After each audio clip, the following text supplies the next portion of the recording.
she would not have been the woman she was without her time in France, without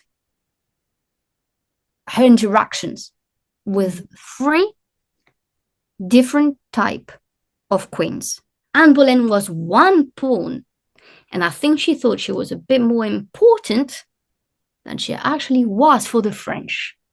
A really strong, powerful, intelligent woman, but who also made incredible mistakes.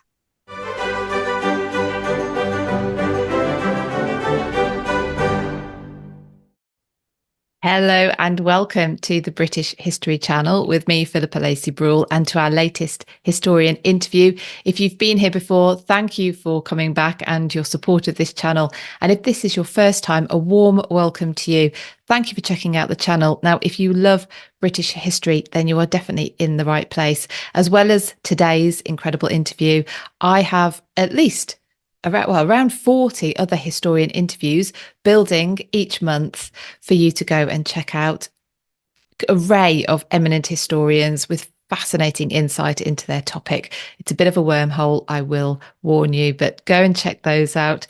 You can also join me live at 3 p.m. every Wednesday for Tea Time History Chat Live, where we take a meander through a history topic or, I don't know, something in the news, whatever. You can also suggest topics to me if you like, and I will see if I can cover them.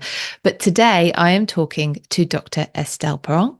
She is an associate professor in history at Northeastern University London, as well as an honorary research fellow within the Centre for the Study of Renaissance at the University of Warwick. She earned a PhD in early modern European history from University College London in 2016. She has participated, in international historical TV documentaries, including the BBC's The Boleyns, A Scandalous Family, which aired in 2021, and more recently Channel 4's The Queens Who Changed the World, which aired in 2023. She appears regularly on podcasts and gives talks to prestigious history and literary festivals. She is also the author and editor of 6 books. This is Estelle's second appearance on the British History Channel, her first being in 2022 when we talked about Elizabeth I and Catherine de' Medici, the focus of her brilliant book Blood, Fire and Gold, which you may be able to see on the shelf behind me. Estelle is back today to discuss the topic of her latest book, soon to be released. It's called Thorns, Lust and Glory, which looks at Anne Boleyn's time at and links to the French court, giving us a fresh perspective and European context to the marriage which split Christendom, of course, that between Anne and Henry VIII. Members of my British History Patreon club have given me some questions to ask Estelle, which I will put to her after the main interview. If you would like to hear those and her answers, of course, and submit your questions for future guests, then please think about joining my Patreon. You can find full details and how to join at patreon.com/British History. But for now, let's get on with today's interview. Estelle, welcome back to the British History Channel. This is your second time with us, so thank you so much. What have you been up to since the last time we saw you? Well, first of all, I want to thank you for having me. I mean, I am so grateful that you're such a huge supporter of my work, but you're just such a huge history lover. And I want to thank you for all you do for every other history lovers, So like, first of all, thank you. But what I've been up to? Well, I wrote a second book. So Thorns, Lust and Glory, The Betrayal of Anne Boleyn. And I said The Betrayal of Anne Boleyn, but obviously you can see there's like, where is it? A fleur-de-lis. And obviously at the back, we have here the king who abandoned her, the queen who overlooked her, that's Louise of Savoy, the mentor who forgot her, that's Margaret of Angoulême, and obviously Henry VIII, the husband who murdered her. And I brought all this. I told my publicist and the people who were doing the jacket that I really wanted those words on the jacket. It is a bit over dramatic, and I think we'll discuss that, especially for her, Margaret of Angoulême. I think I have more to say. But yeah, so that's basically like, it's more the French betrayal than more than just the betrayal of Anne Boleyn. And the question was, is there a French betrayal? So did the French betray Anne Boleyn And that's really like the focus of this book. It's really about her relationship with the French. Which we're going to focus on that bit today, because you cover the entirety of Anne's story, but that's the bit I want to focus on with the time I've got with you today, because it's I think it's the bit that it is skipped over. It's almost like Anne came back in 1522, and then it's the Henry story, and it's like, and occasionally we'll mention that she had this time in France. So your book looks into this. The first part, yes, it gives so much more context to Anne's story as well. So we'll get into it. So, okay, let's start with the basics. When did, and this is trying not to get too down the rabbit hole of how old was Anne, but what circumstances took her to the French court? Well, yes, go into that for us, please. Well, as you know, like I like that you said, like, let's not get into the rabbit hole of when was she born, and I haven't found, I'm going to be full disclosure here, you're not going to find a real date. However, I gave my best guess, right? Like that most historians would do. And I agree, I think, with most historians. I think she was born around 1500, 1501, and the reason why is because we know she goes to the French court in 1515. So sending someone who's 8, like if she was born in 1507, that doesn't make much sense. We know also that she was in Mechelin, Margaret of Austria's court before. So it would make no sense to send such a young person to court. So like, I think 30, especially at that time, you were a kid and then you were an adult. There's no transition. There's no teenagers. We know how important the teenagers years are, but like, it's not, it didn't happen. So basically once you're 12, 13 and you're a woman, you're a girl, you become a woman. There's no, like, you have your period or some, boom, you can be sent off. You have to start thinking about your place in the world. And there's a few reasons for that as well. It's obviously because the life expectancy was a bit shorter. So obviously by 13, you were, already a third of your life. So you kind of like had to think about how to really live your life. So that's what I think. So she was sent in 1515 because, the sister of Henry VIII, Mary Tudor, was promised and was going to become Queen of France. And what I found so interesting is obviously Anne Boleyn was in Mechelin when it happened. She was not in England. And it's Thomas Boleyn who's going to ask for his daughter to be sent to France. But she's not going to make it on time for the coronation. She's not going to make it on time. And how do I know this? I know this because I was like, did she go on time or not? And I looked at the French archives, trying to match the English archives. And we have the name of a Boleyn. We have Anne Boleyn or Mademoiselle Boleyn. I personally think that it was a Mary that was sent instead of a sister to make sure that her sister had basically a spot, kind of secured. But that was not Anne. And then we know that we have a crossover where we have the two sisters at the same time. And then we don't really know when Mary leaves France. But in my opinion, she leaves it quite quickly. There's no point of having two Boleyn girls there. There is no place for her in in Mary, and then it's going to be Queen Claude's household. So I don't see Mary staying in France for a long time. So I think she goes back, and then Anne is just in the midst of the French court, and it's a very difficult, chaotic time. At the same time, it's going to be such a glorious time because the old king is going to die. We know Mary Tudor is, no longer going to be Queen of France. Thomas Boleyn is going to be like, I want my daughter to stay in France. So he's going to ask for her to be moved to the next queen's household, which is going to be Queen Claude. And Queen Claude is similar age. Maybe she's 2 years older or something, And the next king is Francis I. And Francis I is a very different type of man. And he's a young king. He has so much to prove. He's a Renaissance prince. He's very, very much like Henry VIII, if you ask me. Mm. So does Thomas Boleyn sort of see the French court as a bit of a finishing school? He's very keen to keep Anne there, isn't it? Or keep her there. I think Thomas Boleyn is someone we know that he's ambitious, but he's also very, very smart. He knows that, at the moment, the favors was to favor a French alliance, right? That's why we have the marriage between Louis and Mary, right? They want an alliance against Spain. And it's all about politics here, because when things are going to change, we know that Anne is going to leave France, like when the Spanish alliance is going to be, when there's going to be problem between France and England again, Anne is going to be asked to go back to England. But Thomas Boleyn also knows that he wants to give the best shot at having a great education. And there's this discussion, and I discuss this in my book, and I'm happy to debate it because I don't think it's an easy question. And, who is the older daughter, Anne or Mary?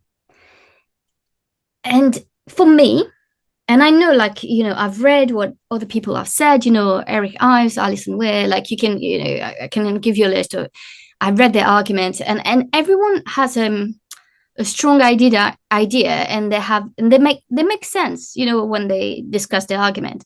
But in my opinion, I just found it weird that you would put so much time and effort into the education of your second daughter. She was not your eldest one. So it could be that he just has the strongest bond with her. He has the strongest bond. Maybe he thinks she's more suitable for that type of role.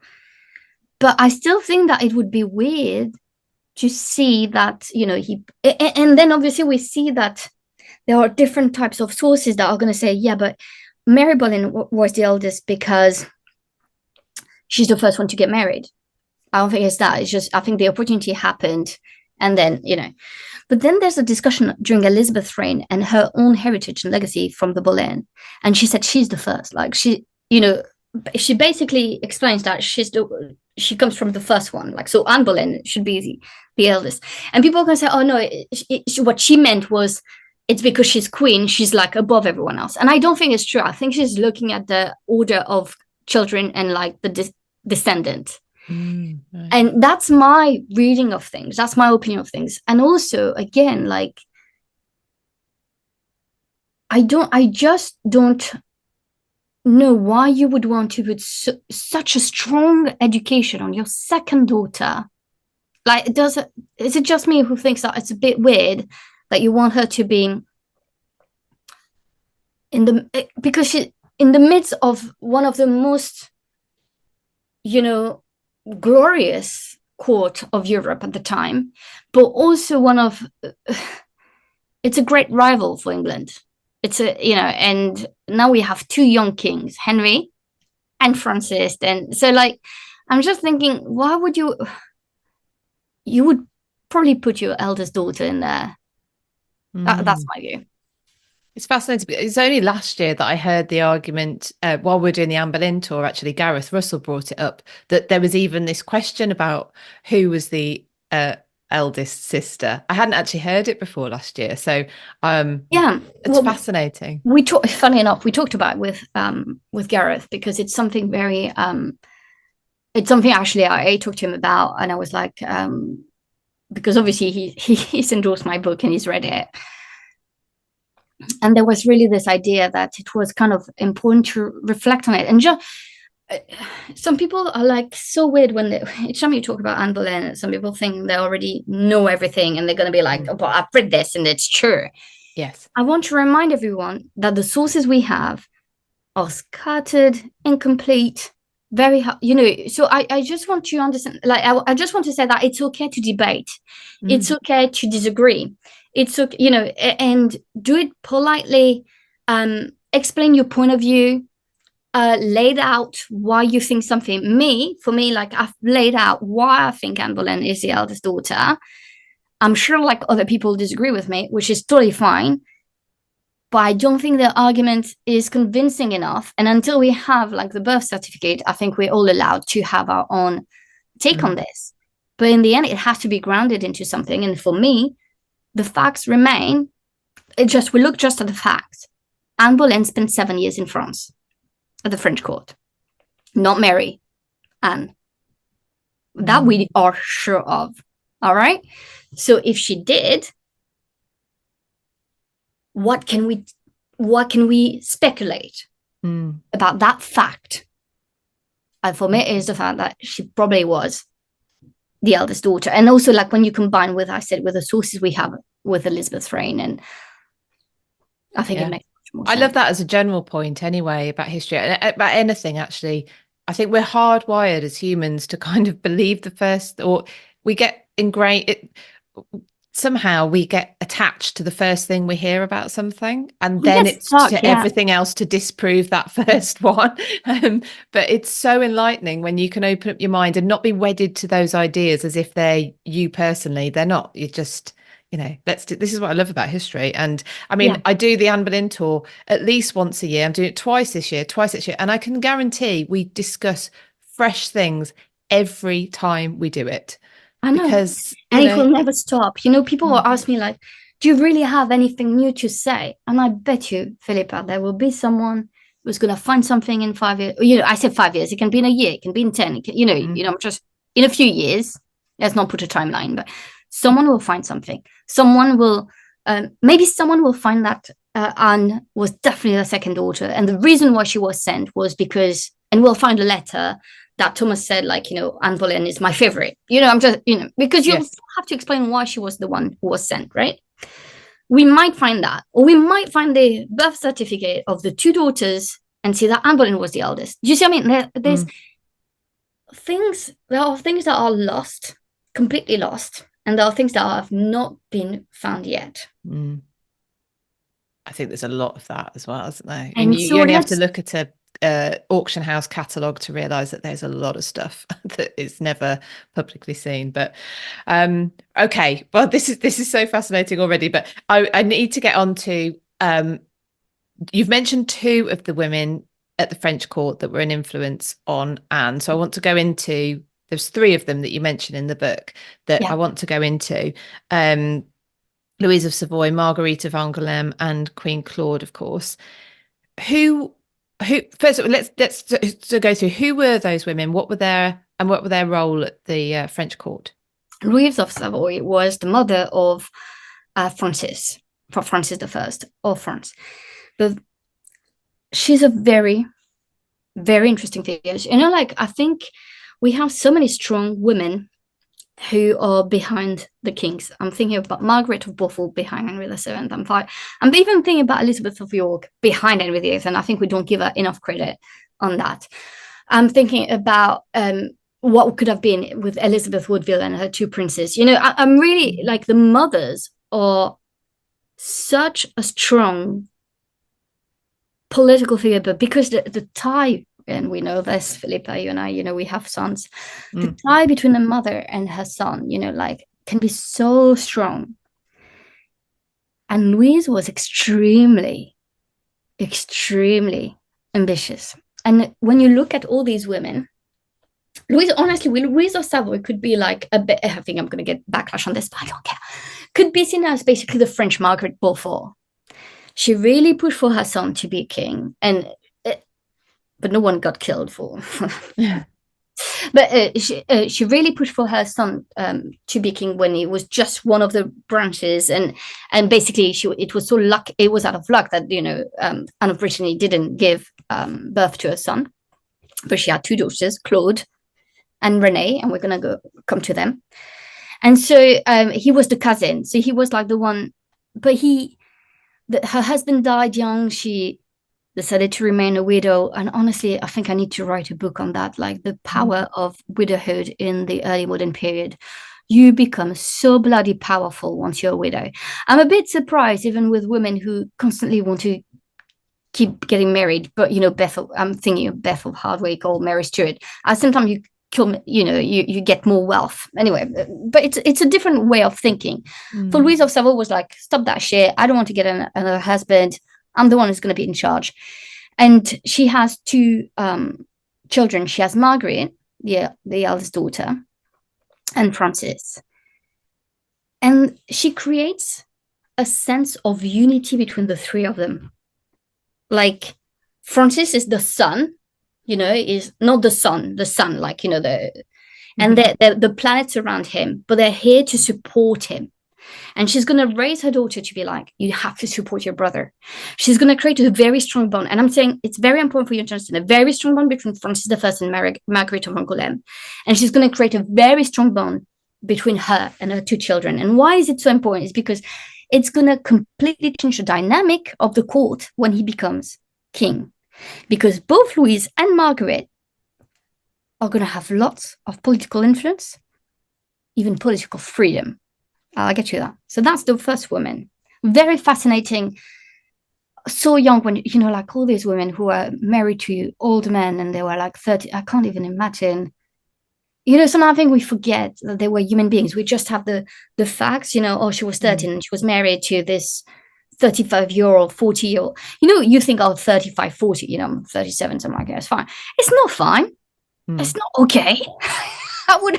It's horrendous. Anyway, so I think we forget this type of how much it has affected her and the strength she had to get from within herself to continue after that and to do what she had to do. Anyway, so you have this woman, very strong woman, strong-willed, very smart. She's the brain. She's the brain behind Francis. And I say, poor Francis, but like, I'm not saying he's stupid, right? But I'm saying his mother is the brain. And she's going to be a massive influence during his reign. So we have that. Then we have Margaret of Angoulême, the daughter of Louise and the eldest daughter, and the sister of Francis. Very smart as well, forced into marriages as well. Like any other, I always feel for women who are forced into political alliances through marriage. I mean, I'm always thinking about them on a human level. But Margaret of Angoulême is also very smart, also gets what she wants and then find ways of getting the space she needs to do what she wants. But it all comes from what I explained, the relationship between Louise and Francis and Margaret. Because she's going to be so close to her brother, there's going to be like so much political freedom and a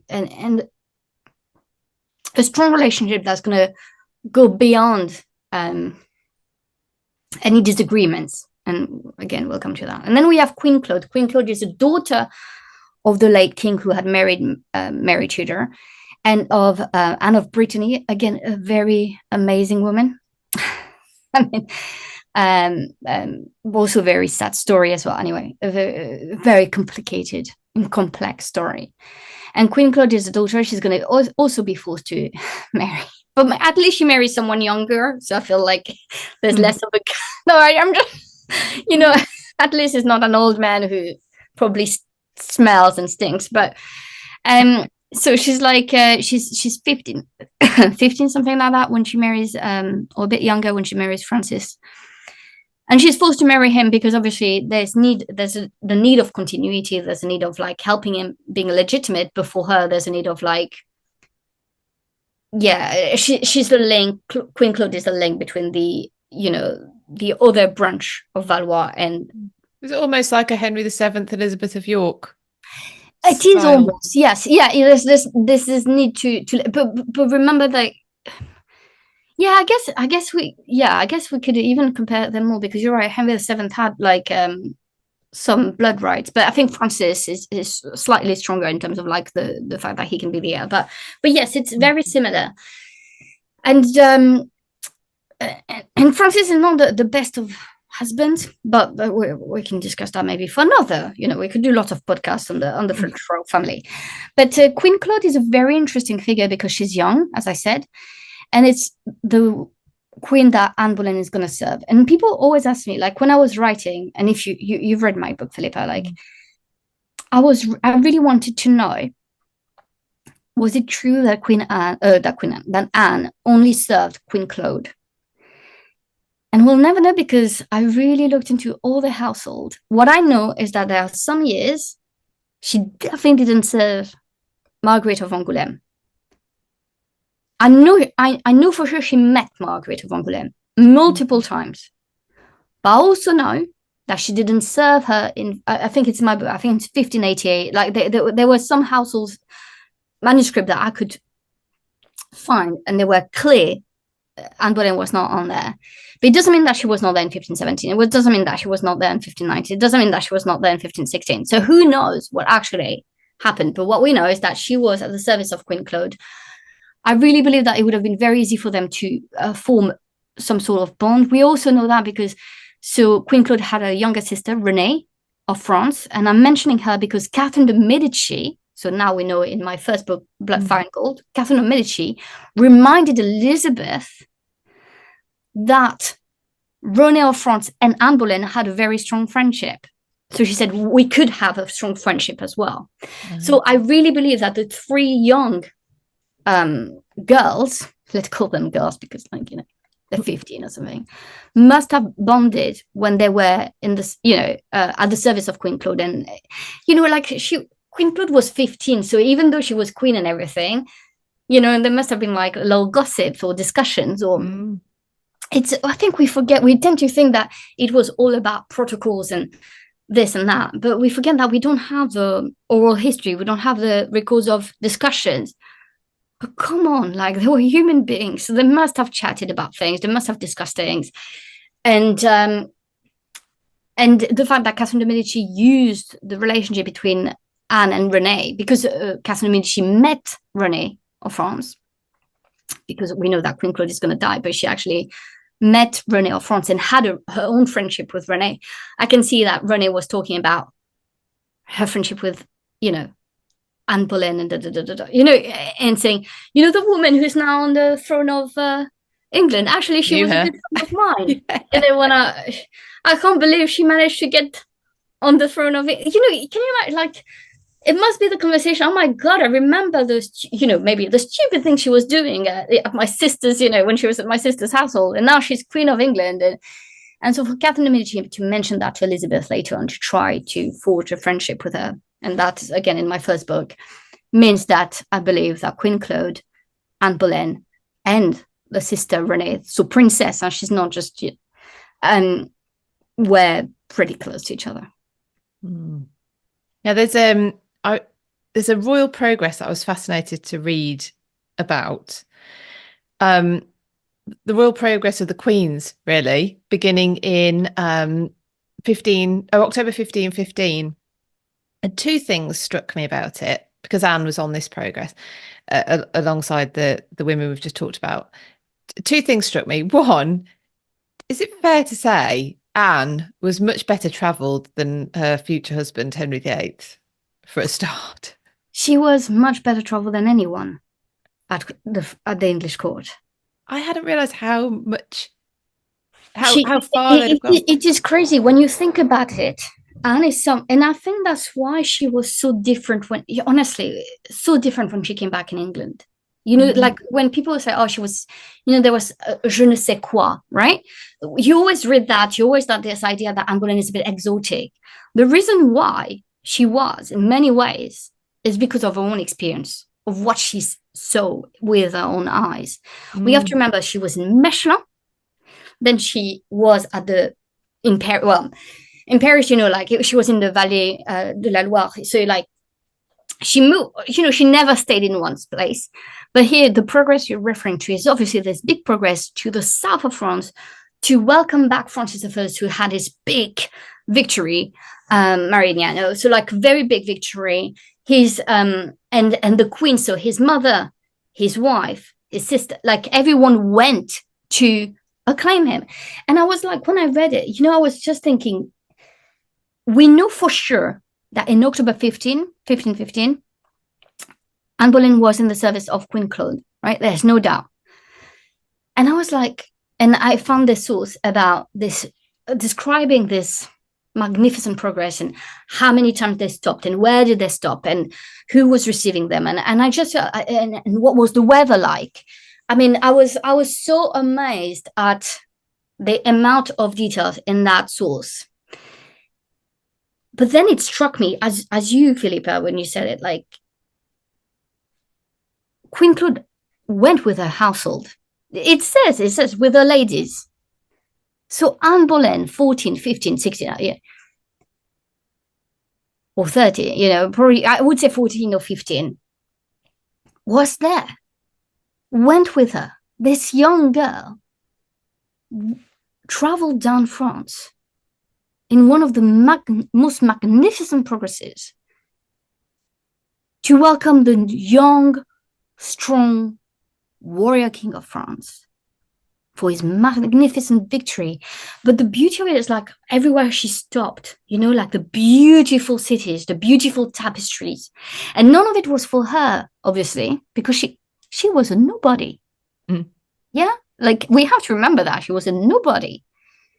But she saw how the queens were received, were welcomed. She saw what it meant to be queen. And I find it absolutely remarkable. And so, yeah, she was better traveled. And I think she must have had this kind of like, I've seen the world. And obviously, like, it's a bit reductive because it's just Mechelin and France. So, you know, it's not the world. But like, at that time, it must have felt that way. Mm. Especially for women. Especially for women. Yeah, so she'd seen it, a progress led by women. It's women who are being, welcomed at every stop.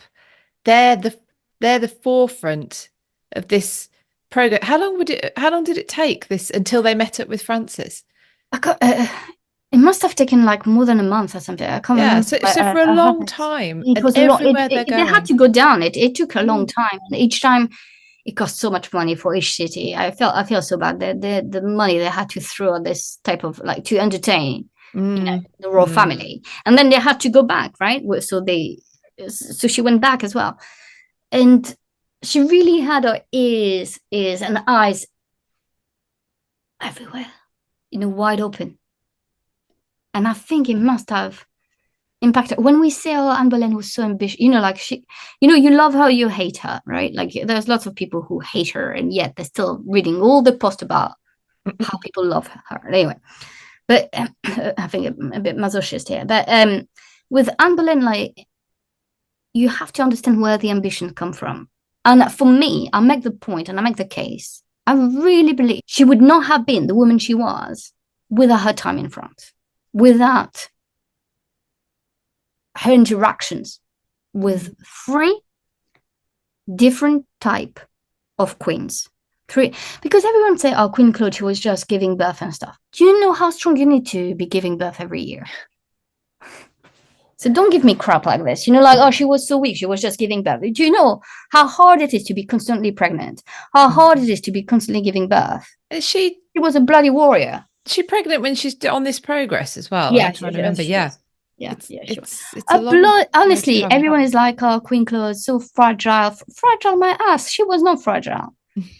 A bloody warrior. But it also showed a few things for Anne. The importance for a Queen Consort to give birth. I think she understood that. So she's really influenced by the way she sees these women lead effectively. They're thinkers in their, you know, they're free thinkers in a way. The problem with Anne, I'm going to say it, like the problem with Anne, in my opinion, okay, it's just us. It's like 2 friends talking about it. Problem with Anne, which we are, but is that she doesn't realize that it's very unusual what she's witnessed, because, you know, she doesn't have a way to really compare. So she must think, oh my God, I was to Margaret of Austria's court. She was very much in power. Again, a very extraordinary type of woman.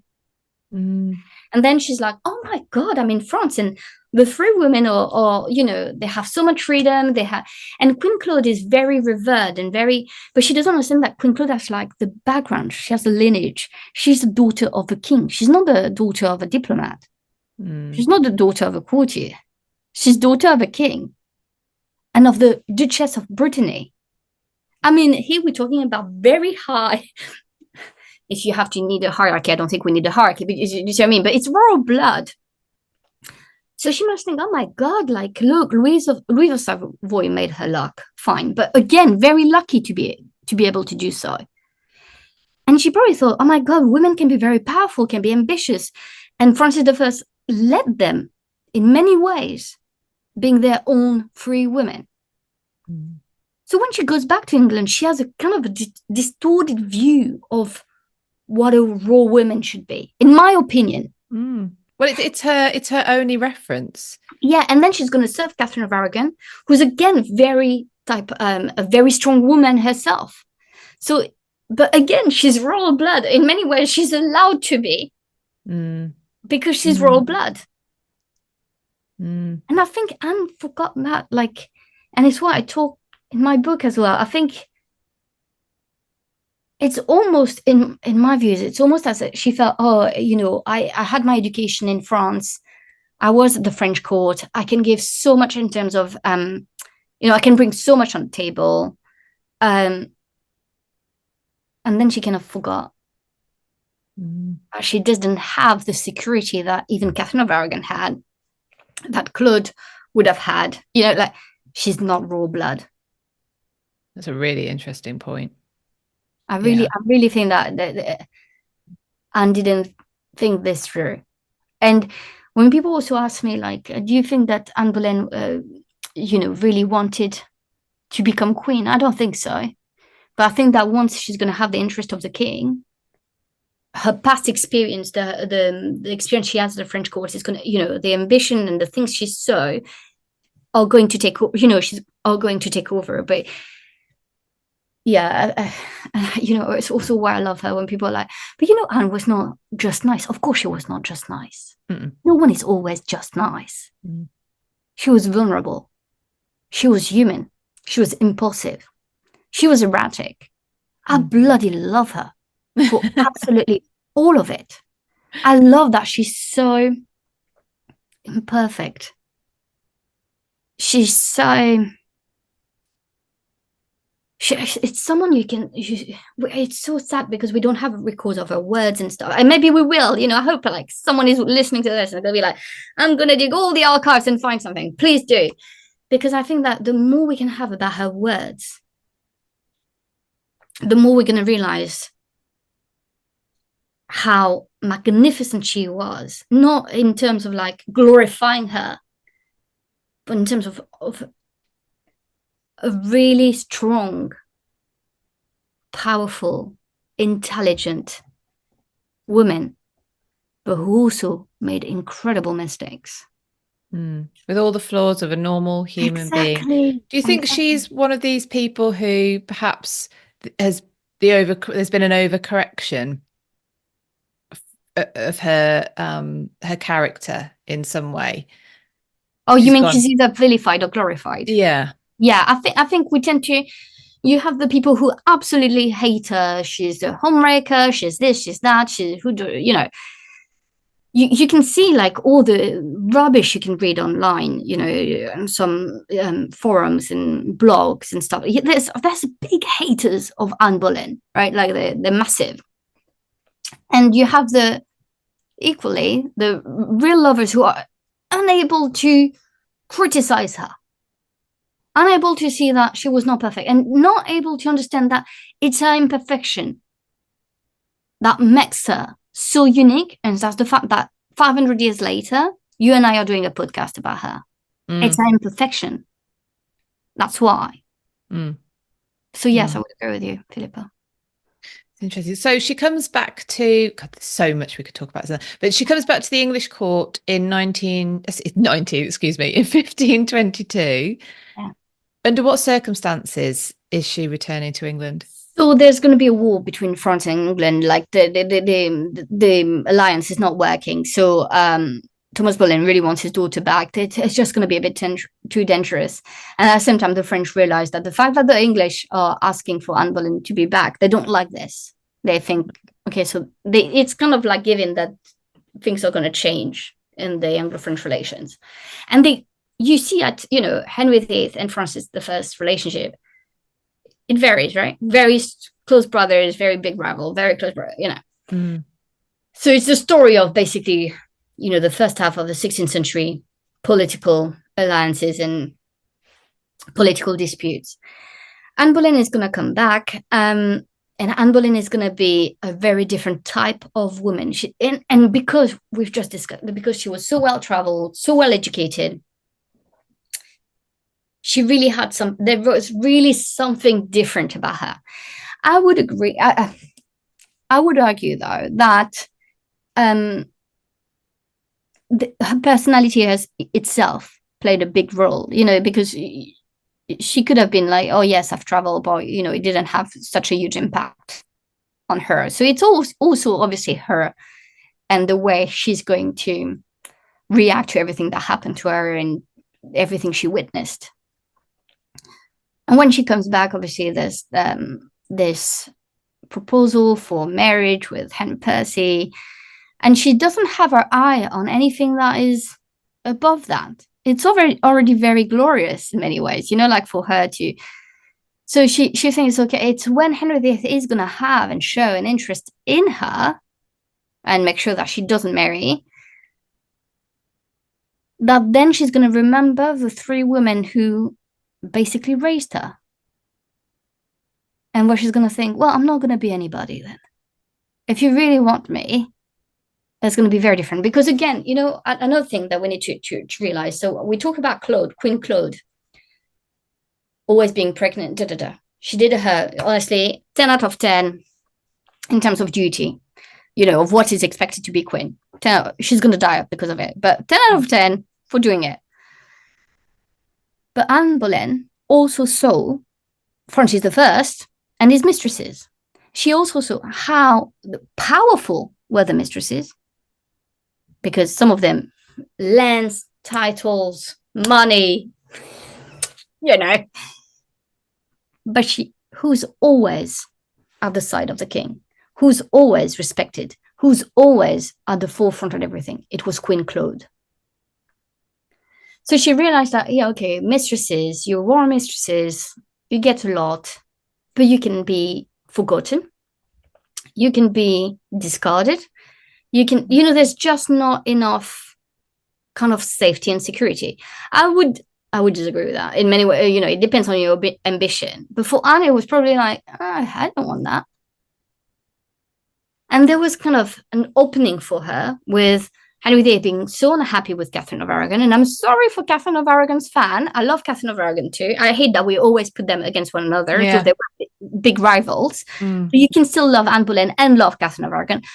It is possible. Yeah, I agree. Yeah, exactly. It is possible. But you can criticize both of them as well. Because when people are telling me, oh, Anne Boleyn was not nice to Catherine of Aragon, of course she was not nice. Do you think Catherine was nice? No. And that's normal. You want the same guy. I mean, and one of them had the guy. Of course they're not going to be nice to each other and send flowers to each other, right? Like, same guy in same position. I mean, you're literally talking about the job as well. There's only one. Exactly. But also for Catherine, it was unheard of. Yes. What was Anne Boleyn trying to do? And when I say what Anne Boleyn was trying to do, it's a bit reductive as well. It's not just Anne. It's Henry who wants to change wives. And that's an opportunity for Anne. But why would Anne say, oh, no, I don't want it. I just want to sleep with you? Why would she want that? What's the glory in this? And she's seen her sister be married off. Yes, and what's the glory in this? And I think Anne, when she came back from England, deep down in her, she had witnessed glory for other women at Francis I's court. For her, first, the marriage with Percy would have been glorious because, it would have been a step up. But then when everything is going to be like, oh, no, yeah, it's not going to happen, then she's probably like, yeah, okay, then I can dream of even better. But when people are like, but Anne really wanted the Reformation, I don't think it's true. I think Anne really wanted the Pope to recognize their union. Otherwise, there would have not been so much pressure on Francis and the French to make it happen for so many years. And you have that. You have all this discussion in Thorns and Glory. You have even I think it's chapter, let me tell you now, it's chapter 10. Gosh, An Impossible Mission. Bless his heart, Jean du Bellay really I wanted to tried ask till you the about this end. because this was a real something I had no idea about. The negotiations that the French undertook on behalf of Henry and Anne with the Pope. So please do go into that, and then we'll finish up the main part of the interview because I know we've got some questions from patrons to get onto. But please, like this bit fascinated me. Because it is fascinating, and that's why I wrote this book. You'll see when you read the book that obviously the first part is I'm taking you to the French court. I'm trying for people to understand what Anne Boleyn experienced for her to become the woman she was going to become. That's one thing. The second thing, the second and the third part, is the role that the French took in not the Reformation, because they didn't want Henry VIII to break with Rome, but in the helping Henry to get a new wife. That they wanted. They didn't want Henry to be allied with the Spanish and Habsburg. For them, it was perfect.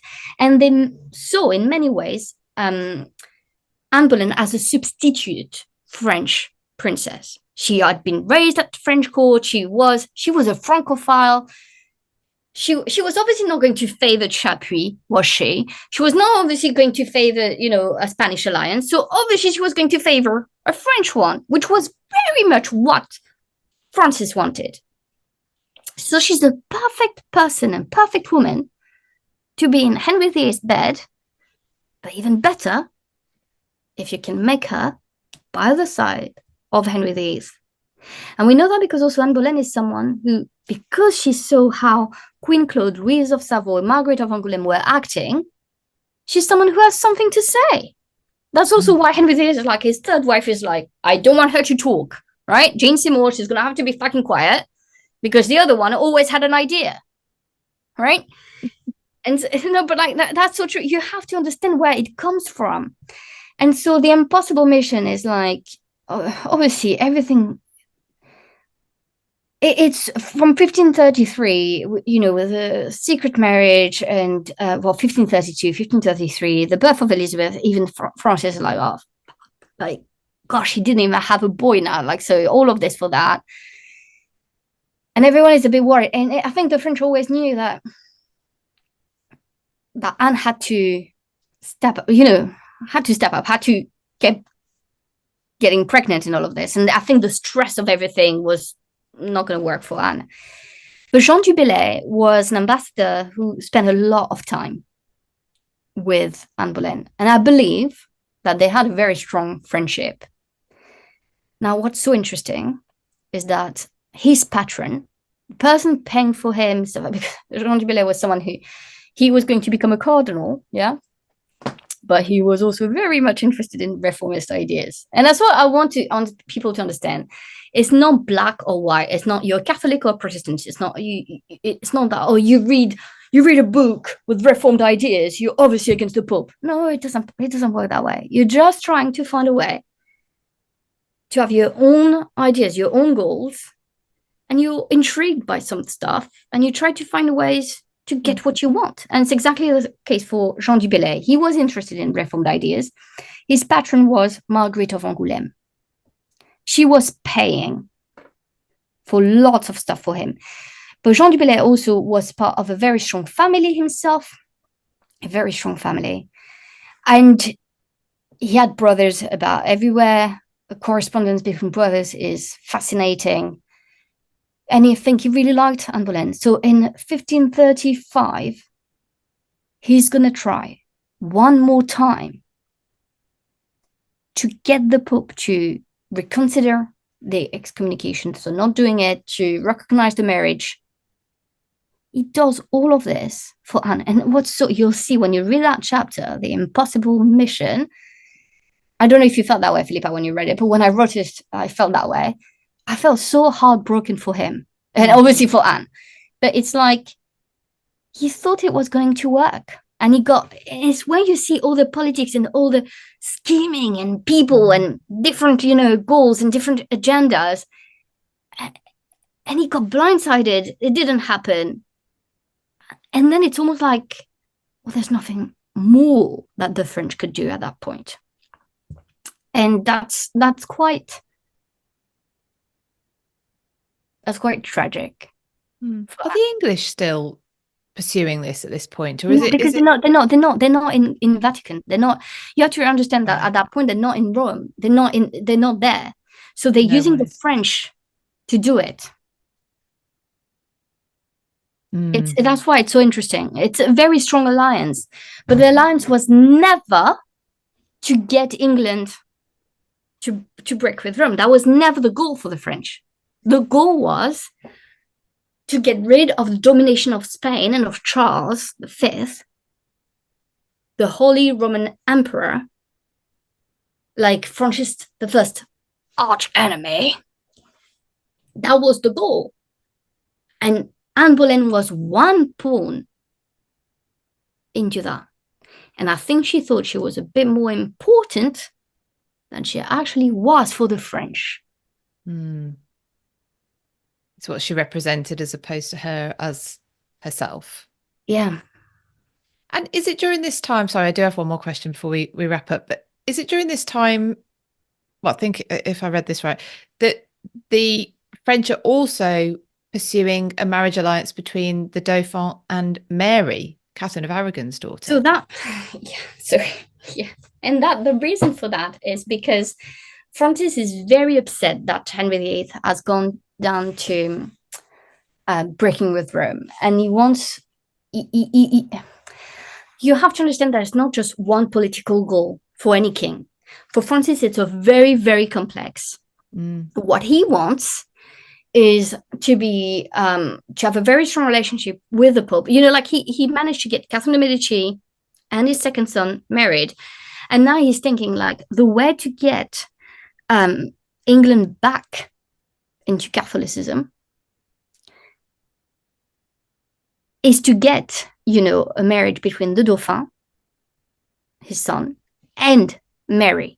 And why the eldest one? Because it's very hard for him to say, you know, it's one thing to annul a marriage and stuff, but like to say, you know, that the way like Henry VIII wanted to completely say that Mary was illegitimate and stuff, it just didn't go well, with, especially now that he broke with Rome, and also the fact that the marriage with Anne Boleyn can be disputed on when it happened, you know, the birth of Elizabeth. And that's why it's so hard for Elizabeth. It's going to be so hard as well. The things are going to be written about her in French archives when she's a princess. Well, there's very little consideration for this little girl. And that's because of all the complexity behind her parents' marriage. That is very hard to recognize. Yes. And so you have so Jean du Bellay. So it's almost like you know, in 1535 they're trying to get the Dauphin. Officially, they're trying to get the Dauphin. You have Chabot in England. Anne Boleyn is not going to get on with Chabot at all. So it's the French ambassador, and they're trying to get the Dauphin and Mary together. Yeah.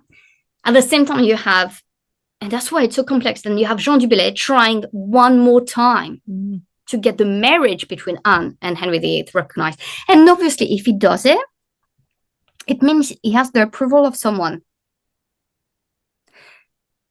Obviously, Francis I must have been asked. But let's remember what I've just said. His patron is Margaret of Angoulême. Margaret of Angoulême is sister of Francis I. There's a dynamic. So probably he accepted for, you know, he agreed to do it one more time. Because the one who would lose the most for doing that was Jean du Bellay. But he managed to, because he was so well connected with his brother and everything, he managed not to have his reputation too, you know, impacted. But that's why it's so interesting. I think I tried to tell the story of Anne Boleyn with different sources, going deeper into the sources, going deeper into what the French were actually doing. You did. You've done it, and you've done it very, very well. It's fascinating. It's really well written. And I could talk to you all day, but I know you have babies to look after and stuff, so I will. I've got a bit of a general question that I'm asking all people I'm interviewing, all historians I'm interviewing now. Which period of history outside of that you're known for are you interested in? Is there a period that you can read for pleasure, that you don't have to? Always. 17th, 18th century, France, England again. But I do teach about Japanese 17th century and the relationship with Portuguese and the English. I just did a video on Shogun, the new TV show. Oh, yes. I've been teaching that course for 7 years, so I have an interest in that. I've had an interest in reading more about this. But honestly, I just love any French Revolution and the Napoleon, and you have Marie Antoinette. I mean, there's so much history that I really love. Now, I have to say, when I really look, I think you can say that, though, I really stay in the early modern. The early modern period is 1500, 1800, roughly, right? Like, so I would say I still stay in that, in those years when I look at it, like what types of what I'm reading. I just filmed a documentary for a French production company. It's about Queen Charlotte, so George III's wife, and I was so fascinated with her. So again, again, it's 1700 something. So yeah, I do like modern history, but yeah, I have an interest in Second World War, but it's mostly because of my grandparents and their role as resistance and stuff. Otherwise, I think I'm always between 1500 and 1800. Brilliant. And what do you think we can learn from history? Why should we study history? I think people don't understand that it's not just something that is in the past and we should just move on. I think we can learn so much from past mistakes. It's like in your life, right? In your life, when you look at the things you did when you were a teenager, the things that you did when you were a young person, a young adult, are you telling me that these lessons that you learn are not making you who you are today? Of course they are. But in a more global way, it's the same with history. When you understand Henry VIII, honestly, it's so similar to even today's politics. You have factions, we call them parties. We try to be a bit more like, but honestly, it's the same shit. It's always the same shit. You always, who said that? You always replaced one group of elite with another group of elite. Same with the French Revolution. And then with Napoleon. It's about power. And when you look at also, history is not just a history of power, but the history, unfortunately, the people who are in power impact massively the life of ordinary people like you and me. The fact that, for example, right now, Putin has invaded Ukraine. We no longer, constantly talked about it, in all the media, but we don't realize how fucking dangerous it is. And it's impacted our fuel, it's impacted the cost of living crisis. All these decisions by very powerful people. The things that is going to happen in the States right now. And we have warnings. If you learn history, you know that something bad is going to happen. Because you can look at everything that's going up, the fact that we have an economic crisis, the fact that we have a fuel crisis, the fact, you look at everything and then you're like, oh, that reminds me of when there was this problem in this year, and then there was I was reading Jonathan Healy's book, The Blazing World, about the 17th century and the beginning of the 17th century. You've got young people not getting married because they can't afford a home, and they're having children later, and they're having fewer children. And I was like, he could be talking about now. No. It's incredible. And there's so many things. And so that's why it's important to, I think it's sad that we don't try to put more history in the mainstream. To be fair, I say that. I think that, and tell me if I'm wrong, because you are someone who's live and breathe history as well. You have a business around history.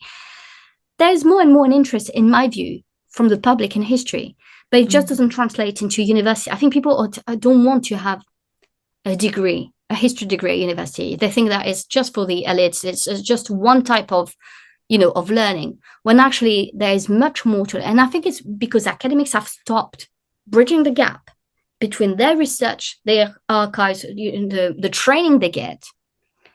Because we do a training, when you have a PhD, you actually go through some training. Like we're not just writing books. We do there's a real training behind it, and not just MA as well, but there's a training behind it.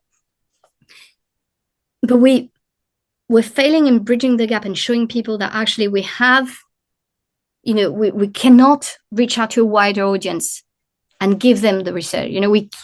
There's a tendency from academia and academics to keep that for themselves. And I think that's where you're here to try to, okay, wait a minute, I'm very interested in serious research. I'm not an academic, and I know that people will be very interested to learn about your work. But so I'm going to try to be the bridge between these two worlds. So yeah, quite.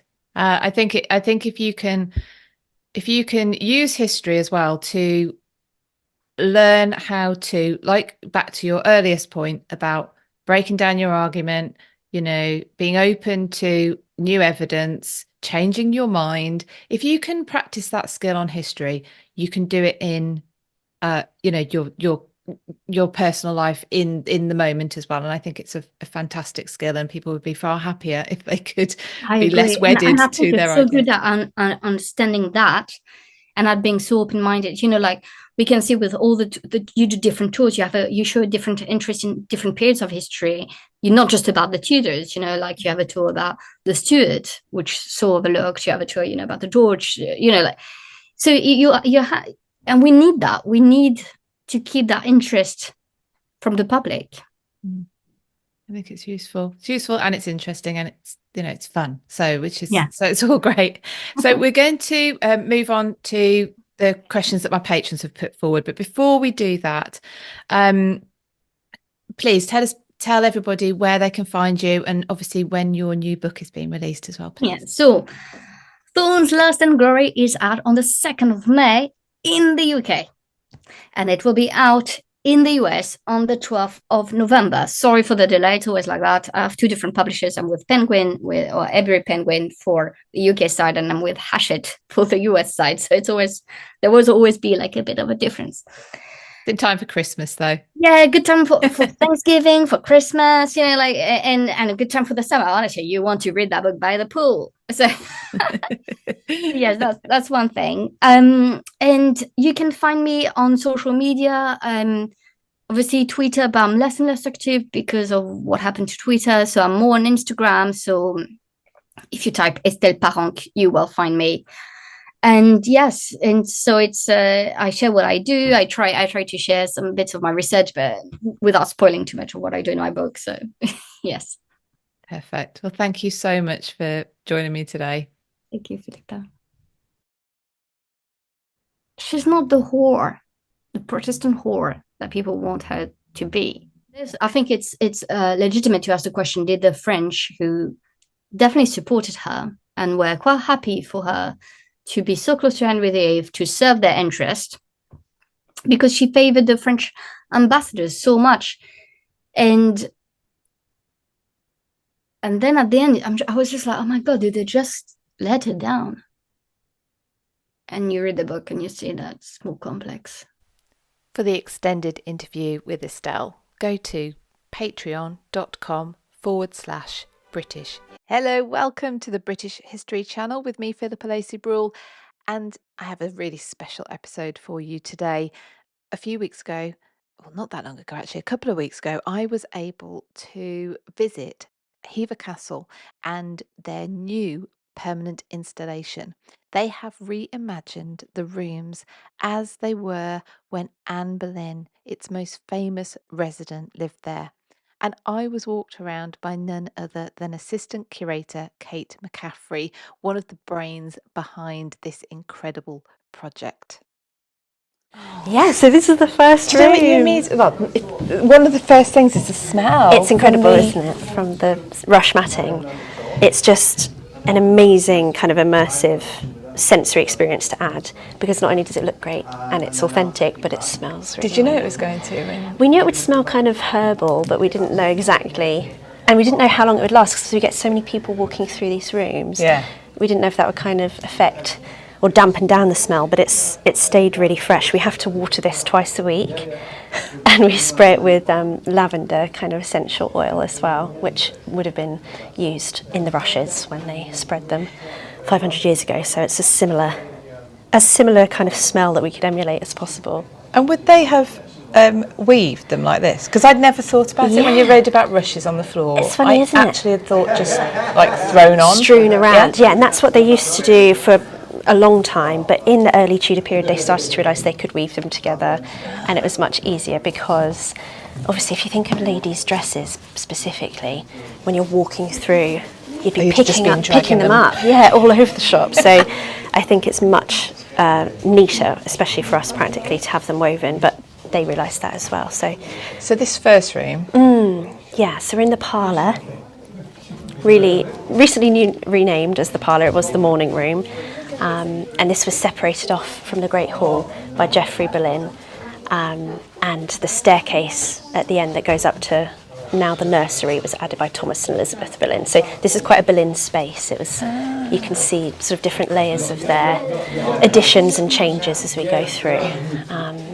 But yeah, it's kind of an introductory space. So we've kept it fairly bare of furniture, and it's mainly all about the flooring and the wall hangings and the exposition. We're kind of introducing who the Boleyns are in this space, but the wall hangings are so special in here. This painted cloth is my favourite. Oh, is that what it is? And so this was hand painted for us by the same team who painted our frieze up in the Great Chamber, and we've done a direct copy of the one in the background of Thomas Cromwell's portrait by Holbein, which is why that's there. And what's brilliant, we realised while doing research about this portrait, which obviously we've looked at a lot for the book last year, is that you can see the painted cloth coming away in the top corner. So it shows that it was a kind of painted cloth wallpaper as opposed to a fabric that was hung like these.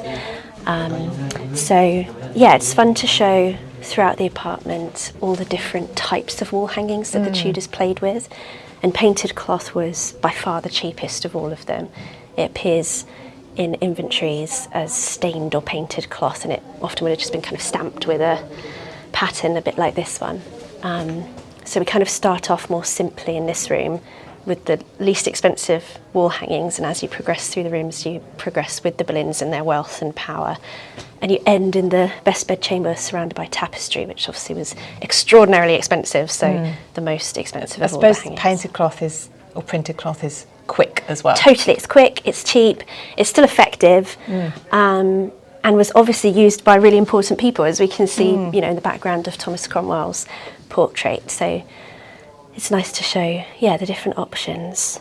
And something that I think surprised me the most when I was researching for this project was like the amount of colour that Tudors had, or wealthy Tudors had, in their lives, because I think in popular culture you always associate Tudor interiors with more sombre colours or kind of sludgy colours, and really the dark wood, exactly, or like a sludgy green or something, but really they were just, if you could afford it, you were surrounded by vibrancy. And we've based every single interior design choice is based in contemporary historical inventories. So there's a source for everything we've done, which was really important to us. I love that you've got that blue cloth. It's lovely, in the isn't background it? of the from the background of the Cromwell portrait. Cromwell. Hello, sorry. Hello, no, don't worry. Shall we? Yeah, we can. We're about to get ambushed. Yeah. So this is mainly an introductory space. So it's Geoffrey Boleyn. Geoffrey Boleyn, yes. Who is Anne's great grandfather. So he buys Hever in 1462, and he starts to kind of modernise the property, because obviously it was a medieval house that he bought. So he does things like put this wall in to separate off from the Great Hall, which is a nice kind of symbolic gesture to the moving away from like communal living with big open spaces to the more private, intimate living, which the Tudors loved. So again, making this space was like another room that you had to pass through to get to the family apartment upstairs. So it's just creating more smaller spaces. Interesting, with series of sort of intimacy. Exactly, right. And like less servants as you went through, kind of thing, which was important for everything that's happening, obviously, at Hever, with all in the 1520s, all those conversations that were going on here about the future of England and Henry and Anne's relationship and the Reformation and everything. So, yeah, the less servants, the better, or the more private, the better. Yeah, the less earwigging. Yes, exactly. So it's nice to show show them moving away. Because the Great Hall obviously would have been originally out here, so it would have been a lot greater than it looks now, and would have been open to the rafters as well. It's a lot more small at this point. You see that in some other houses actually, where they've sort of gone, oh, there's a lot of space we could use. And yes, yeah, exactly. So we'll cut that in half or shorten that and make another layer. I guess you couldn't extend outwards because of the moat, so you had to make the most of what you've got inside. Well, at least he had some space to play with. Yes, yeah. He could afford to partition off a few walls and la-da-da. The main installation happened within the space of like 2 weeks. Yeah. Towards the end, wow. it's just like, bam, all the stuff went up on the walls, all the furniture came in. What was it like for you, suddenly seeing it? Oh, it was crazy because it's been in my head for 2 years. So to finally see it actually in person was surreal. It still is surreal.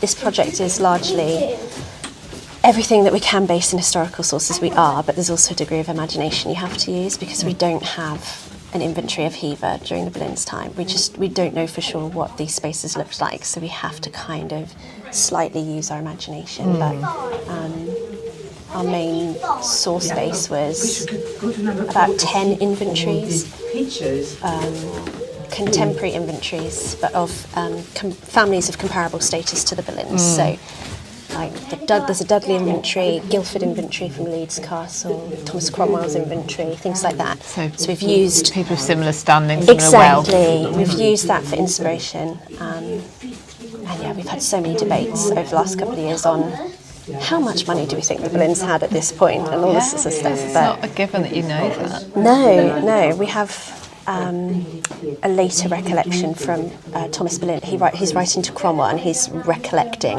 it's in 1536 he's writing, but he's recollecting when he was just married that he had only £50 a year to live on, which wasn't very much. But then by the 1520s he's one of the wealthiest men in England, so it's nice to try and show that progression through the apartments. Fantastic. Do you want to head Which we'll see, yeah, that's great. Yes, this is the same old staircase. So, because I remember for ages this staircase raised lots of questions. It did, yes, because it's just an odd. It's like they've just pushed it in. Oh, we've got Cardinal Wolsey here in costume. Cardinal Wolsey himself. Your Eminence. Yes, so the staircase is it's just been plonked there. Like they've cut through a lot of stone and like stone decoration in really odd ways, but I think it was probably just quite a hasty job by Thomas and Elizabeth to add another private entryway into the apartment here. I think that was one of the things, wasn't it? It's not grand enough. Exactly. Like, yeah. They had to kind of elevate the spaces, particularly as they lived here. And what's brilliant is part of the research we've done is we've been able to now firmly place Thomas Boleyn here for, as you know, he chose to use Hever as his primary residence from 1505 until his death in 1539. So, yeah, that's been really exciting because obviously the Boleyns had so many properties, Luton Hoo, Rochford Hall, like so a really vast property portfolio, and you'd think, why would he choose little old Hever to live in? But yeah, we have enough letters and archival documents to place him here really quite consistently when he's not at court or when he's not on the continent. So it kind of adds to the importance and centrality of Hever, knowing that this was where he chose to base himself. I mean, that his mother, Margaret Butler, obviously Gareth's favourite, was here from 1519 until her death as well, just after Thomas, so a good 20 years. And they looked after her here, They looked after her, yeah, because because she had some kind of ailment or illness that meant that Thomas was sort of in charge of her estate and her well-being. And obviously Margaret Butler was the daughter and co-heiress of an earl, so she would have expected a certain level of grand interiors as well. So, but yes, this is what was Anne's bedroom and what's now we've renamed as the nursery, because if it was Anne's bedroom, it's where Mary would have also slept. And yeah, they didn't have their own bedrooms. Exactly. George would have done when he was old enough, because obviously he was the heir, but Anne and Mary would have shared a bed very similar to this. This is a canopied pallet bed, so not as grand as a four-poster, but still a nice way to be able to draw the curtains and have protection from the bugs on the tester. And George would have slept when they came to Hever in 1505 in a cradle like this. So this is a Tudor, it's a Jacobean cradle in Tudor style. And they would have slept here with governesses, nursemaids. As they got older, there would have been tutors, obviously, who were teaching them their lessons, probably in here as well. So it was a really kind of multifunctional living and sleeping space. And they would have had mattresses that would have been out on the floor for the staff to sleep on, that then they would have rolled away in the day to have more space. And we've ordered a pallet mattress so that we can have that out to display as well, the different types of Tudor sleeping. But yeah, I really like this room. I love the green and red. Again, that's the most common colour combination that you see in inventories, although it looked a bit Christmassy when we first put it up. Come December it's going to be extra perfect. You're not going to have to do much. Yeah, exactly. Stick a little bit of holly in here and we're good to go. And this is original furniture, so like this chest, for example, was original early 16th century oak furniture, and most of that, our furniture, we got from Paul Fitzsimmons from Warren Church. Yeah, so he's amazing. The kinds of things that he sources, so he was fabulous to work with. Because was he ever left with any original furniture? Not from the Boleyns' time, not that we know of anyway. We only have sort of Astor's records that survive, because we had a horrible flood in 1958 and 1968, and the archive was in the basement, as it always was, so everything was destroyed.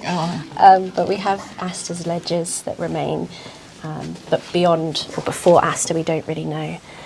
So we can't say for certain that anything was here when the Boleyns lived here, and it's been through so many owners and tenants since then that it would be very hard to tell. But what's lovely is we've been able to put back in early 16th century furniture that the Boleyns would recognise, or that they would be very familiar with the style of. This is now as close to the original size of the room as we can get the space, so this is much more the kind of space that it makes so much more sense now. It does, doesn't it? This room particularly didn't work. Make any sense. No, it didn't work. And everyone would always say it's so small for a bedroom, and we'd be so say because it was bigger than this in the Boleyns' time, so it's nice to it gives from there to there, it gives a lot more space to display, because if we'd put this full-size bed in that smaller room, it wouldn't work. It wouldn't work at all. This is the great chamber.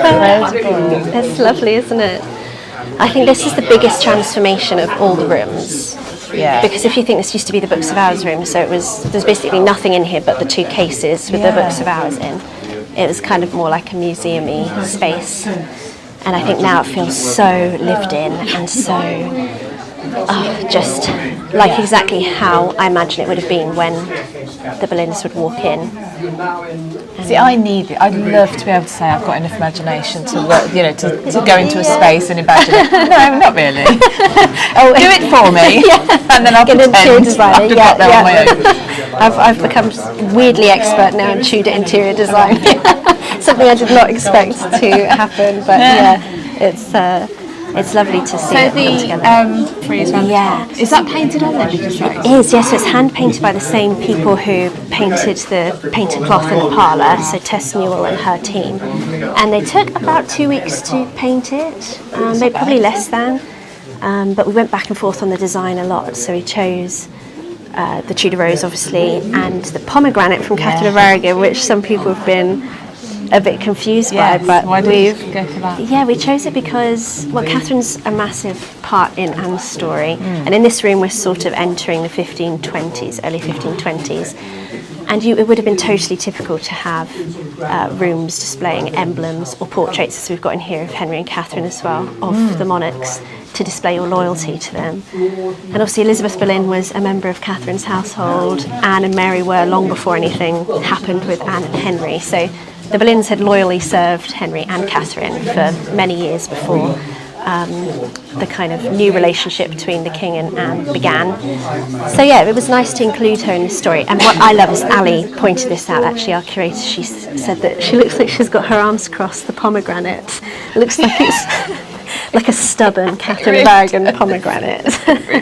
It's just really fun and very on brand, I think. And then we've got the butler and Boleyn falcon, which obviously came from Margaret Butler but was adopted by Anne and Thomas as well. Very beautiful depiction. Yeah, they're gorgeous, thank you.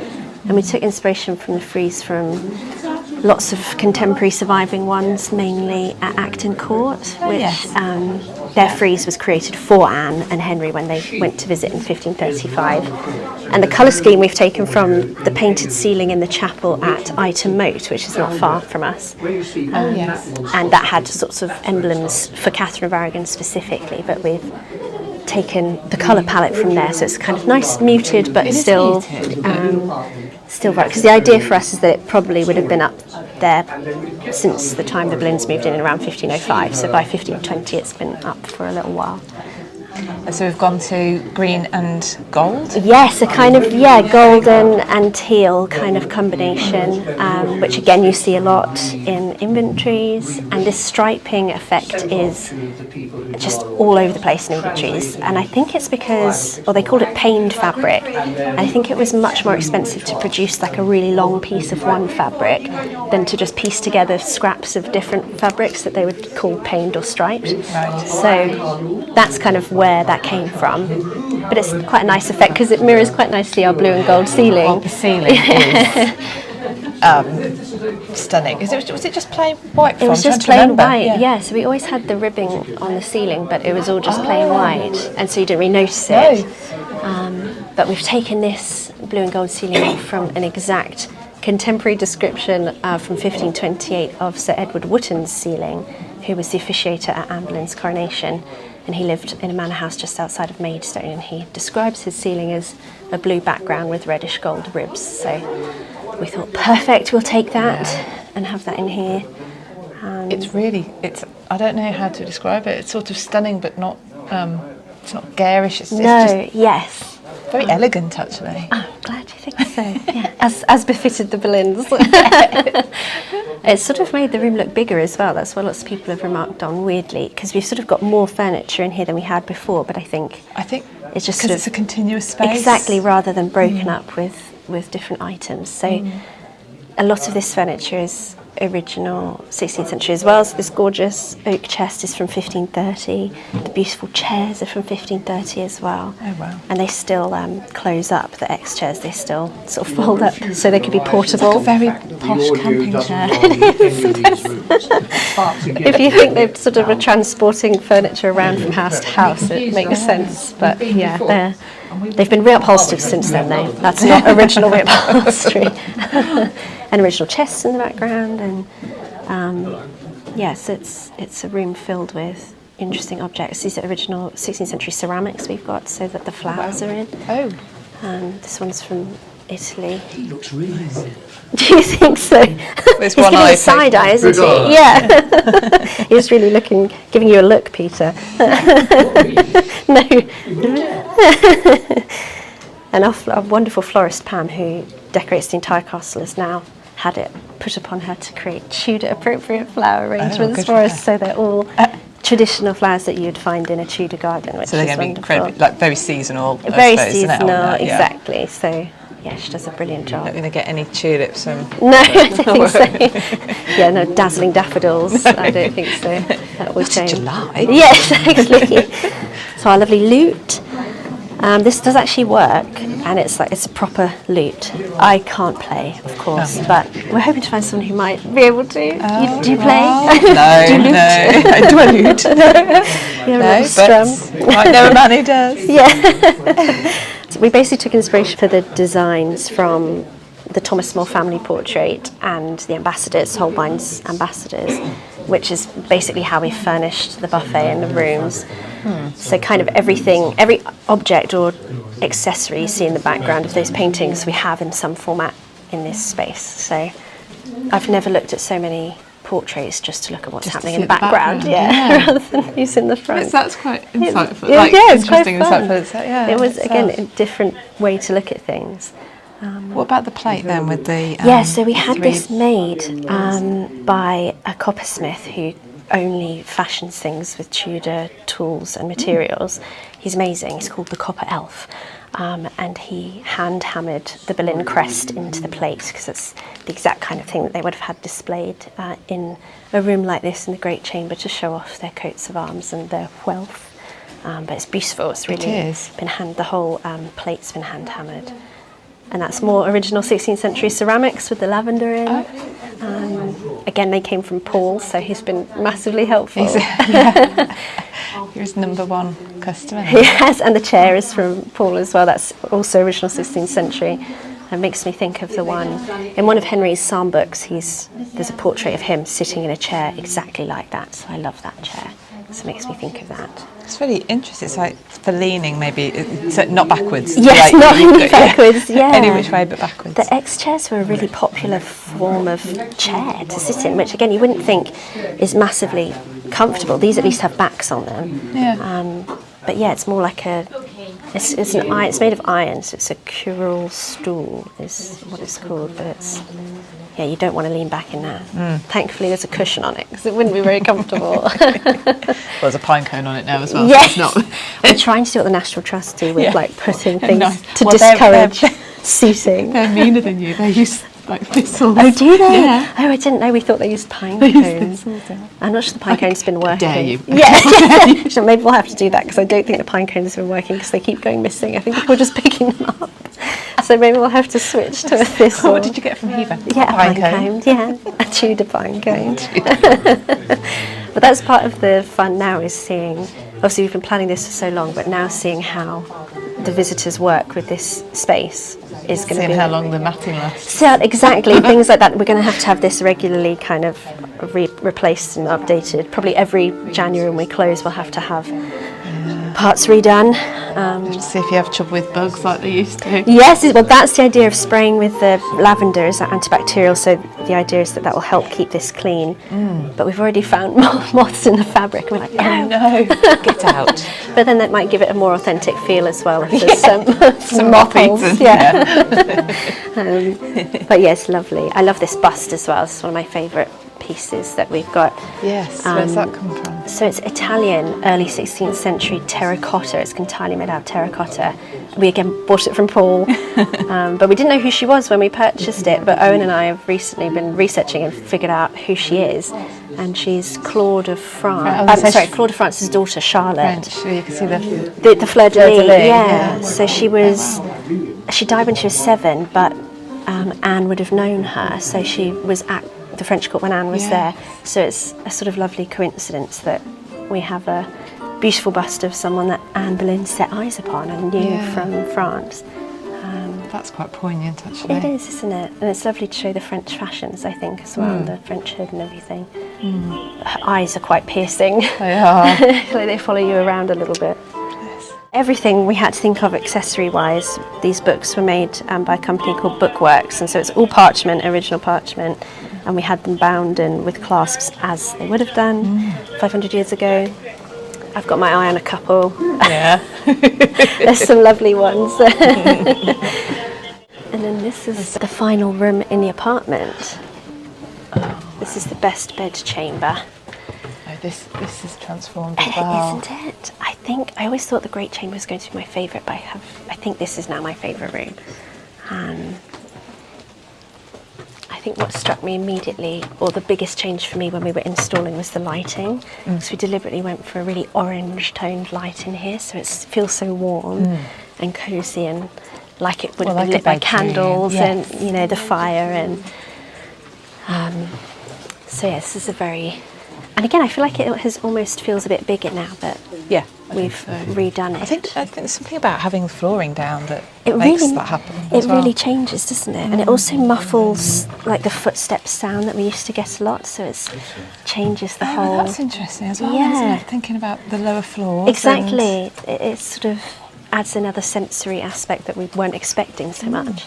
So now we've got tapestries. Now we've got tapestries, yes. So we wanted to save tapestries which were extraordinarily expensive for the last room, because this room is set when Anne is sort of queen waiting. She accepts Henry's proposal in the narrative we're telling, and she returns here. And when she was obviously a child, she would have been in the nursery, but when she returned as the queen-to-be, she would have had the best bedchamber, so she would have stayed here. And this is where she would have read and received all of Henry's love letters that were sent to her here at Hever. Yeah, love letters, rather scandalous love letters. And probably wrote her replies as well that we don't have anymore, which is so tantalising. But this is the most private space in the apartment because you've had to walk through the most rooms to get here. So it's absolutely the space where she would have been having those very private moments of reading and replying to Henry. And I just think all the conversations that were had in this room and in these walls. There's also where she recovered from the sweating sickness in 1528 when Henry sent his second best doctor, Dr Butts, to attend her here. So a lot of important things happened in It's this absolutely space. wonderful how your work is enabling you to literally place people, obviously especially Anne, you know, in an actual space. Totally. And what she's probably doing in it. I think it's the closest you can come to sort of imagining what she was thinking and feeling when you're standing in the space that she was standing in when she was making those I can imagine decisions. she felt quite safe here. I think so. I mean, it's got that feel anyway, it always has had, but... Yeah, I think it's the appeal of Hever was always that it was smaller, so it was intimate and it was private, and it was a retreat, I think, for Thomas, but also increasingly for Anne. And she would only come here with her most trusted servants, her most trusted retinue, because you couldn't house a big old retinue. Big, yeah. Exactly. It's So not going to be I think a huge really, entourage. No, I think it really played into her hands with the kinds of events that were happening at that time, the privacy you'd want from that. So.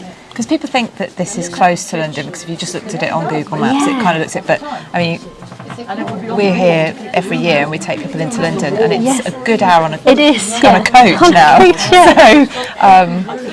on made roads. Yeah. So they say it was a day's ride from Greenwich, where Thomas was based a lot. But then obviously it's also sort of equidistant to the coast where Thomas was going on all his diplomatic missions. So it's well placed. So it was for really him. well placed for him and his young family. And then for Anne, it was sort of the best place for her to retreat to, not far from London. A day's ride though, I mean, it sounds like a long time, doesn't it? Well, but it's not sort of, relatively. You can't pop over like you. you can't just hire a Don't cab. put yourself on the river. No, exactly. If you want to be away from it. Yes, totally. So I think it has that intimacy still in the space, which I think is really important. And we've got some fake fire in the corner. I like the fire with the Which is noise. nice, appropriate, isn't it? Yeah. And it's amazing, actually. It uses water vapour and it produces it looks like flames, but obviously it's not. We've had a few concerned visitors say, you have a fire. It's like, don't worry, it's just water vapour. It would be a massive fire hazard with this rush matting if we had an actual fire. It makes you think though, of course that was what they had though. Totally. And you've got the sketch of Anne. Yes, we Holbein have, sketch. yes, because sort of the more research that goes into this sketch, the more people, it's still controversial obviously, I think are sort of suggesting that yes, this is definitely Anne, and that it is a kind of, she's obviously in a state of undress, and perhaps it was Which is a hilarious because miniature. it's high neck and It's true. It's not covered her hair. undressed. Yeah, not undressed as we'd know it, but she's not in formal. She's obviously not been dressed yet in her gown. She's in a sort of dressing gown essentially, and a nightcap. So it's how she kind of would have been in this space. Yeah, that's true. In her night clothes. So yeah, it's nice to have it in this room. And we've got even the curtains. This is the level of detail I've gone to in these inventories and pictures, but these curtains are an exact replica, including the pole and the specific fastening to the wall that you see in the background of Holbein's portrait of Henry Guilford, where you just see a corner of a curtain. Thank you to the painters for being so pedantic. Honestly, thank you, background. because it's been massively helpful. Yeah, we have a lot to thank Holbein for. Coming off the wall, Exactly, behind Cromwell. the fastening of the curtain pole, everything has been sort of done as exactly as possible, which is, it's quite funny. And these tapestries are both replicas of, or recreations of two in the V&A, the one behind the bed and the one there. And they're part of the Devonshire hunting series from the 1450s, I think, off the top of my head. And they're French based, so the exact kind of thing that the Boleyns would have had and probably inherited, because obviously tapestry was so expensive, you often, if you were lucky, had it passed down to you. And then this one is the kind of tapestry that they would have had made for them, and this is from the Field of Cloth of Gold. Well, can I spot? Is Yeah. that fancy? Yes, that is exactly. It's not the nicest. It's not the most flattering. His nose, it's a very They big went for the nose. French nose. He did go for the French nose. So it's nice to have. Obviously, Thomas Boleyn organised the Field of Cloth of Gold. It's almost certain all the Boleyns were in attendance.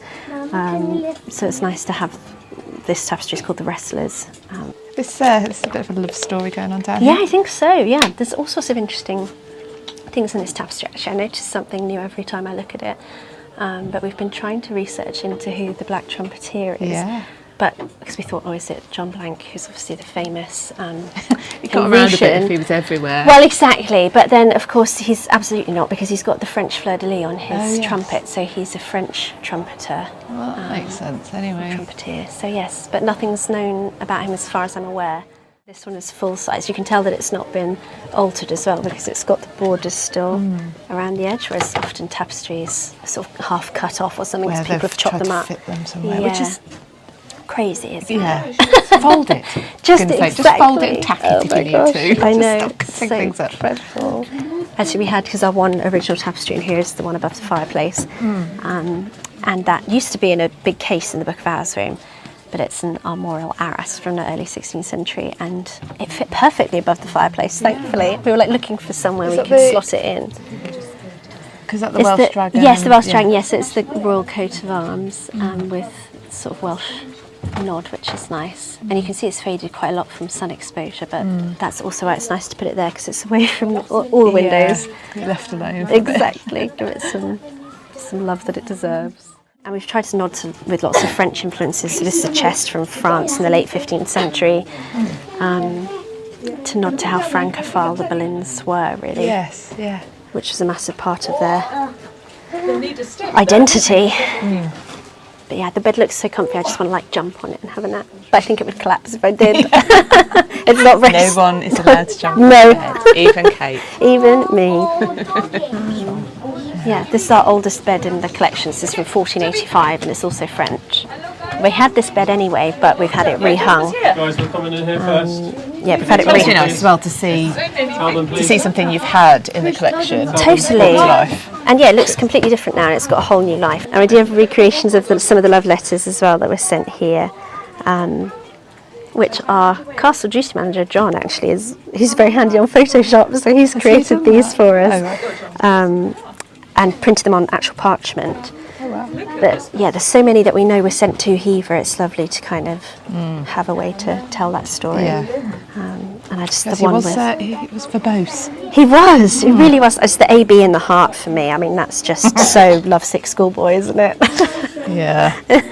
Watch out, girls. Yes, so the irony knowing what happens later on in their relationship is awful. Might have been a little bit too intense at the beginning. But fast and hard. So Yeah. Breathing new life into the spaces has been one of the big aims of the project. And to know it's going to be here, and you can adapt it and we can develop tinker with it and change the stories we're telling and the items on display, but yeah, the foundations are here to stay, which is the biggest permanent change the castle's had in well over a generation, so it's really lovely to be able to be the people bringing that to the spaces and to the public as well. Yeah, you've changed it from a museum into like a living history. Lived in space. Yeah, I'm glad you think so.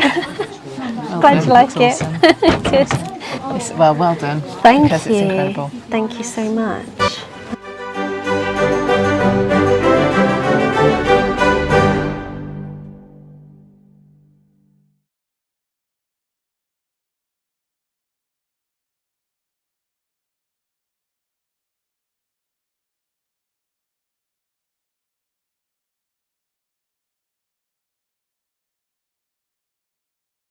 Hello, everyone. Welcome. Today, I have another guest. Her name is Amanda Glover, and she has done some research into Anne Boleyn's letter, this famous letter from the Tower that Anne Boleyn is supposedly have penned on the 6th of May, 1536. 6th of May is 13 days before Anne was executed within the walls of the Tower.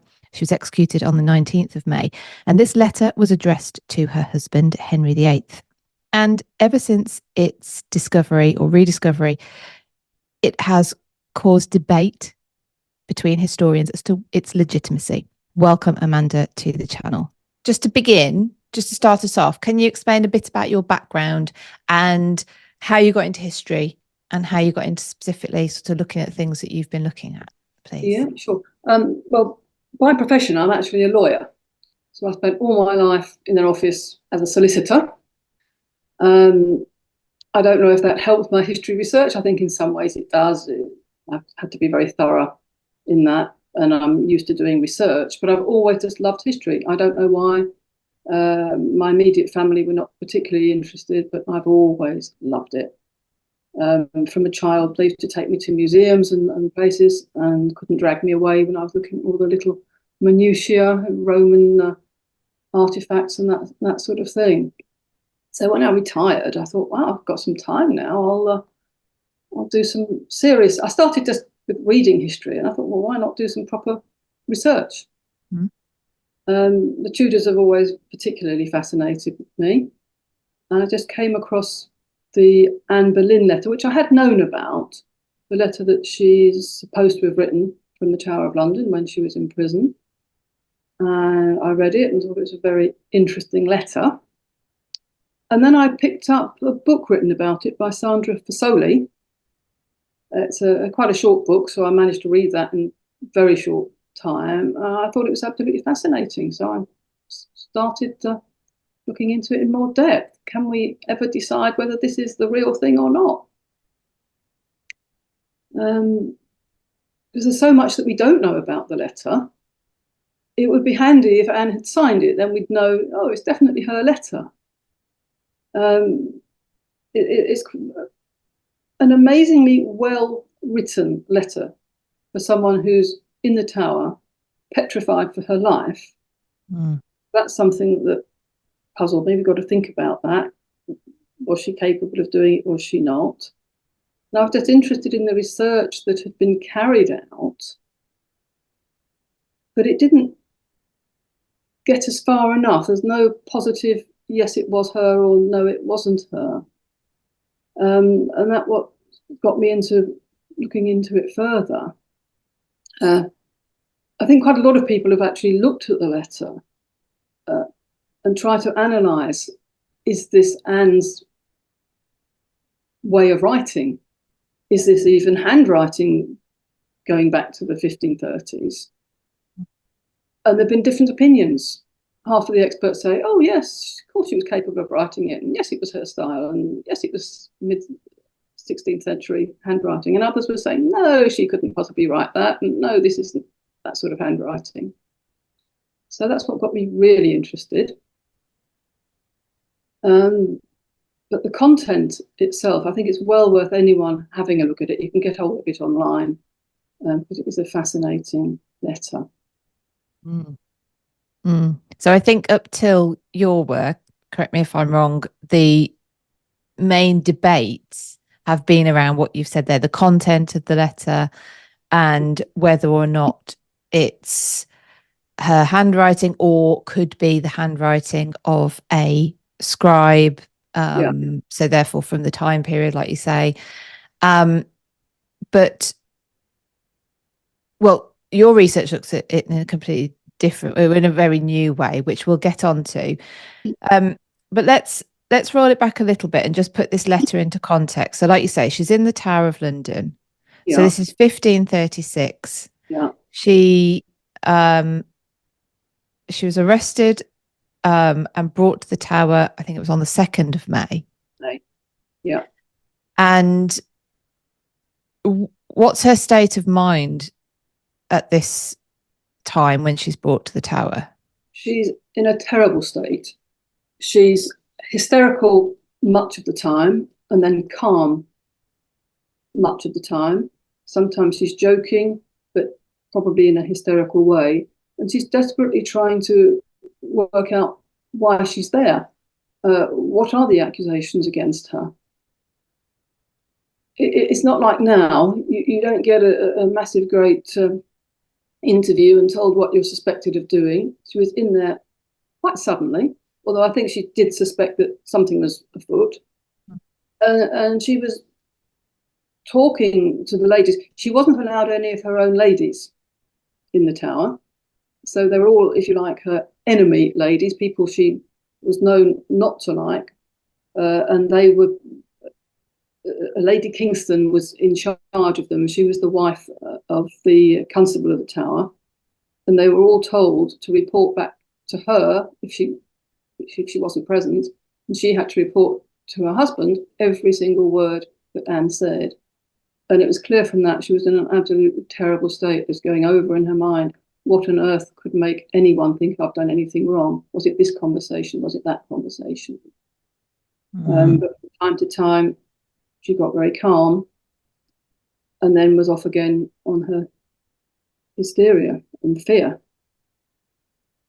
But this letter is written in a very calm way, if you like, very thoughtful.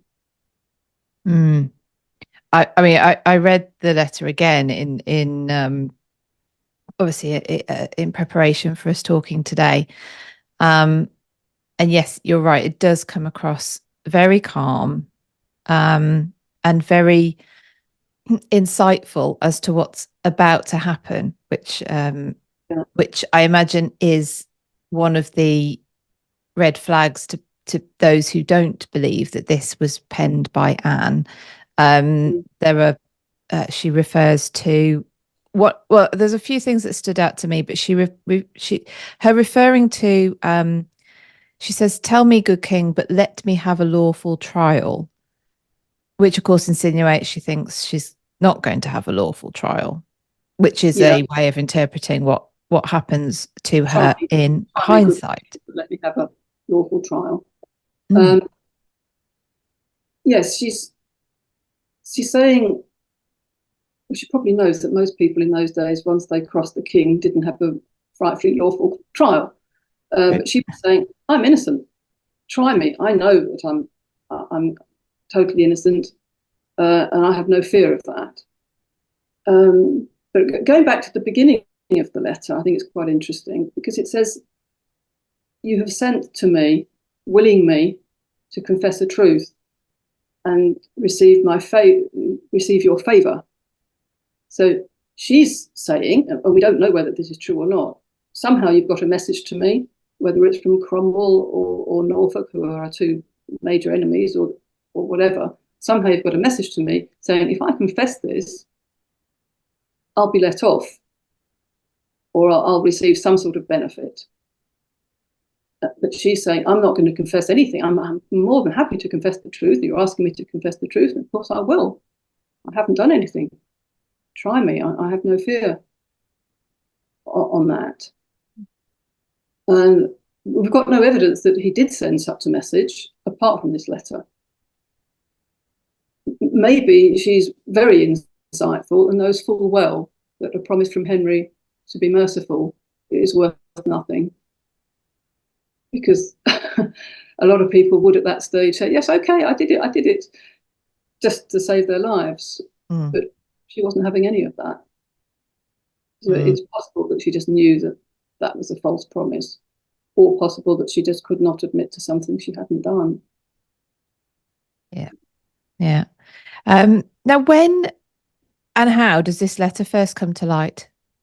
Well, that's a very interesting question. It's been the one that I examined, and there's the one that people think is the original. When I say original, I don't mean they think that Anne wrote it in her own hand.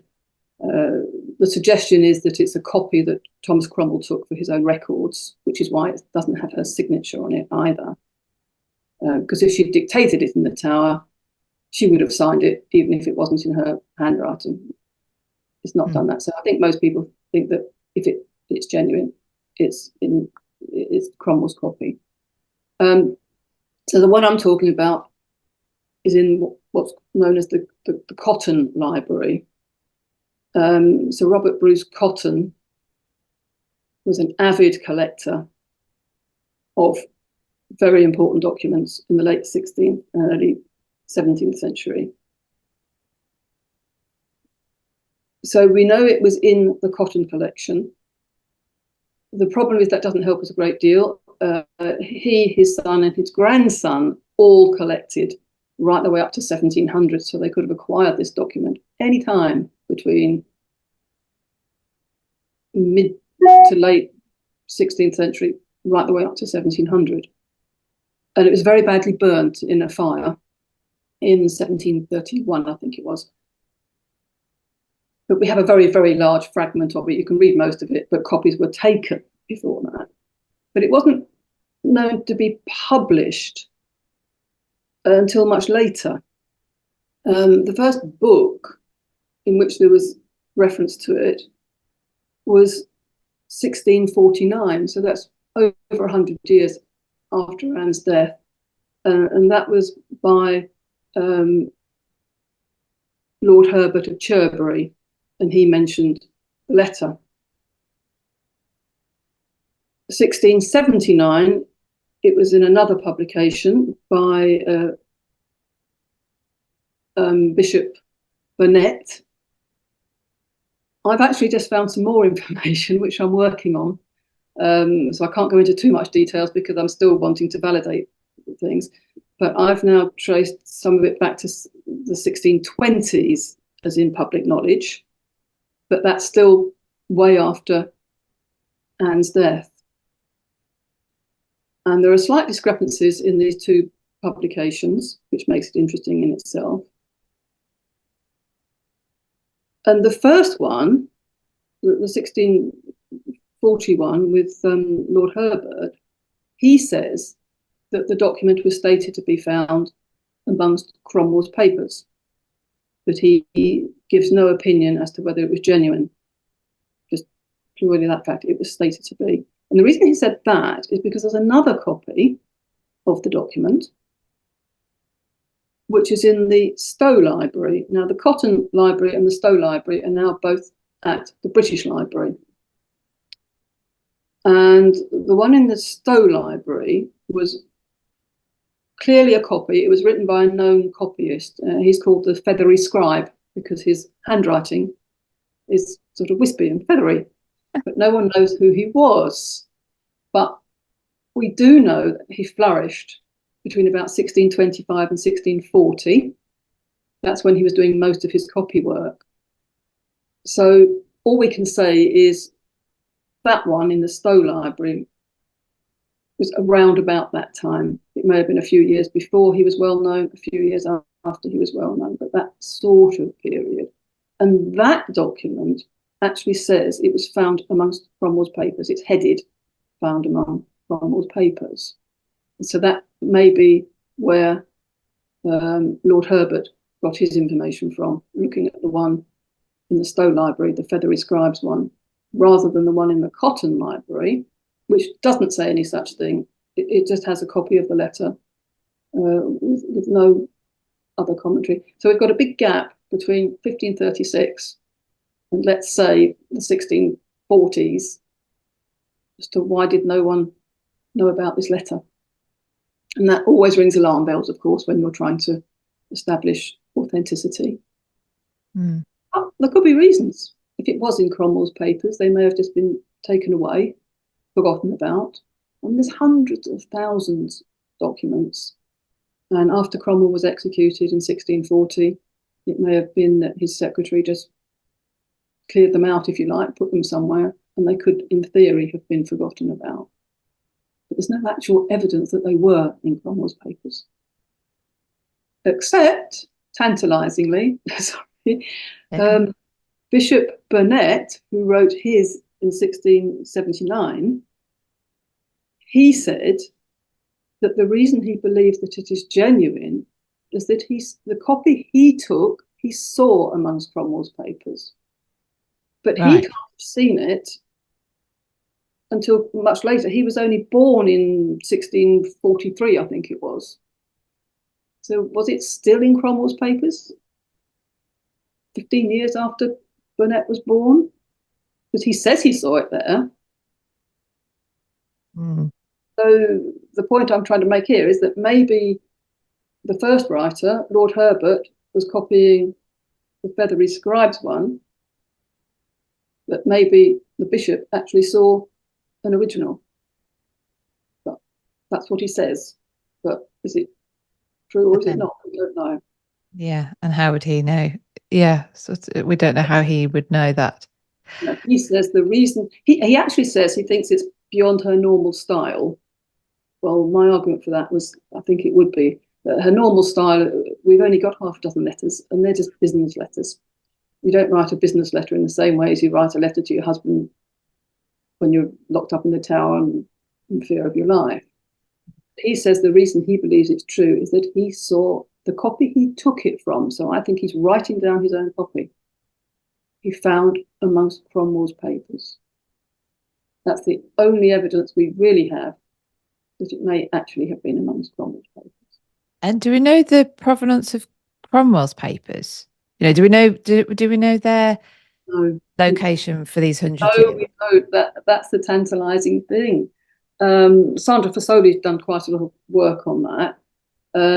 She thinks that possibly Cromwell's secretary, Ralph Sadler, I think his name is, would have been able to go through them, maybe take what he thought were dangerous papers, possibly dangerous to other people, or interesting papers, and maybe he's taken them away, and maybe they have then been found at a later date, but there's no evidence at all as to what happened to these particular papers, and we don't know what the other papers are. When Burnet says, I found them amongst Cromwell's other papers, he doesn't enlighten us. He doesn't say what other papers they were.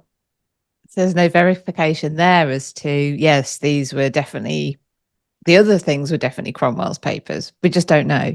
Don't know. And it may have been that he was very naive. If he was looking in the Cotton Library, the Cotton family made their library available to the public, any educated member of the public, and it was valued as a very important source, even during the Cotton's lifetimes. And they were taken pretty much on face value. Members of Parliament were looking at them for precedence and that sort of thing, so they did rely on it. He had a good name. And it may be because Cotton just collected and collected and collected, but he filed them probably in date order or subject matter. So maybe he was collecting bits and pieces from Cromwell and put this letter amongst them, and then Burnet could have come along and seen them amongst Cromwell's other papers. But to me, that's no evidence that they started in Cromwell's papers. Right. Because we know that Cotton collected from hundreds of different sources. So it could be as simple as that Burnet was being a little naive. But it could be that he really genuinely saw them amongst Cromwell's papers, and that's possibly where the letter genuinely was. We just don't know. It's interesting in itself that that's say it was in amongst Cromwell's papers, that's the focus, Anne's letter, as if there's nothing else that would have been of interest in Cromwell's papers that would have survived that 100 years as well. You'd have thought there'd be some other meaty stuff in there. Yeah, but the focus is on Anne. Yes. I think some of the papers, I don't think it suggested that all of his papers were there and discarded for this time. I think some of them would have been seized just on Cromwell's death and kept by the government officials. The suggestion is that maybe a Cromwell secretary took sensitive documents before Cromwell's execution, knowing that Cromwell had been arrested. But then, as you say, there'd be other juicy pieces of information which maybe haven't come to light, or maybe they've got separated out, and we do know a little bit about them now. But you think they'd be mentioned. Although the book from that Burnet published in was on the Reformation, history of the Reformation. So he was only concentrating on things that were relevant. Right. But yes, I mean, who knows? Oh, okay. So what's different then about the research you've done? Right. Well, I thought let's try and be a bit more, I don't know, maybe scientific about it. Everything else is so objective. We all have our own opinions. I think this is your law background coming in here. It may be, and my science background. I actually have a science degree. I started off as a scientist, so that might be both of them. What can we do? So I thought, let's look at the paper that it was written on. Is it written on paper? There was a suggestion it was on parchment. Parchment is an animal skin, so you're not going to get quite so much information from it. But I thought it's likely to be paper in this period of the 16th century.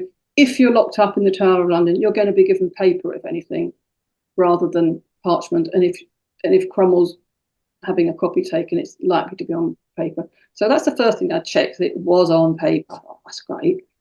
Then I thought about carbon dating. I was cast down very quickly on that. At first, the experts at Oxford University told me carbon dating is not going to be accurate enough in this period to help us. It might be a date plus or minus 40 or 50 years. Well, that's not going to help. No. Because my thoughts, if we can date the paper to 1536 or thereabouts, it's much more likely to be genuine. If it's 100 years later, it's less likely. And also the British Library said, don't even think about doing any intrusive investigation. You can't have a fragment of this piece of paper. Forget about it. I'd actually thought, well, maybe they would let us have a fragment because it was badly damaged anyway, so another little tiny bit wouldn't make it. But no, that's not what they thought. So I ruled out any intrusive types of chemical investigation or whatever. So I started looking at how paper was made in those days, which in itself is very interesting, and in particular watermarks. And I discovered that watermarks didn't last very long. It's not like now, where one manufacturer might keep its watermark for 20, 30, 50 years. Everything then was done by hand, and watermarks wore out. The way paper was made, there was a large wooden frame, and in that frame were in one direction a whole load of wires very close together, very fine wires, and then in the other direction, so these fine wires are fine like a sieve. In the other direction, there were wires further apart, a bit more robust to give it strength. And this frame was drawn through a vat of stock, which is the liquid paper, if you like. That's the mush made from rags and hemp, very, very carefully treated. And the aim was you drew the mould through the top layer of the stock, it was called, and lifted it up. And there was just a tiny layer of all these little rag fragments, and which would make the paper. So when you held up the paper, you could see the lines that were made on the mould. So the mould you turn over onto a layer of felt, and out would come this very, very wet paper, and you'd press the paper and then hang it up to dry. And so you can imagine the little tiny faint lines from these wires would be shown. But every mill had a watermark, so they could identify this is our paper. And these were tiny. They were only 4 or 5 centimetres high. And they were made by twisting little bits of wire by hand and sewing it loosely onto the main wires of the mould. So that would show as well.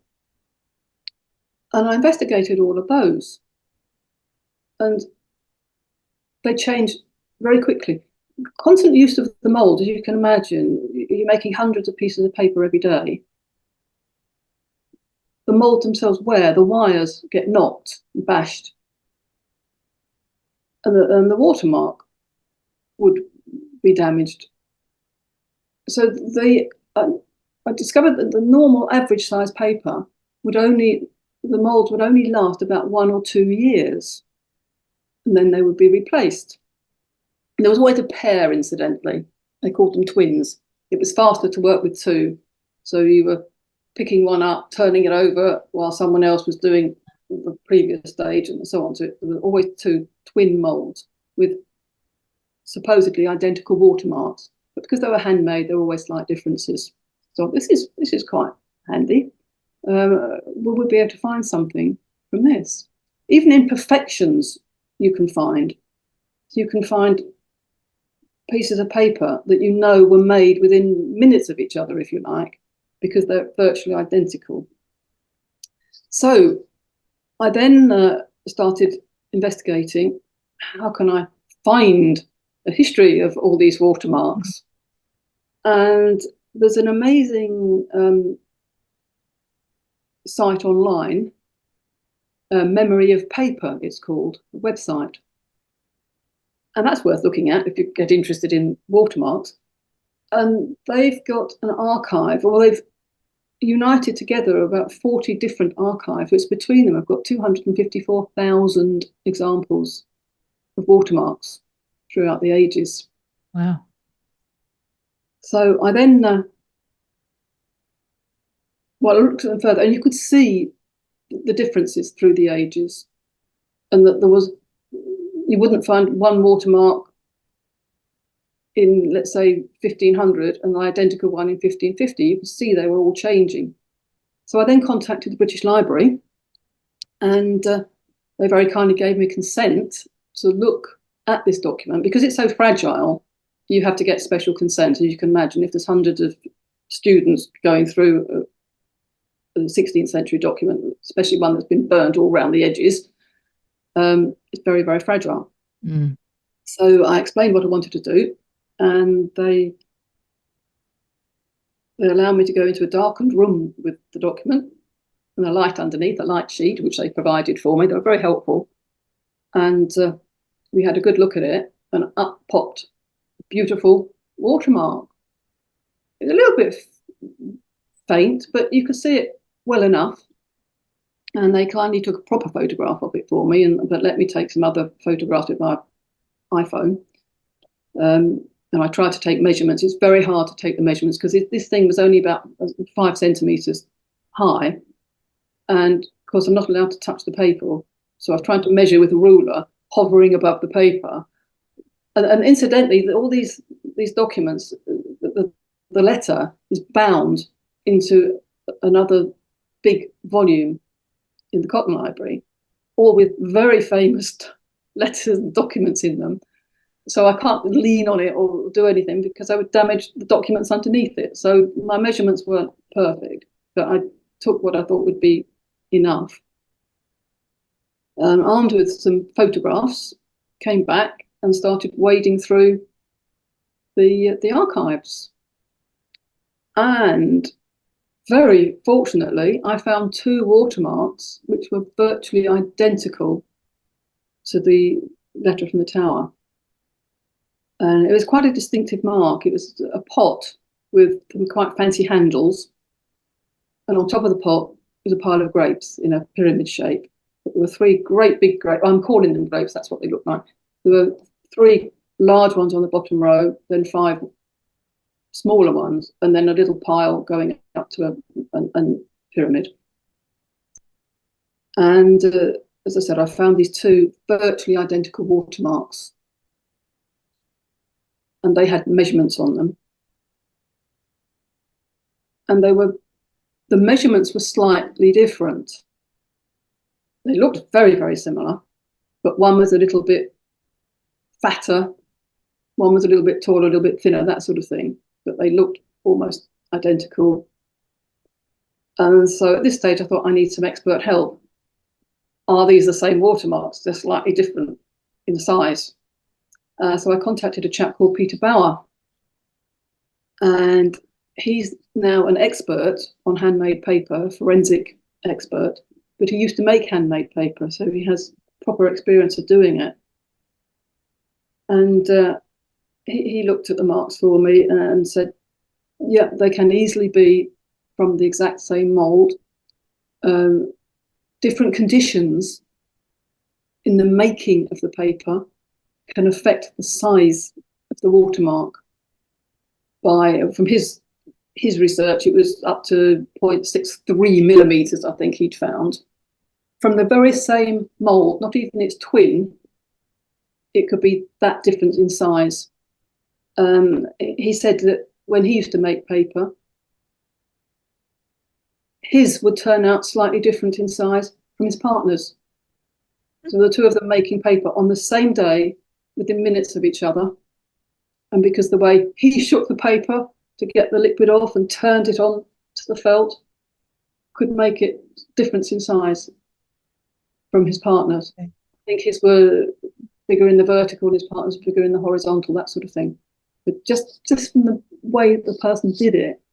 But he said the atmospheric conditions would make a big difference. They used to hang these pieces of paper up in rooms to dry.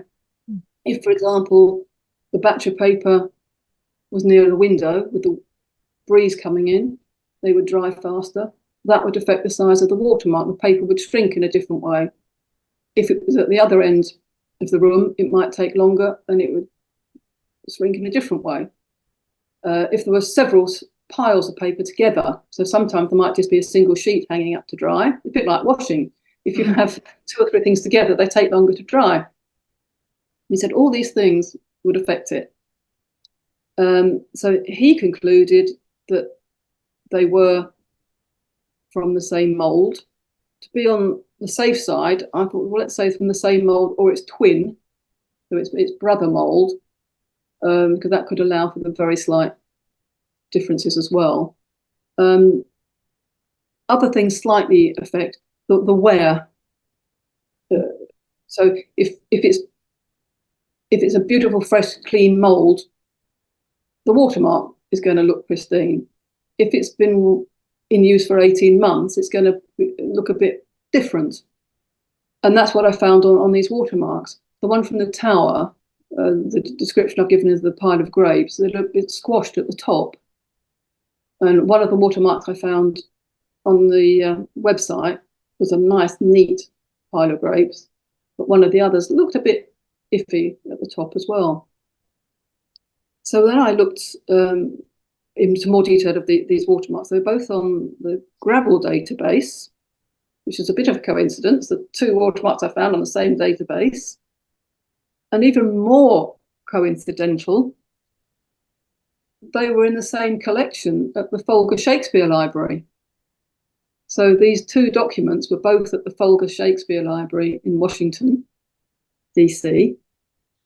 And even more coincidence, or probably not coincidence, they were in the same collection. I think not coincidence. I think they were the same batch of paper, or near enough. That's where this family, Walter Bagot was his name, and I suspect Walter Bagot bought his paper from the same merchant, and the merchant bought it from the same mill, and therefore it had the same watermark on it. And of course, I looked at the date, and the dates were not 1536. One of these was 1606, and the other was 1609. So 70 years after Anne's demise. So this is when, and this is the dates of whatever document was written on the paper. So the paper could still have been bought in the same batch, say in 1606, one piece used then and one piece used. It could have been, later. Yeah. It wouldn't have lasted very long. People didn't tend to store paper a lot, I suppose because they had damp houses and so on, and it wasn't a good idea. And paper was hugely expensive. They probably wouldn't want a large batch. But yes, I think it was possibly from the same batch, or possibly bought from the same, well, definitely bought from the same mill, obviously, but possibly the 1609 one was made when the mould was a little bit older. Mm-hmm. That was the one that had a few little bashes on them. And possibly the 1606 one was when the mould was newer, and possibly from twin moulds, but very much the same date. And that to me means that the letter from the Tower was also very much the same date. I think possibly if we just say the first decade in the 17th century, I think that's accurate enough for our purposes. But I would say probably 1608, 1609, 1610 type, because the watermark looked more similar to the 1609 letter than it did to the 1606, only because of the damage. And the foot was very slightly different. The foot on Anne's letter, I've described it more like a sausage shape of the foot of the pot. and the foot on one of these watermarks is more like a coat hanger, a neat modern coat hanger. But the other one, the 1609 watermark, is very difficult to see because there's writing over it. But I looked at it for hours and hours now, and I think it's similar to the sausage-shaped foot. So it could have been a twin mould with slightly different feet. It could have been a damage that wasn't repaired, or it could be a damage that was repaired but casually, so it wasn't identical. But if you picture the coat hanger, just a little pull in the middle would make it into a sausage shape, or vice versa. So I think it started off as a coat hanger, had the little pull, and nobody bothered to repair it because you didn't need to. If the whole mould was damaged, you'd have to repair it. But if the watermark was only slightly damaged, no one would bother to repair it. You could still see it was this mill, this mark. So yeah, I think it's round about that date. Right. So, but again, no idea who, why. No. So initially I thought it's a forgery. Someone's written it early part of the 17th century, but I really don't know. It could easily be a legitimate copy of the real thing. Robert Cotton or his family could have paid a scribe to take a copy of an original. Maybe someone had the original, wasn't prepared to sell it to the Cotton family. So the Cotton family said, well, can I take a copy, please? I said, yes. It doesn't say a copy on it. The Feathery Scribes one says this is a copy. So we know copy, or at least it's written on it, found amongst Cromwell's papers. So we have reason to believe he's saying this is a copy. But the Cotton Library one doesn't say it's a copy. So one of the things I want to try to do, which is impossible at the moment because of the problems the British Library are having because of their cyber attack, I'd like to go through some other Cotton documents. One, to see if I can recognise the handwriting, same as this one. And two, to see whether he did always write notes on the top, if it was a copy. If he did that religiously and this one doesn't say, well, that's a hint that maybe Cotton thought it was an original document.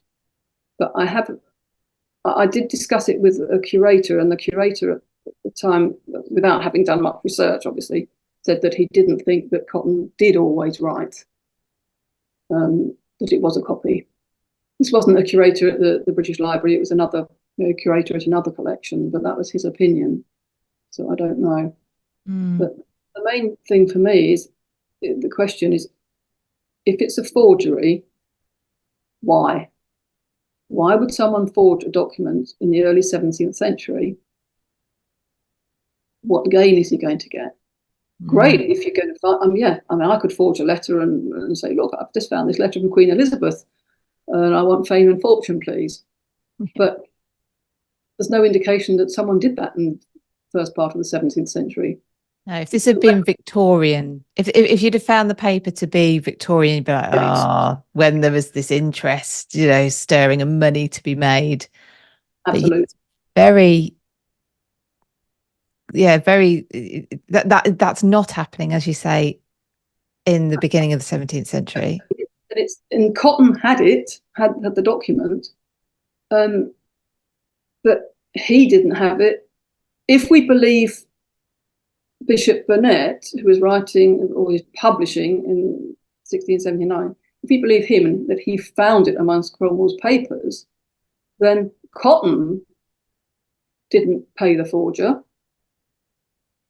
because the forger was in, let's say, 1610 for round figures, and Burnet wasn't even born in 1610. Do you see what I'm saying? So it wasn't amongst it. If Burnet is saying I found it among Cromwell's papers, Cotton can't have paid a forger for the document, because Cotton wouldn't have got hold of it until decades after it was forged.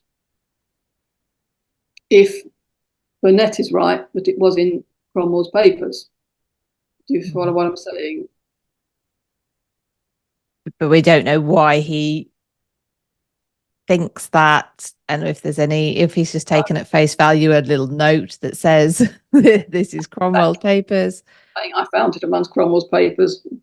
Does he mean I found it in the Cotton Library amongst Cromwell's papers? If he does, I think that doesn't mean very much. But the forger doesn't seem to be any evidence that a forger has gained unless he forged it and handed it to Cotton. And that gets us to another point. If there was a forger in about 1610, he was highly educated. And not that many people highly educated then. The letter is extremely well written. So well written, in fact, that some earlier writers have said that it's one of the finest letters in the English language. I don't know if you go that far, but it has been said, but it's certainly very well put together. It's also put together by someone who knows his history, because if he's writing 70 years after Anne's death, he's obviously read about it somewhere carefully and composed it. So you have a forger who is intelligent and educated, and what's he gaining from it? And in those days, most educated people did have some money, so would they need some extra money by forging? I mean, that's a very sweeping statement, of course. Educated people got poor as well, they needed money, and he could possibly have made it up and trotted down to the Cotton family and said, would you like to buy this? Assuming Bishop Burnet is wrong, and he didn't really find it amongst Cromwell's papers, that is. But then we have to look at the Cotton papers, the Cotton Library. In 1700, the whole library was given to the nation. It was actually one of the founding collections of the British Museum.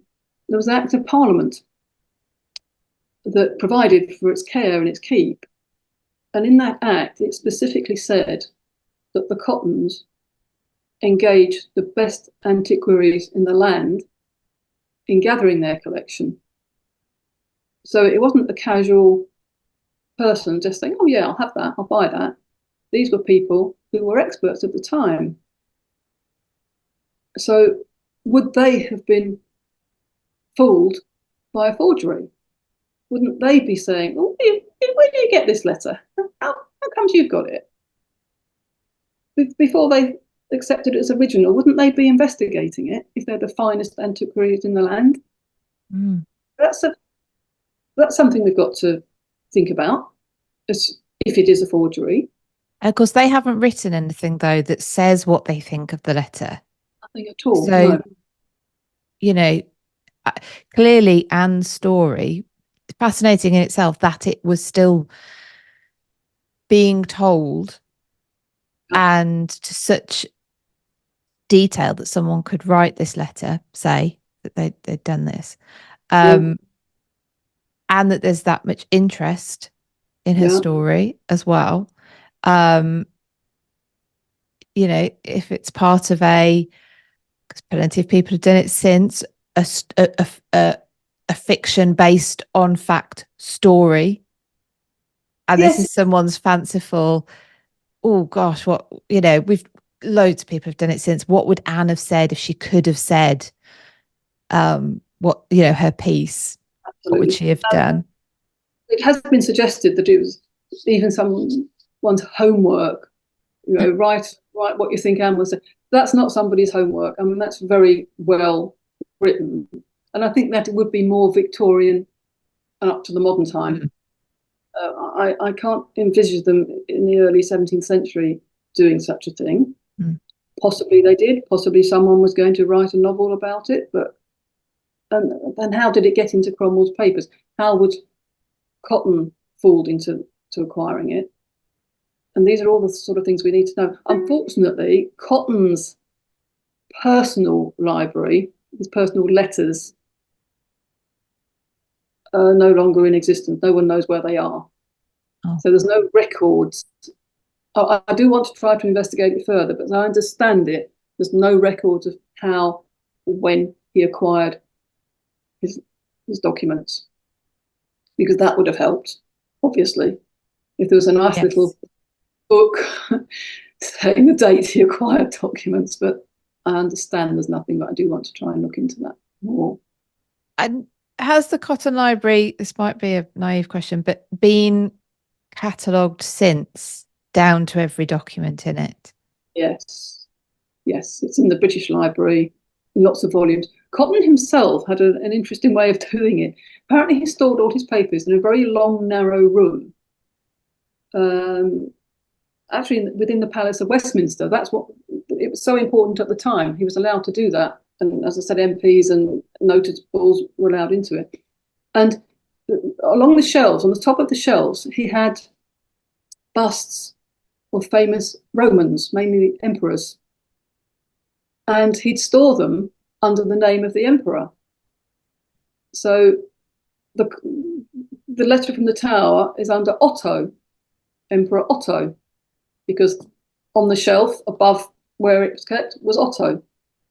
And he'd say Otto 4 if it was shelf number 4 down, and 23 if it was the 23rd in the pile, that sort of thing.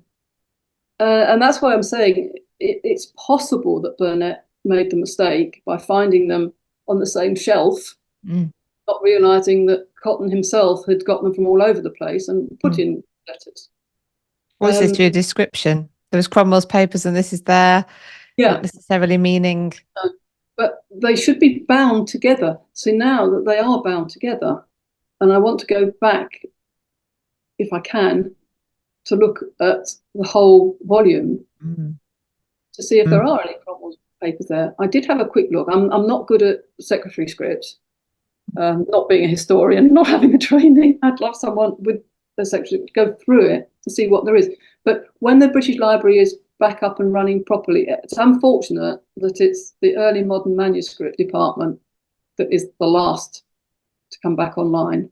When it does, I want to try to go through the list to see what else is in this volume, or what else is in Otto, to see if Burnet has made that simple mistake. But try and give some context. Yeah, the library still stores it under Otto. Wonderful. Yeah.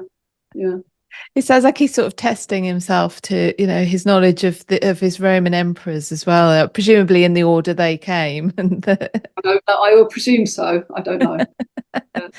That's funny. So that it's absolutely fascinating. I think it's brilliant that you've thought of another way of looking at it. And I mean, it still leaves us with this massive mystery, which, makes history all the more intriguing anyway. So why not? But other ones that we should be looking for watermarks on. Well, yes. Yes, indeed. I mean, it would be fascinating, wouldn't it, to see as well what else. Like you found these other 2 documents. What were the other 2 documents, by the way? You've got the family letters. Right. One from Walter Baggett's son, and one to a kinsman by marriage. Right. But yes, when I started doing this, I thought, someone must have looked at the watermark, surely. But I couldn't find any reference to it, because it seems to me an obvious thing to do. But there might be other letters that we're not sure about. Maybe it's worth having a look at those. That's what's wonderful about people coming at things with fresh eyes, because once you're very familiar with a particular topic or something, it is more difficult, just by virtue of being familiar, to think of a completely new angle to look at it. So, And I think don't assume anything. Absolutely. Don't assume it must have been done before. Right. Yeah. Or if it hasn't, do it. So, I love it. I should mention actually as well, you're saying about making a copy. This is something people would do. I mean, they did it with letters, they did it with art, of course. This is how can we have any idea what, for instance, the Whitehall mural looked like, which of course was destroyed when the Palace of it's only because someone went and painted it. There's also, I think, the Armada tapestries that were hung up in the Palace of Westminster. I'm trawling my memory banks now. They're in a later depiction of, I think, Charles II sitting in Parliament, and they're in the background. Again, that's the only reason we kind of know what they look like. I've been to Worcester Cathedral Archives, and they have, again, I'm trying to remember, I think it's a copy of Henry VIII's will. I think it's a Tudor will anyway, and that's because one of the monks from Worcester went down to London, copied it out, wrote down what it said, and brought it back. So this was something that was done. No photocopiers in those days, but yes, some people queried this. Why would Cromwell have kept a copy, especially if he wasn't going to give it to the king or whatever? Well, that's another question. Did the king see it? Did the king not see it, if it's genuine? Now, as a lawyer, I can tell you that any lawyer would keep a copy of a document. You never let documents go out of your office without keeping copies. You never know when it's going to be handy. And if there's anything that Cromwell was, it was an incredible administrator. Absolutely. And you never know when it might prove of use. And you have this strange attitude, even if you think, oh, that's not good, or that's not good for my client, or whatever, you keep it just in case. You might not want anyone else to see it, but you keep it because you never know. And I'm absolutely sure that if Cromwell, big if the letter is genuine, and if Cromwell did show the original to Henry, he would have kept a copy for himself. If Henry saw it. If I suspect he probably was angered by it and probably threw it in the fire or something like that. Yeah, Henry didn't like to be confronted with the reality of what he was doing quite often, if it was icky. And I can't imagine. I can imagine Cromwell seeing this letter and it not getting to Henry, because he would have known what, unless he thought it would be to his advantage. But yeah, because Anne's letter begins, "You have sent to me to confess my faults." So if that's true, Henry's expecting a letter from Anne, or expecting something, expecting a confessional or whatever, either oral through a messenger or in writing. So if a few days later Henry is saying, "Why haven't I heard from Anne yet?" because Cromwell's hidden the letter, he's got to come up with an answer, hasn't he? So he may, because people are saying there's no way would Cromwell have handed that letter to Henry, because Henry might have had second thoughts and thought, "Oh yes, I can't do this. Yes, I did used to love her," and all this sort of thing. But if Henry ever discovered that the letter existed and Cromwell hadn't handed it over, he would have been in dire trouble. He'd have to have had an excuse as to why the letter wasn't forthcoming. Why has the Queen not written to me? Because you think that the Queen would take up that opportunity. And as I said, it's a big if. And I wonder if it did happen that way, that Cromwell did think, "Oh, this is just going to get him annoyed. I will say to Henry, well, of course we've got all the evidence that she committed adultery. She's saying she's innocent." Well, you know full well she's not innocent. But if he's there in front of Henry, Cromwell could convince him of anything, I'm sure, because he wanted to believe that she was guilty so he could get rid of her and marry Jane. Yes, you have to remember there's an overlap with Jane Seymour and Anne Boleyn, which quite clearly he had kind of moved on already in his affections. And Anne, in this letter, mentions her not by name, but mentions the fact that she knows he's already dallying with someone who she says, "You know who I'm talking about," but she doesn't name her. I think that Henry could well have seen the letter, and I think confident.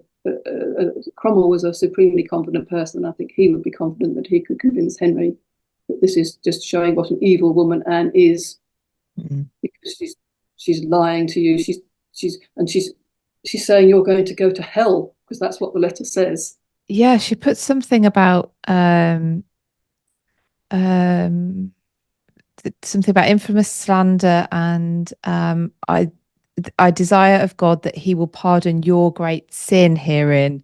and likewise my enemies, your instruments thereof, the instruments thereof, and that he will not call you to straight account for your unprincely and cruel usage of me at his general judgment seat. And she goes on, and that to me, because the first sort of few paragraphs are, the normal sort of deference to the king, and I'm from a low estate. Of course she wasn't. That's a kind of misnomer, that she was a commoner. Was a relatively low estate, from daughter of a knight to queen, and I think that the Butler family connection, like the wealthiest Irish family, but then sort of towards the end, like that whole, God will pardon. I desire that God pardon you of your great sin and your unprincely and cruel usage of me. Sort of, there's no deference to Henry in those lines, certainly. That would anger him if he had seen the letter. But that's another point about possibly is a forgery, because this is saying you've sent to me to admit my fault, when there's evidence in William Kingston's letter, that's her jailer, if you like, one of his letters reporting what was going on was that Anne had asked to write to the king, and he at that stage had refused, said, tell me what your message is and I will pass it on. So if she's saying, can I write to the king, but she's already had an order that she should, they can do it. Or it may be that there was a conversation that Kingston was saying, well, yes, I will answer the message orally. She was saying, but I want to put it in writing. We just don't know. But that makes it possibly more likely to be a forgery, and that the historian didn't know about Kingston's letter. But that's quite flimsy evidence, because there might be some of Kingston's letters that were lost as well in the file. Indeed. And add on to this, and I can't remember the date, I apologise off the top of my head, that Cranmer goes to see Anne, and we think possibly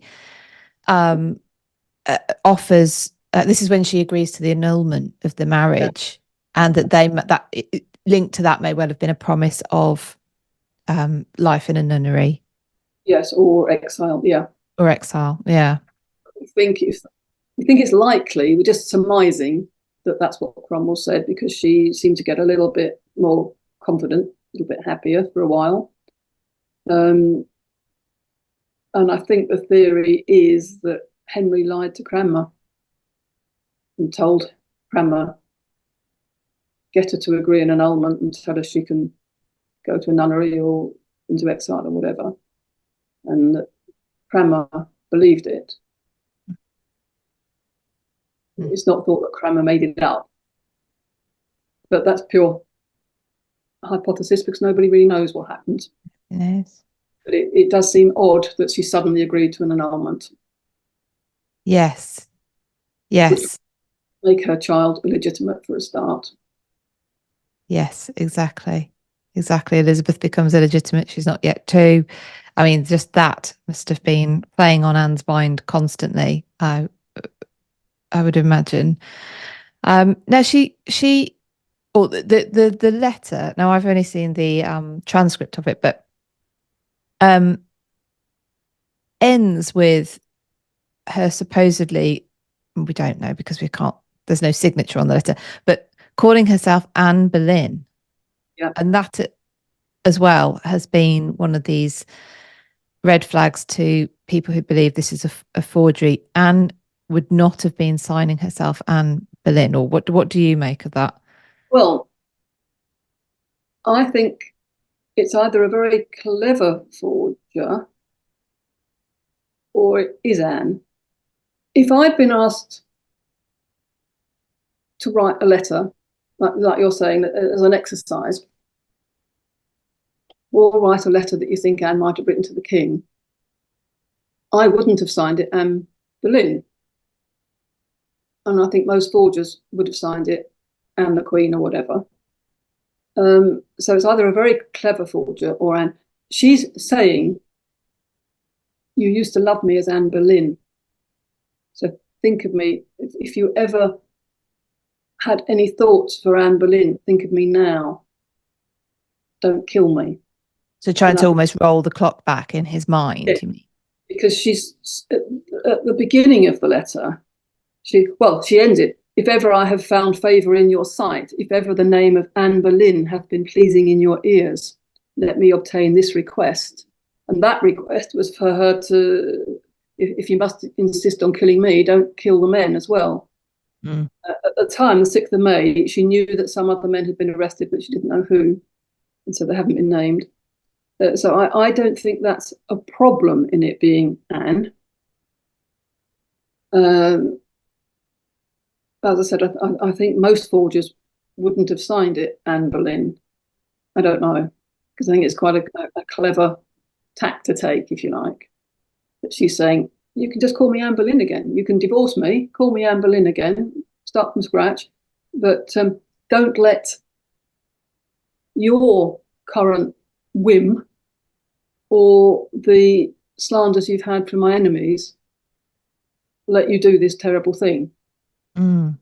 And just think of me as Anne when you first met me, and I think that's a possibility for her to have said. Well, of course, I suppose put that into the context of her predecessor, Catherine of Aragon, would not entertain the idea of retreating to to a nunnery to live out her lives, which previous queens had done if they'd got to the point where children weren't coming and heirs were required.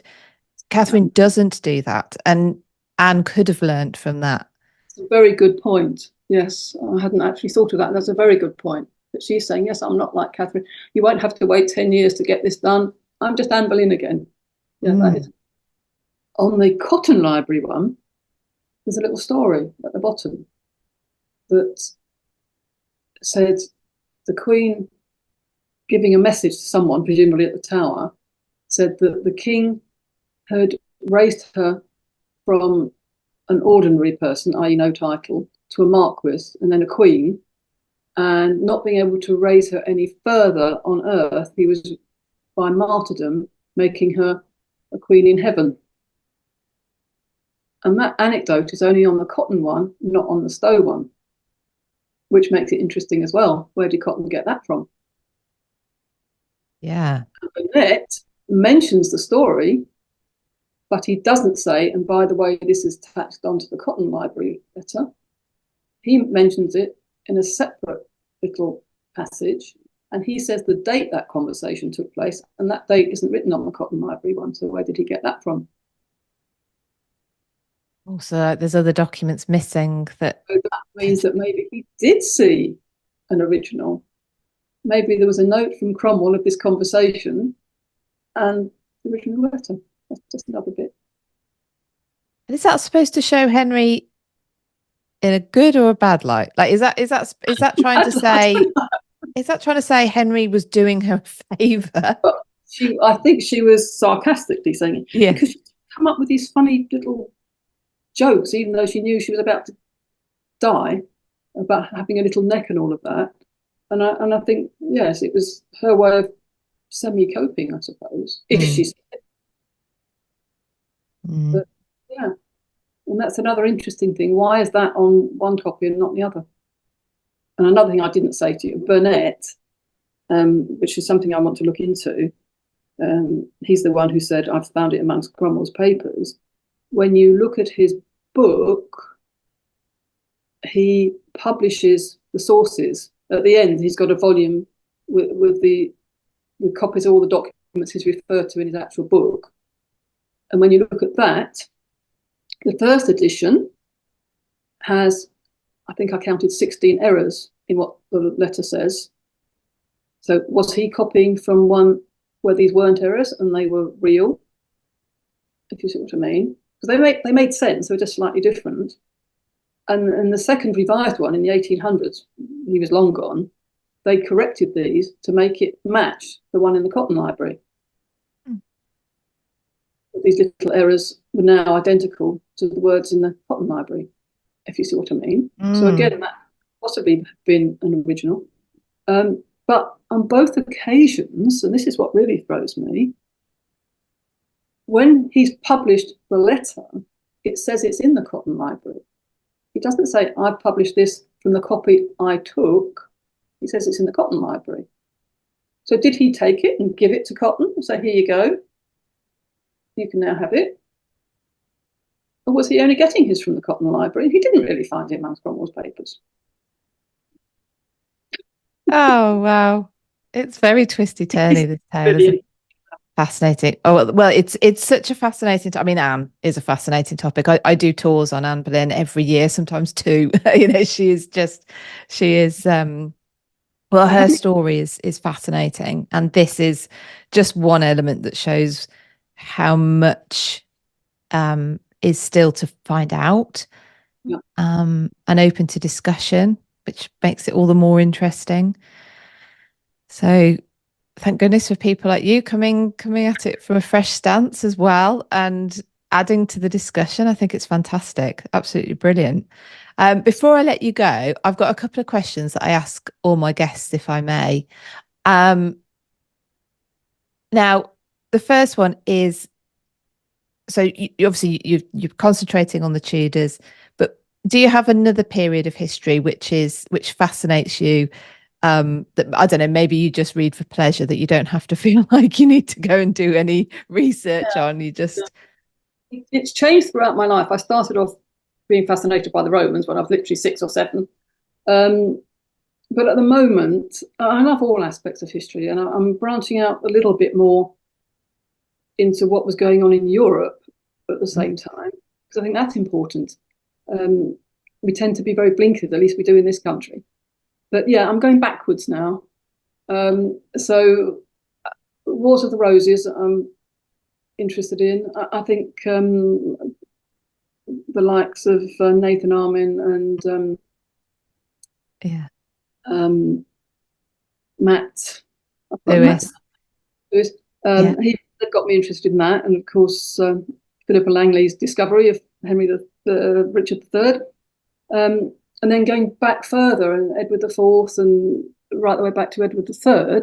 And I think that's a case of Edward having too many children. Yes, indeed. And the Tudors are the case of having not enough. Yeah. So yes, I'm reading that for pleasure. Well, I'm actually seeing Nathan. So he will be one of my other people I speak to in August, which will go out. I've just read his book, the latest one, Son of Prophecy. Very, very good. Brings Welsh history right back into the Tudor story where it should be, which is wonderful. He's got a good sense of humour. And he's got a good sense of humour. Yes. It's on the list to acquire. And the last question is, what do you think we can learn from history? Yeah, that's a difficult one.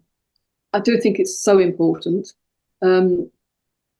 First, I think we need to know our background, our nation's background, so we understand how we get to where we are now. And I do think that's important. We need to understand our own culture and so on, and other people's as well. We need to know how every nation has got to where it is. But also, so we've got to realise that we've learned so much from history. And we mustn't, hopefully, we learn from the mistakes of history as well. Was it Winston Churchill made some comment, didn't he? If you fail to know your history, you'll make the same mistakes again, or something like that. Or bound to repeat them, or something. Yeah. Doomed to repeat them. Yeah. And I think that's right. The trick is to recognise them when they come round again. I think that's where we fall down, actually, is it doesn't come back round in exactly the same guise. Yeah, it's all slightly different. If you think about it, if we weren't learning from our mistakes, or learning generally, we'd all still be cavemen. Yes. Wouldn't progress. And every little bit of knowledge helps come up with the next bit of knowledge, or the next fact, which may be the most important fact we ever come across. And I think it is so important. And I think possibly politicians don't learn enough from their history. I mean, a simple one would be the Easter Island one, where they chopped down the last tree on the island. And I hope we're not going to chop down the last tree because we haven't learned from our mistakes now. Indeed. Well, thank you so much, Amanda. That's been absolutely fascinating. I'm really, really pleased to have got you on. It's great. Thank you very much. I've enjoyed it, and thank you for listening to me. So thank you for joining me today for this discussion with Amanda about Anne's letter. I'm sure the debate about its legitimacy, its authenticity, should I say, will continue for ever, perhaps. But I would love to know your thoughts in the comments. What do you think about the letter? Do you think it is authentic? Do you think it was written by Anne? Or do you think it was written by somebody else? And if you do think that, I would love to know who you think wrote it and for what purpose. I think it's incredibly intriguing story, whether Anne wrote it or not, as to how it came into existence. And really fun to debate. So let me know your thoughts. Please do like this video, share it with somebody who you think might be interested, and subscribe to the channel. And if you would like to get notifications about when I go live, apparently you may or may not, but let's give it a go. Go to the bell icon and click and select all, and you should get notifications when a new video goes live. Thank you for joining us. Take care, everybody, and have a great day. The axe went wrong a lot more than the sword did. They really had to push this act of attainder through to kill her. Henry had said he wanted to torture her to death with his own sword.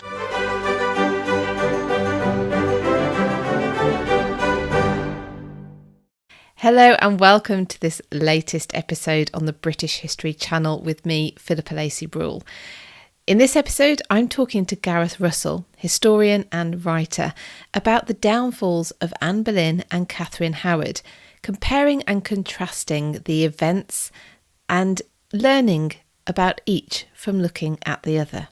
Gareth is the author of 7 books, including the best-selling Young and Damned and Fair, a biography of Henry VIII's fifth wife, Catherine Howard.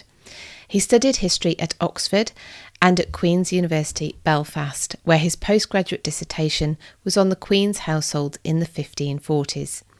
His most recent book, The Ship of Dreams, was named a Book of the Year by The Times and a Best History Read of 2019 by The Daily Telegraph.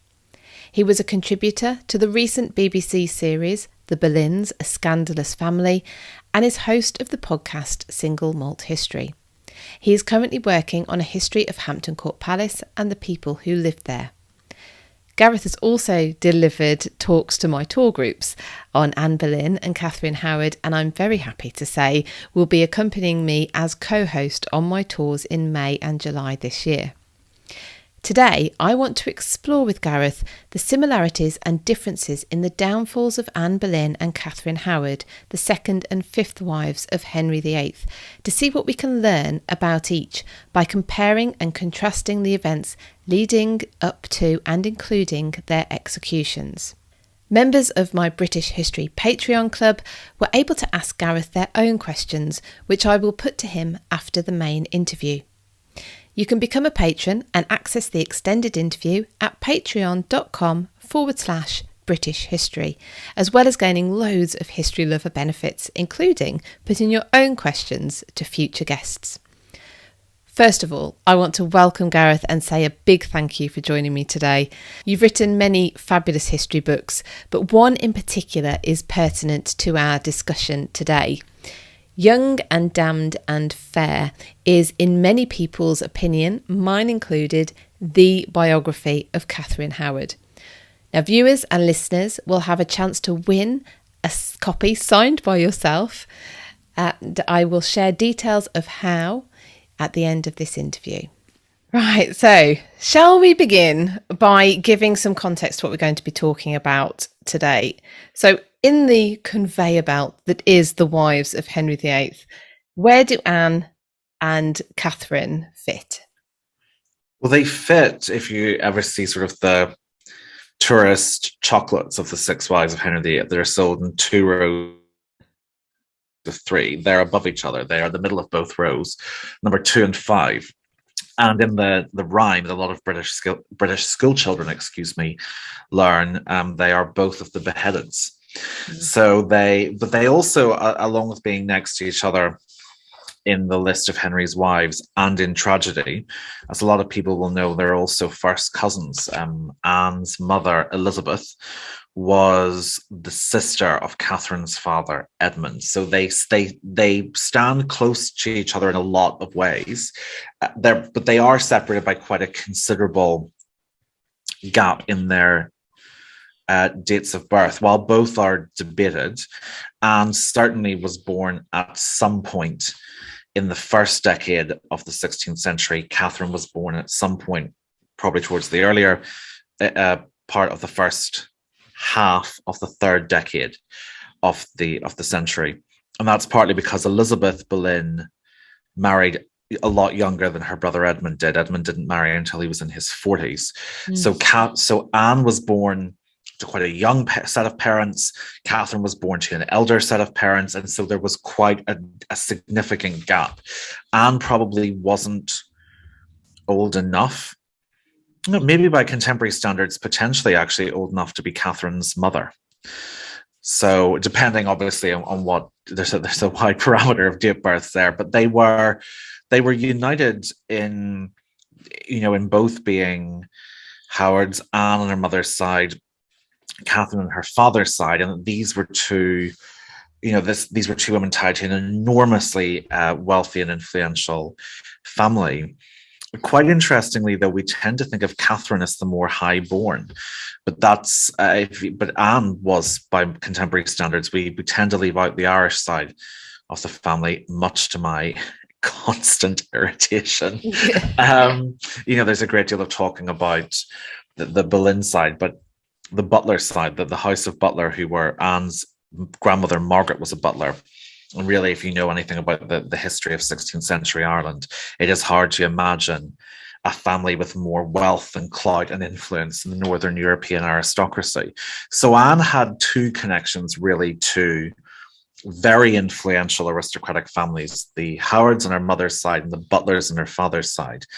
Catherine is born, yes, Edmund is a Howard. Her mother is a Culpeper by birth and a Lee by marriage. She's a widow. And these are two sort of like minor gentry families. They're not particularly significant in terms of the aristocracy. So they have similarities and differences in the aristocratic network that they're born into. So obviously we know they're kinswomen. Actually, I mean, first cousins. With there being such an age gap, that's hard to remember, to just think about that. But so there's an age gap, but were their upbringing similar or quite different? What? They were both remarkable. I mean, this is such an interesting moment. We have to, particularly with Catherine, step away from a Victorian mindset, because really the Victorians, particularly a 19th century historian called Agnes Strickland, wrote a series on the lives of the Queens of England, and she was horrified at this idea that Catherine slept in a dormitory when she was a duke's granddaughter, and she's surrounded, she's sharing a bed with another young woman of the household. Strickland mischaracterizes all these other girls as servants when they're in fact wards. But I had quite an interesting wake-up call a few years ago when I was talking about Catherine, and a friend who specialized more in social history said that can't be right. And I said, about all the beds, the testimonies about the beds. And I said, it's right. There was a dormitory full of beds for Catherine and the other young girls in the Dowager Duchess of Norfolk's household. And the reason why they thought it was so unusual was beds were so expensive that almost no aristocratic family sprang for them. They were left in wills and things like that. So the fact that the Dowager Duchess of Norfolk, who became Catherine's guardian really in about 1531, sprang for all these beds indicates actually a very indulgent, privileged household that Catherine was sent to. Like most young people, actually, regardless of gender at the time. They were sent to, other households to learn manners. It was kind of like boarding school before its day, except that the headmaster or headmistress was a family friend or an elderly relative. The same thing happens to Anne Boleyn, but it's a much more exalted school, for want of a better word. So Catherine is sent sometime around the early 1530s to live in the admittedly palatial homes of her step-grandmother, the Dowager Duchess of Norfolk. Anne is sent to the Habsburg court as a child, and then to the French court. So it's a much more high pressure and highly connected version of the same childhood, really, that the other girls, including Catherine, had. But Anne has a very unusually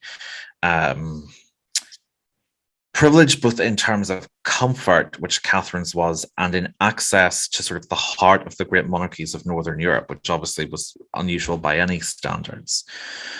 So certainly there were broad stroke similarities in the kind of households that they spent some of their formative years in. But in terms of what the actual nature of those households were, Anne certainly had access to a much more prestigious set of childhood and adolescent connections.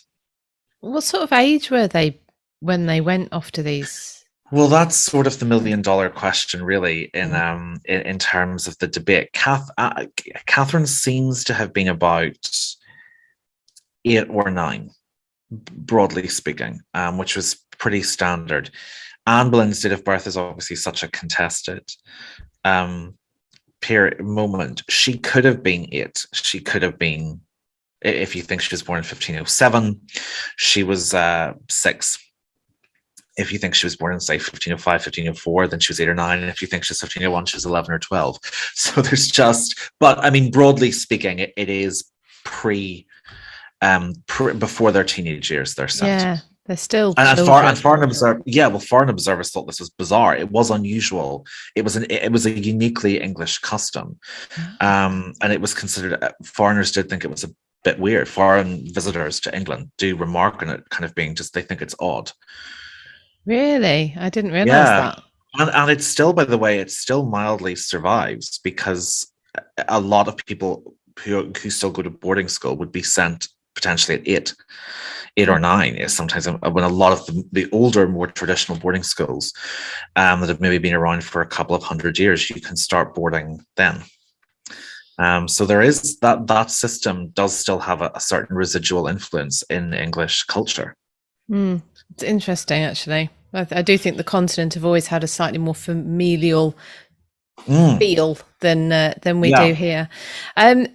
So do we start to see personalities of the girls at this age? What do we have about where did they start? What kind of women were they in essence, do you think? All of the Howard women have this pretty there's a lot that it just seems to run through. I was talking to other people who've written about other members of the family. They all seem to be very charming and confident. There's a certain charisma that the women of this family have that certainly Anne and Catherine both had.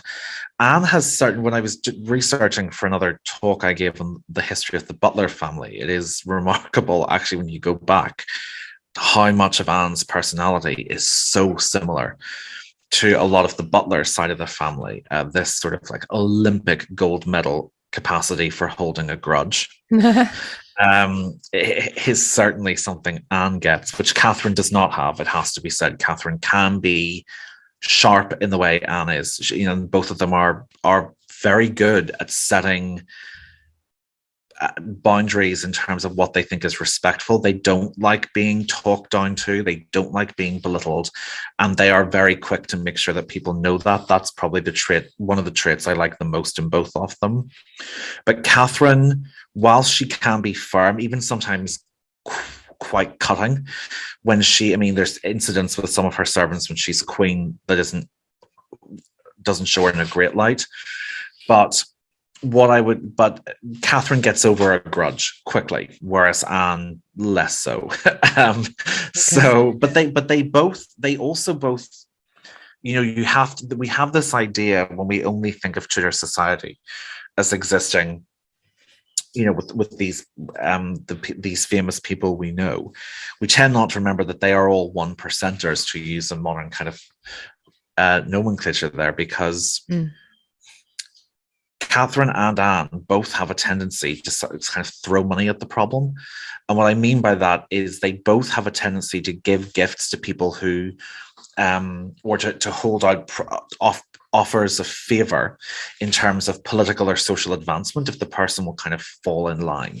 So in that sense, you do see them as being products of elite families and of a world that had trained them to behave that way, and society did function that way. You have to judge people by their own contemporary standards.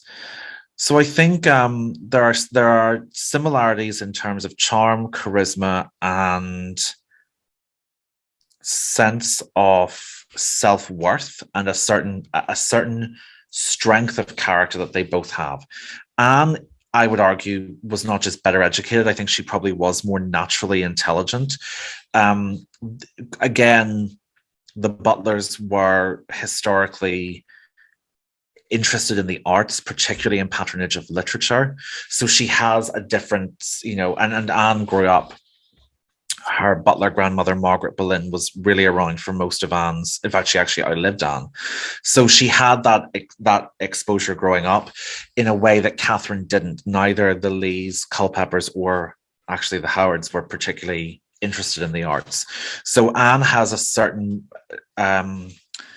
more, by contemporary standards, refined and distilled interest in the arts, and she does seem to have been more intelligent than Catherine in terms of intellect and those kind of things.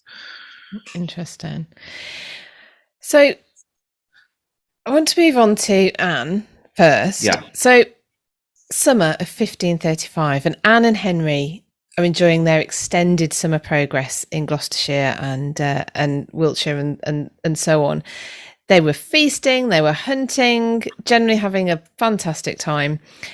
But by May the next year, Anne was dead. Now, where was the turning point in Anne's story? See, I sort of am a slight outlier on this, in that I've always felt that, I felt that always within their relationship there was the capacity for it to end this way. I don't buy this idea that it was. I have to say there are moments where I feel like I've missed something. Like I've cleared when people are saying, it's one of history's great love affairs. I'm like, is it? Mm-hmm. In the way Titanic was like one of the great holidays. It's just, it's just a very odd way to spin this. And I do think, I personally don't buy that it was love in the way that we would understand it. And so to me, I think if you look at some of his early love letters from the 1520s, when this was all starting out, I think if you read them, it was there. The danger she stood in was there. They are very cloying. They are very mercurial from Henry. I love you so much. Why aren't you paying enough attention? I hate myself when you don't pay me enough attention. You promised you would come and then you changed your mind. There's a lot of theatrical, flamboyant self-loathing in it. He seems to hate himself for being for allowing his mood to be dependent on her responses. And so I think the relationship from him was always one of obsession with her. I think he was sort of dazzled by her, and in that kind of relationship there is poison. There is inherent poison there. Sounds like he was blaming her from the beginning at how he was feeling as well. See, Philippa, I kind of do lean that way, and I'm you have to there's obviously the Goldwater standard. You can't psychologically analyze people you don't meet, and I try, certainly to me there are certain things that Henry does that scream narcissism, these kind of narcissistic rage attacks. And not just scream, like a full Broadway musical number called Narcissism. And this element to destroy what you're done with. that kind of that narcissistic rage attack. But I understand absolutely that we do have to be careful with going too far and building too much on that speculation. But I do think there's something so unsettling about the dynamic between them from the start. There really is. And so I think there was an element that was really unstable and dangerous for her, probably from the get-go. What other options did she have, really? I mean, do you think she recognized that?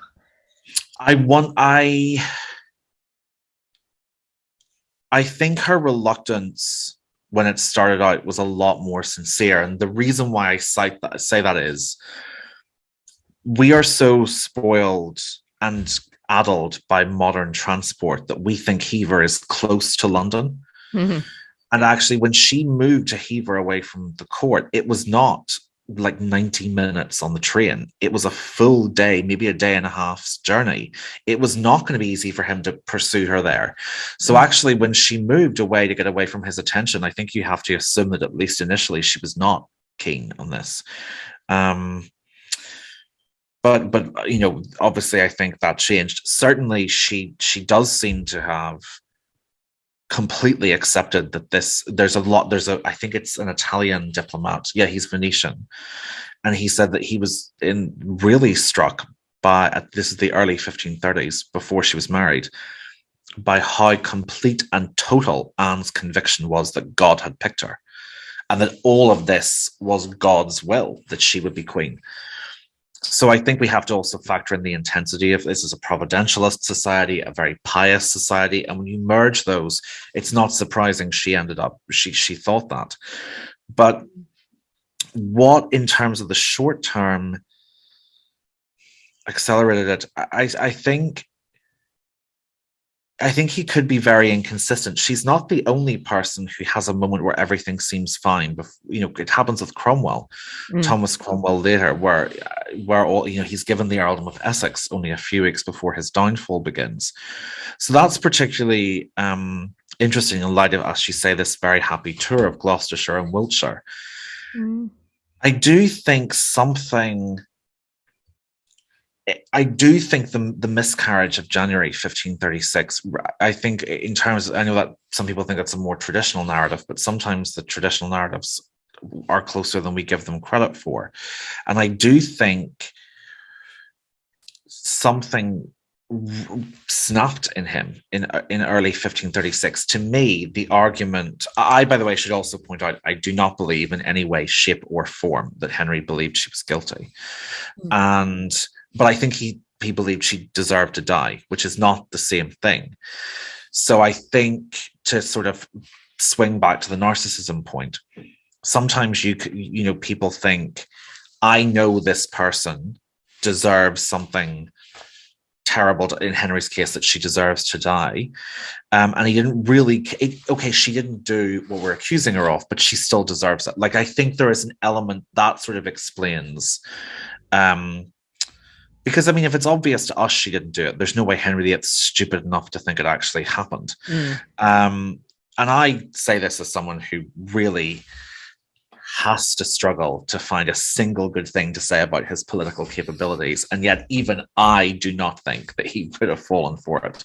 So I don't buy the narrative that it was really short term, that everything was fine up until, say, Easter 1536. I think things have been brewing long term from the beginning of their relationship.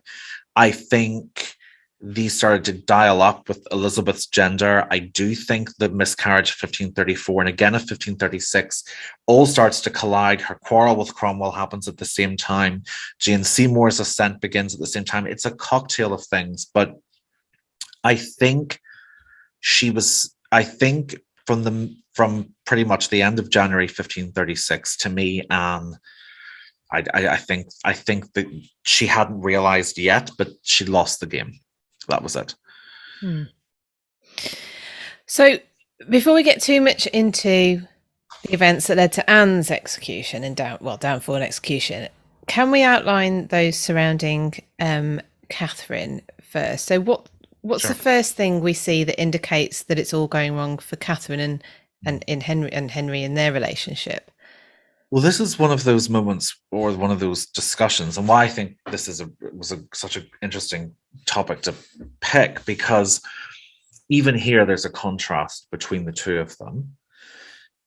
You asked me when, and I was like, oh, well, here and here and here and here with Anne. With Catherine, it's the 2nd of November, 1541. That's the moment. It's the Feast of All Souls, and Catherine and Henry have just returned from a lengthy tour that took up most of the summer, all of the summer, and a fair bit of the autumn into the northern counties. They returned to the south. They're at Hampton Court Palace, and it was fairly traditional that documents, petitions, etc., would be left for the king to collect from his pew at Mass. And the Archbishop of Canterbury, Thomas Cranmer, who'd been left behind in the south during the tour, as a sort of caretaker government for the southern shires, he, during that time, had been contacted by an evangelical pastor called John Lascelles, whose sister Mary had formerly been a servant to Catherine's family. She had started out at the same time Catherine lived in the care of the Dowager Duchess of Norfolk. Agnes had been a nursery maid to Catherine's cousin Agnes. She was part of a family that had supported the Reformation. But John Lascelles said to her, look, you knew her vaguely, not very well. There was quite a difference in rank between them. But she did know, she knew Catherine better than Catherine knew her. Sort of that concept of hierarchy again. But John said, she's queen.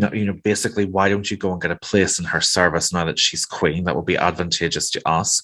And Mary essentially said to him that Catherine's morals were so poor that there's no way that she would ever go to work for a woman like her. John Lascelles presses her and says, why are you saying this? And Mary reveals that around the time that she joined the service of Catherine's family, so I was, for the book, able to piece together that would have been after her previous employer's mission. So basically, she arrived in about the spring of 1538.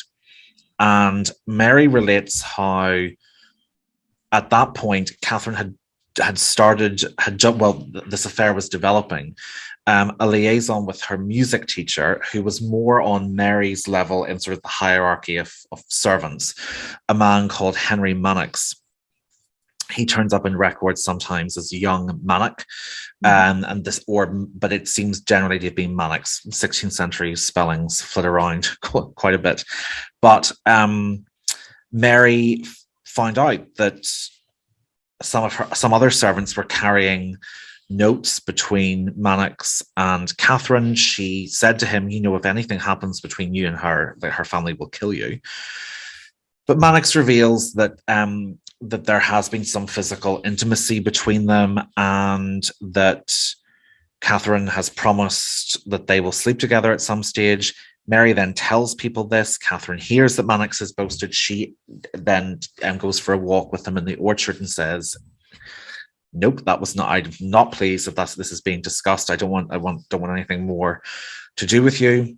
She then has a relationship with someone who is much higher than Mary and closer to Catherine's level in the hierarchy, a man called Francis Derham, who's also a ward in the household, and who is the son of a wealthy Lincolnshire gentry family.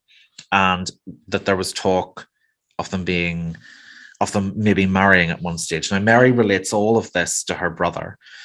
And in particular, it's the mention that Catherine and Francis Derham had considered getting married, because under 16th century canon law, if they had made that promise and there had been they had consummated the relationship, technically the church would regard both of them as ineligible to marry anyone else again. So the legal conundrum is that if Mary is telling her brother the truth, Catherine might not legally be entitled to be the king's wife.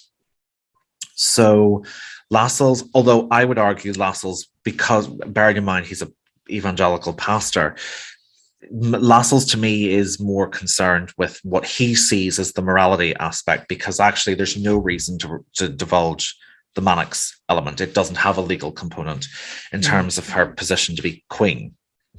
But he goes to the Archbishop of Cranmer and says, this is what my sister has told me. And Henry VIII had really tightened the treason laws to something in which if you knew someone had done something that might potentially be treason or harm the king, and you didn't inform the government, you were guilty with them.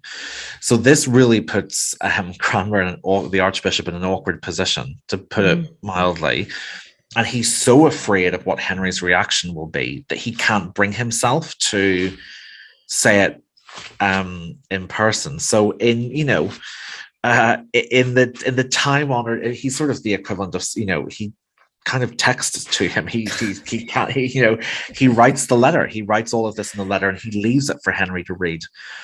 And on the 2nd of November, Henry reads it, and he brings a very small group of his most trusted advisors to his room, and he orders them to investigate what this pastor, this preacher, has told the Archbishop. And so some of them go to find Manox, who is at this point still working as a music teacher and a musician in Lambeth. They find out that Francis is now working for Queen Catherine as a gentleman usher. So they bring him in for questioning, and a few of them, headed by the Earl of Southampton, they go on a hunting trip and stop conveniently at Mary Lascelles' home and ask, can they have some refreshments? By the way, we heard what you said to your brother, fill us in. And Mary, and so they keep all these testimonies separate. So there's no chance they're influencing each other. And they all more or less confirm the same thing. They then go to Henry, and that starts this full investigation into her and into the Queen's private life, her detention in her apartments, then her removal to house arrest away from court. But that moment is the 2nd of November, 1541. So already quite a telling difference between the two experiences. Totally. Which I'm sure we will definitely come back to and look into more in a short while. I just want to look at Henry's behaviour then here. So how is he reacting to supposed reports of Anne's misbehaviour, and then how does he react to Catherine's? So there is one alleged report of him crying about Anne. His illegitimate son, the Duke of Richmond, comes to see him, and Henry allegedly bursts into tears and says, I'm so glad that you and your sister Mary weren't poisoned by her, which interestingly is not one of the charges brought against her.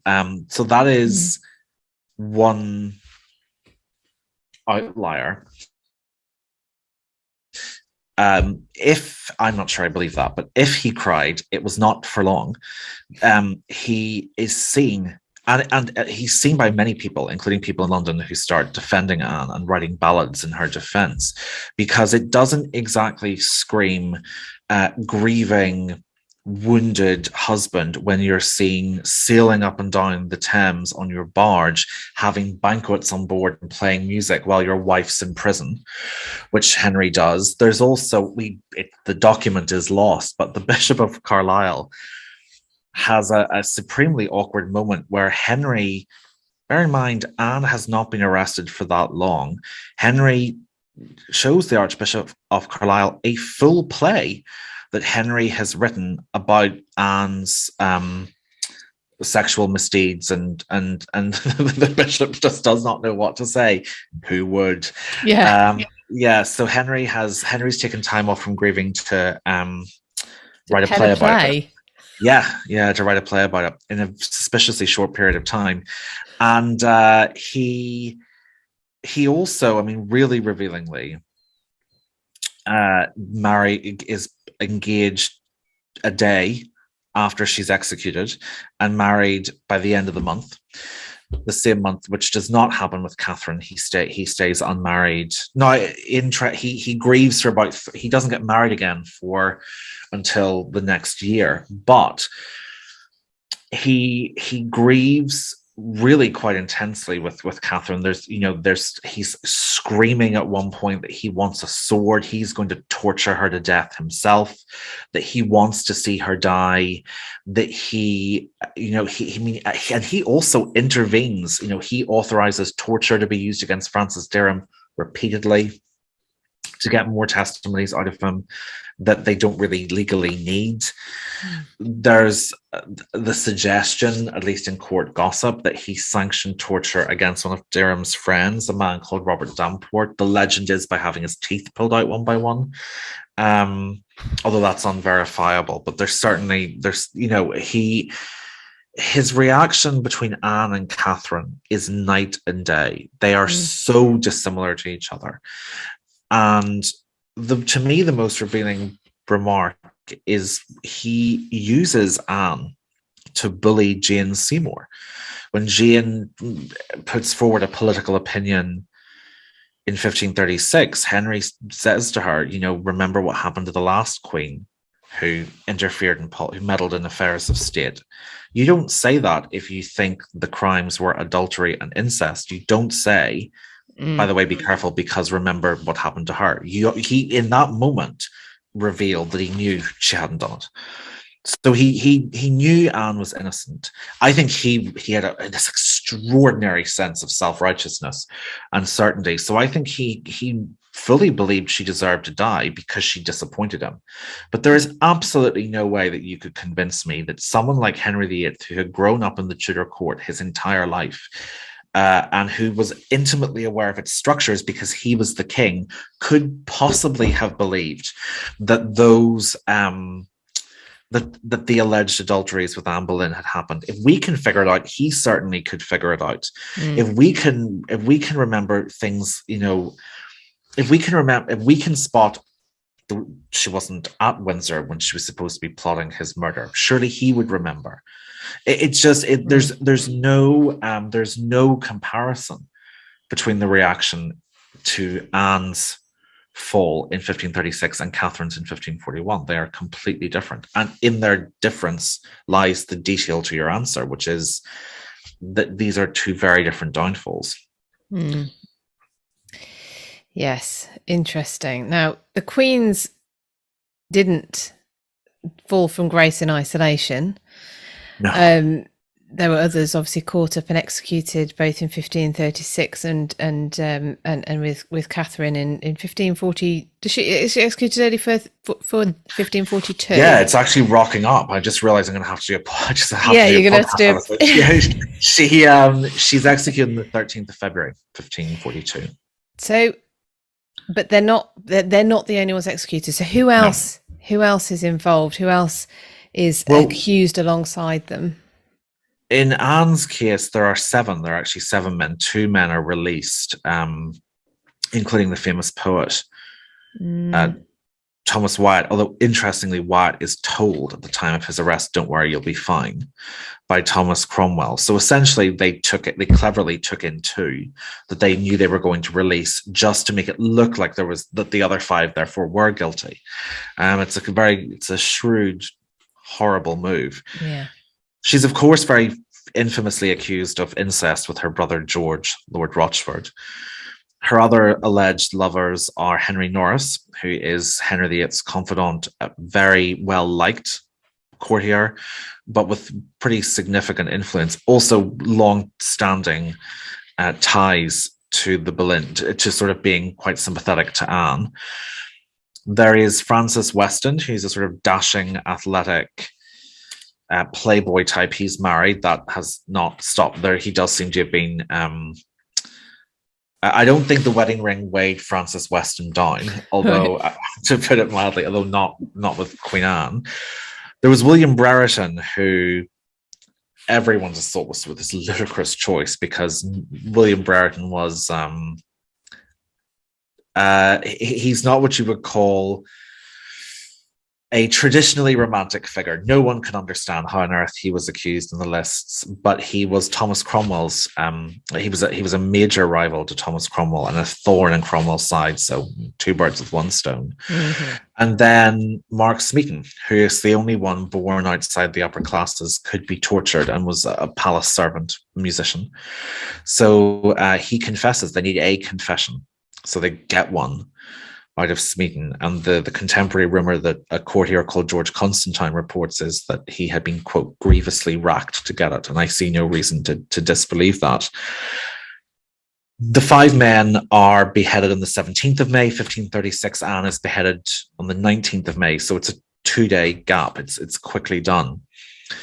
Catherine's alleged former fiancé, Francis Derham, is hanged, drawn, and quartered, which is a truly hideous death, in early December 1541, on the 10th of December. And Thomas Culpeper, again, one of Henry VIII's favourites, with whom Catherine had written a love letter and had several meetings at night after she married into the royal family, is condemned to death on the same day. He's beheaded. So they both die in December.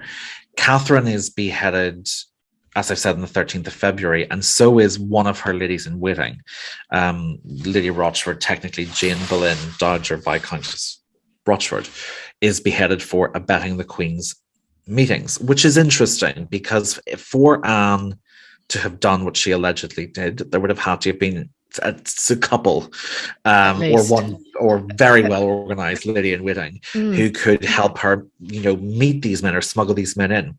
And there is no attempt to prosecute any of the ladies in waiting.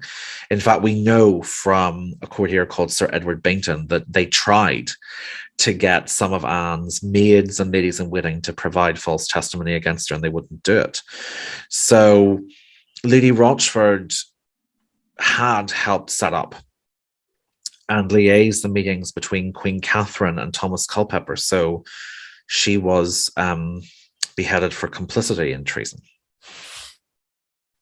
So again, more telling signs. Yeah, well, of course, you need a lady in waiting to have helped you do this, and the fact that there's none says a lot. So, what was the legal basis on which each queen was accused and convicted? What were they actually accused and convicted of? Well, this is the really interesting thing. So, to sort of start in reverse, one of them, I have to catch myself because sometimes you feel the sentence forming. She was not condemned for adultery. That is not why Catherine was executed, because that was not, at that point, a crime.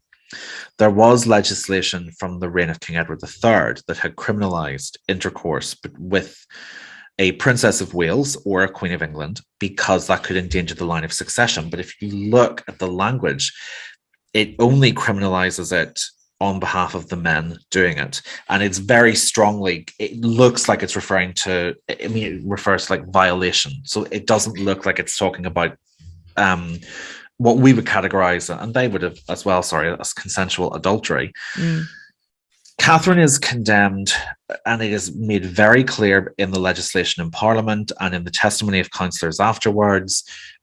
Everything is consistent on this. It is the intention to commit adultery. I've talked about the treason laws being expanded.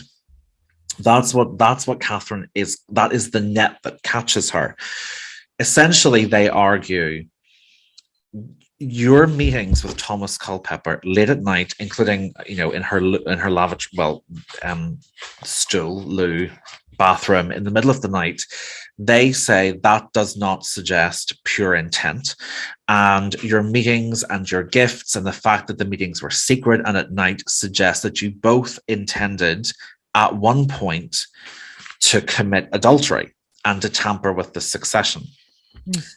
So that, but there is real legal doubt right up until the last minute if that carries the death penalty. And in fact, looking at the laws in the 1540s, they didn't. What she had done had not constituted a capital crime, a death penalty offence. And actually, there were members of the House of Lords who were very keen to say, we do not condone her behaviour, but they were not in any way comfortable with the legality, the quasi legality. So eventually, what they did was they got her on an act of attainder, and essentially they fudged, they threw everything together, and Henry had the right under the treason laws to sign this or to have his signature affixed to it. And so she kind of was gotten on this melange of crimes, but they really had to push this act of attainder through to kill her, when it was not seen by most people up until the last minute that as the logical conclusion for what should happen to her. I think most people thought she'd be sort of rusticated, either into permanent house arrest or shipped off to the countryside. With Anne, the same thing stands with the adultery. It's really important. The adultery, the sexual crime element of Anne is much more clearly expressed, even though there was ironically less evidence. You have to understand the adultery, the multiple adultery, the heavy sexual component to both Queen's downfall. That is still used today. If you can throw sex into a scandal, you will both titillate and horrify enough people to get them to go along with your agenda. If you know, that is true throughout history. But the adultery, let's say for the sake of argument, Anne did it. Let's say Anne did sleep with Henry Norris, William Brereton, and Francis Weston, and Mark Smeaton. That is not a death penalty offence. She actually can just be stripped of her titles and there were still convents then. She could have been shipped off to a convent and left there. The two crimes that she allegedly commits that mandate the death penalty are, firstly, the incest with Lord Rochford. And incest is a death penalty offence. The second, and it never gets talked about today because there's this debate over the adultery, is a minority of historians, maybe the adultery. No one ever talks about the equally absurd component to this, which is that they also allege that she plotted to have Henry killed, and that she hosted this sort of murder conference in her rooms at Greenwich, when actually on the entire week it happened, she was miles away at Windsor. But she has this sort of assassination convention in her apartments at Greenwich, where her, Norris, Rochford, Weston and Brereton, not Smeaton, plot to kill the king. And once he's dead, she'll marry one of her paramours and rule as regent. The idea that Anne, with a 2-year-old daughter and an unborn child, would have risked having to take over the government from the king is, insane. And there is no way Henry believed it. There's no way anyone really believed it at the time. It's not discussed in the sources in the way the adultery is. The adultery is to destroy her reputation and also to potentially get rid of some of the men who might support her politically. The adultery annihilates her reputation. It's the treason and the incest, particularly the treason, that is put in to make sure she is executed. Yeah. Wow. So it's horrible. There's the element of planning involved. And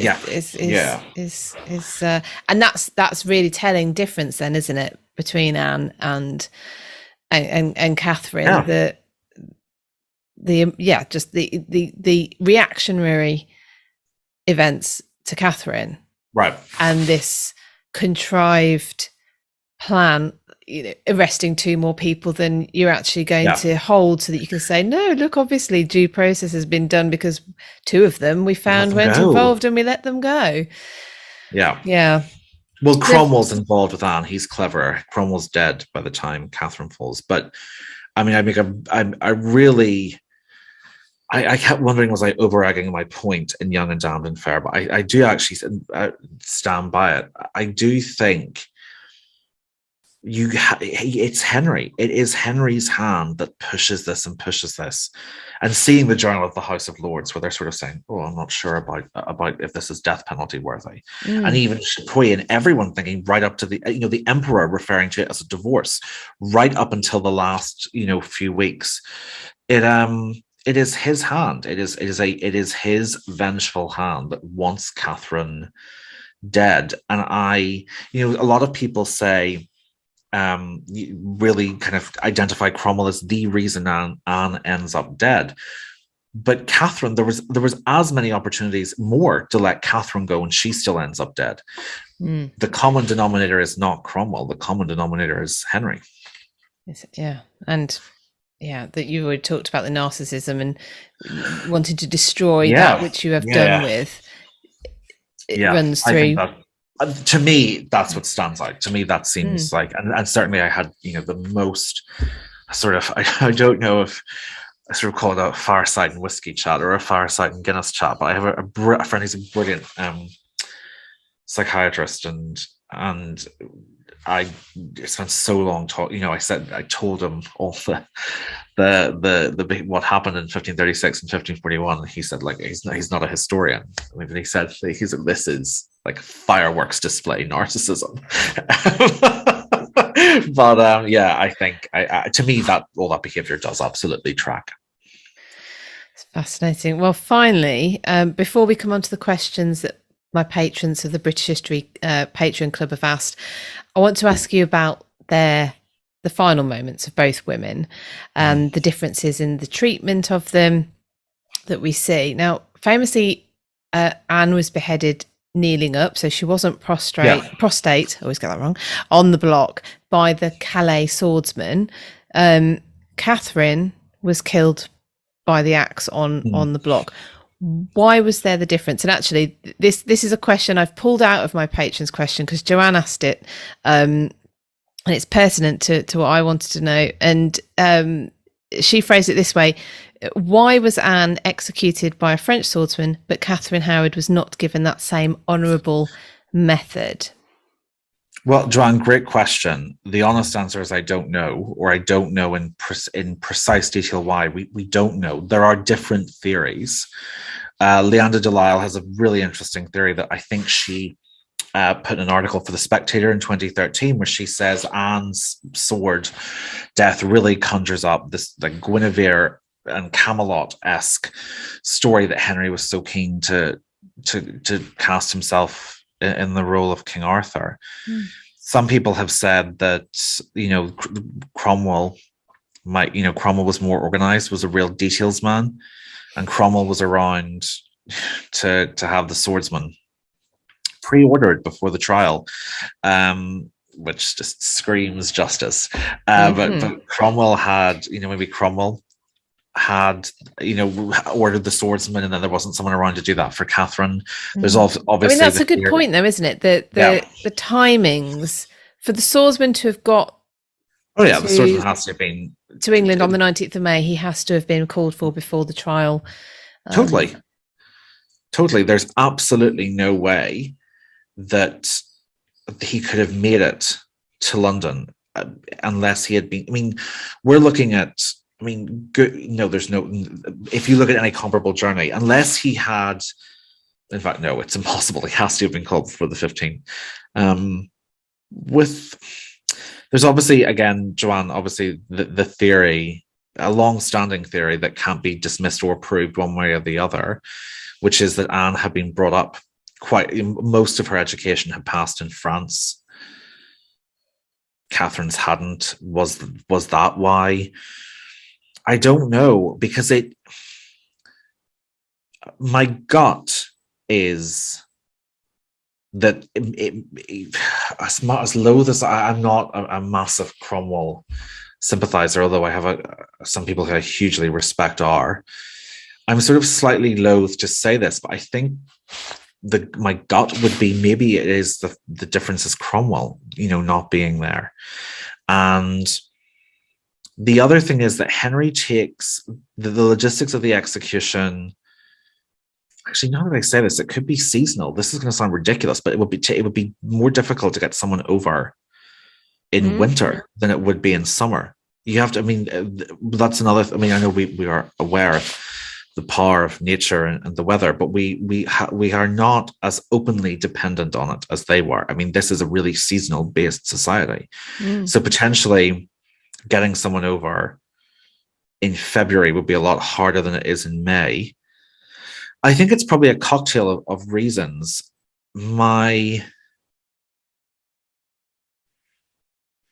there's also, and this is purely again speculative. I hope, by the way, just take all of these as equally viable, because we don't know. There isn't a set answer. But I've sometimes wondered, was there slightly more respect for Anne? You've said, I mean, Joanne, you said a more honourable method, and I think you're on to something there. Was there slightly more respect? To give Thomas Cromwell credit where credit is due, he did actually speak very respectfully about Anne after the execution. He, in conversation with the Habsburg ambassador Eustace Chapuis, he praises Anne's personality, intellect, particularly her courage.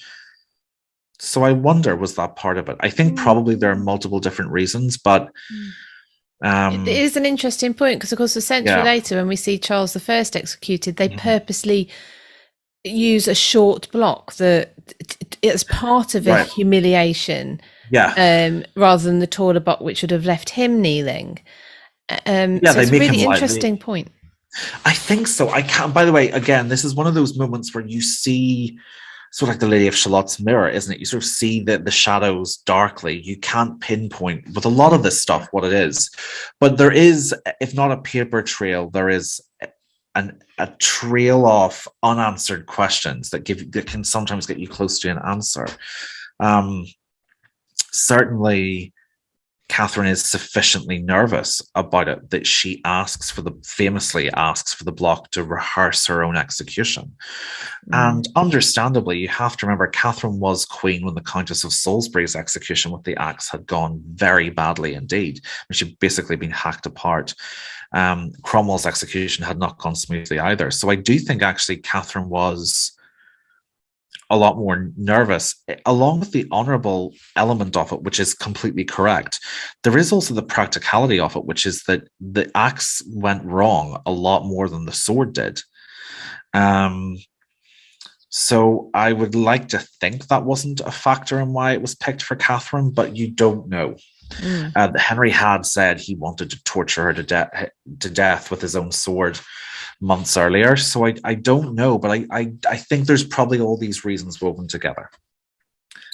Well, it's a brilliant last question to end the main part of the interview on. So before we move on to the Patreon questions, we will say goodbye to everyone else listening, and thank you very much for watching. So before we move on, thank you, Gareth, for answering all of those questions, and it's I'm really glad we did this, because I think it's a really good way of understanding it by looking at what happened to the other woman, understanding each of their experiences and this story. I think so. I mean, the answers come through the differences, I think. But I'd just like to thank everyone as well for listening to me and for this topic of conversation, because it's so fascinating. So I've very much enjoyed my time. Thank you. Thank you. I mean, I do think Catherine made a lot of serious errors in judgment, but her actions before she was married, they weren't criminal. They weren't really anything. They weren't a risk until, what were the chances that she ended up saddled with someone like Henry VIII? That's what transformed the irrelevant into the terrifying, into the potentially lethal. Welcome. Today I am talking to Jay Britton, who is taking the Tudor world by storm with her beautiful performances of Tudor songs. Jay, who is a classically trained soprano, is becoming well known in Tudor circles as the Tudor Songbook. She performs on a regular basis at historic houses across the country. I heard Jay sing online via her Instagram page, but recently had the absolute pleasure of hearing Jay for real in the inner courtyard of Hever Castle, where she kindly performed for my tour group during our stay for the Anne Boleyn tour. Now, not only does Jay sound amazing, but she looks the part too, always performing in full Tudor costume and accompanied by period instruments. So we're going to be talking to Jay today, and members of my British History Patreon club have submitted their own questions for Jay, which we will put to her at the end of the main interview. And if you would like the chance to see the full extended interview and have the opportunity to put your questions forward to future guests, then please visit www.patreon.com/British History to join. First of all, I want to welcome Jay. So a big thank you for speaking to us today. Oh, you're welcome. I'm looking forward to it. Now, I grew up around music. I learnt the clarinet and saxophone from an early age. I have a very musical father. I love singing. So when the opportunity came up to speak to you about music and about your performances, I grabbed it. So I did get to hear you because you surprised us by singing for us at Hever, which was amazing. Oh my God. Really special for me to be there that day at Hever. So singing as Anne Boleyn on the day that she was silenced is just... And so many people come that day. I mean, it wasn't a weekend. So people that have come that day have come because they know.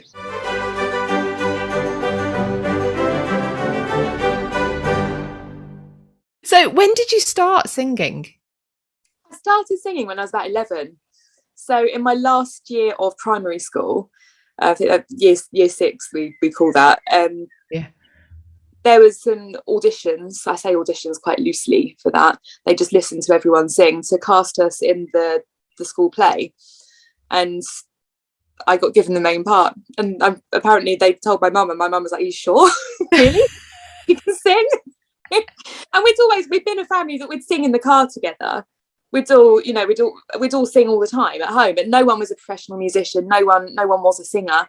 It was just all something that we all did for fun. But I think because of that, I had the confidence with it, so I could properly sing out for it. And it was from there that I thought, oh, I really enjoy this. And I still remember now the feeling of excitement coming off of stage after doing that first little, it was like the Wind in the Willows that we were doing, a kind of musical version of that, and I was playing the mole and I had like little black nose and whiskers drawn on, and I remember the sheer excitement of performing in front of people, and I thought, I love that. And from there I started having singing lessons all the way through secondary school, and just decided that that's what I wanted to do. That's wonderful. Do you know, I did Wind in the Willows at secondary school. Did you? Yes, and I had to play the clarinet. I was in the band. Didn't get to sing. The only time I sang in a school production, because I was always in the band, was we did Grease in my final year, and I was like, no way am I going in the band. I have to go for a part, and I did, and I got a part. Excellent. That was it. So I remember Wind in the Willows. I don't remember. I bet you if I heard the songs now, I'd remember them. So, and obviously you're the Tudor songbook, but so are you generally interested in Tudor history? And when did that start? I've been interested in Tudor history since I was a child as well. I grew up in South East London. In fact, I grew up in Eltham. At the Nursery Palace. We've got Eltham Palace on our doorstep.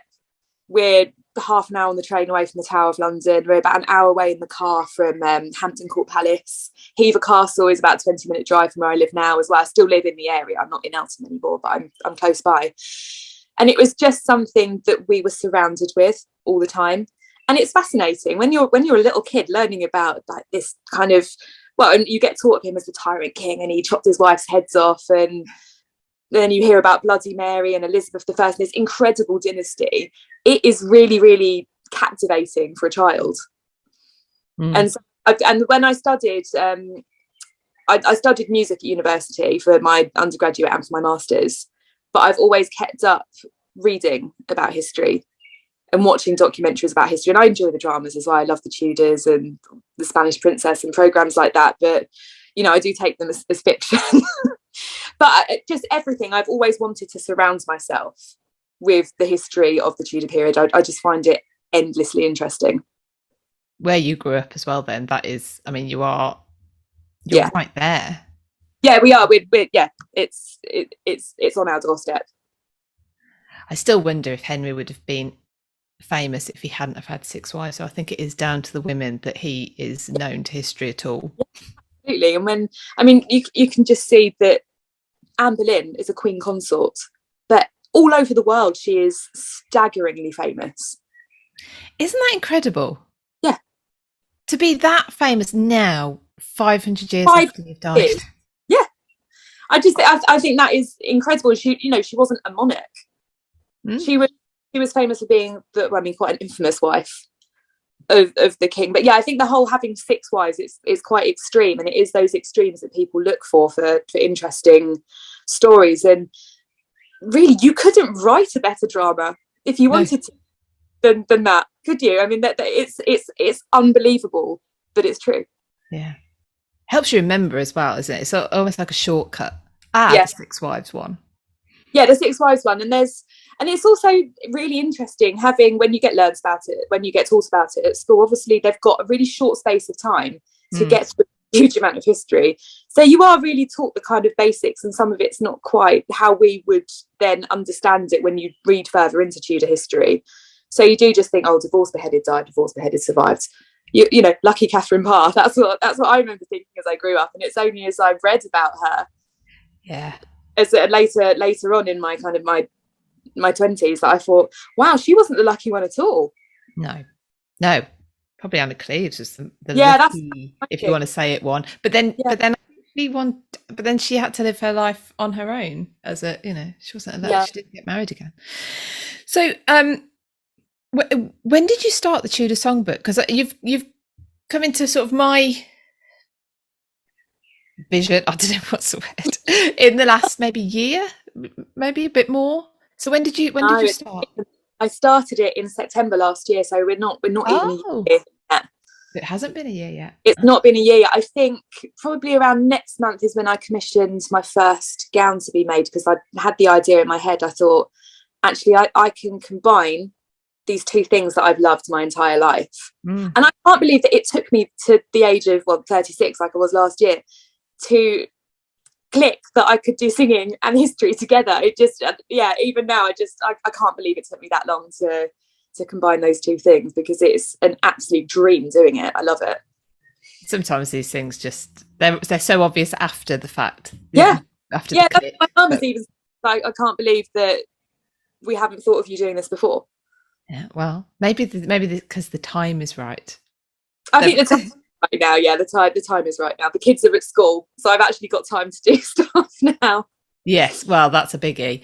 So you're performing quite often, I think, from what I can tell from looking at your Instagram. And what's your catalogue of music like, and how do you find Tudor songs and music to perform? Where'd you go? There's quite a lot of resources available out there when you know where to look. So quite famously in the Elizabethan period, you've got John Dowland, who has written dozens and dozens and dozens of songs for voice and lute. Absolutely incredible.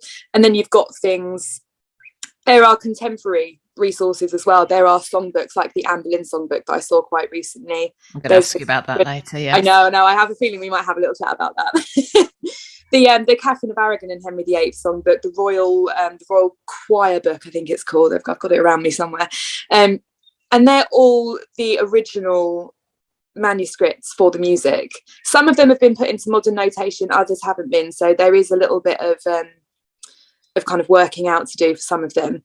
But once you know the names of the composers, you can then go and you can look at what other music they've done. So there might be something that's in the Royal Choir book by a composer and you think, I like that, and then you can go off and you can look up that composer. And it's like, you know, when you kind of break the ice a little bit, and then the more you look, the more you find it's a treasure trove of stuff out there.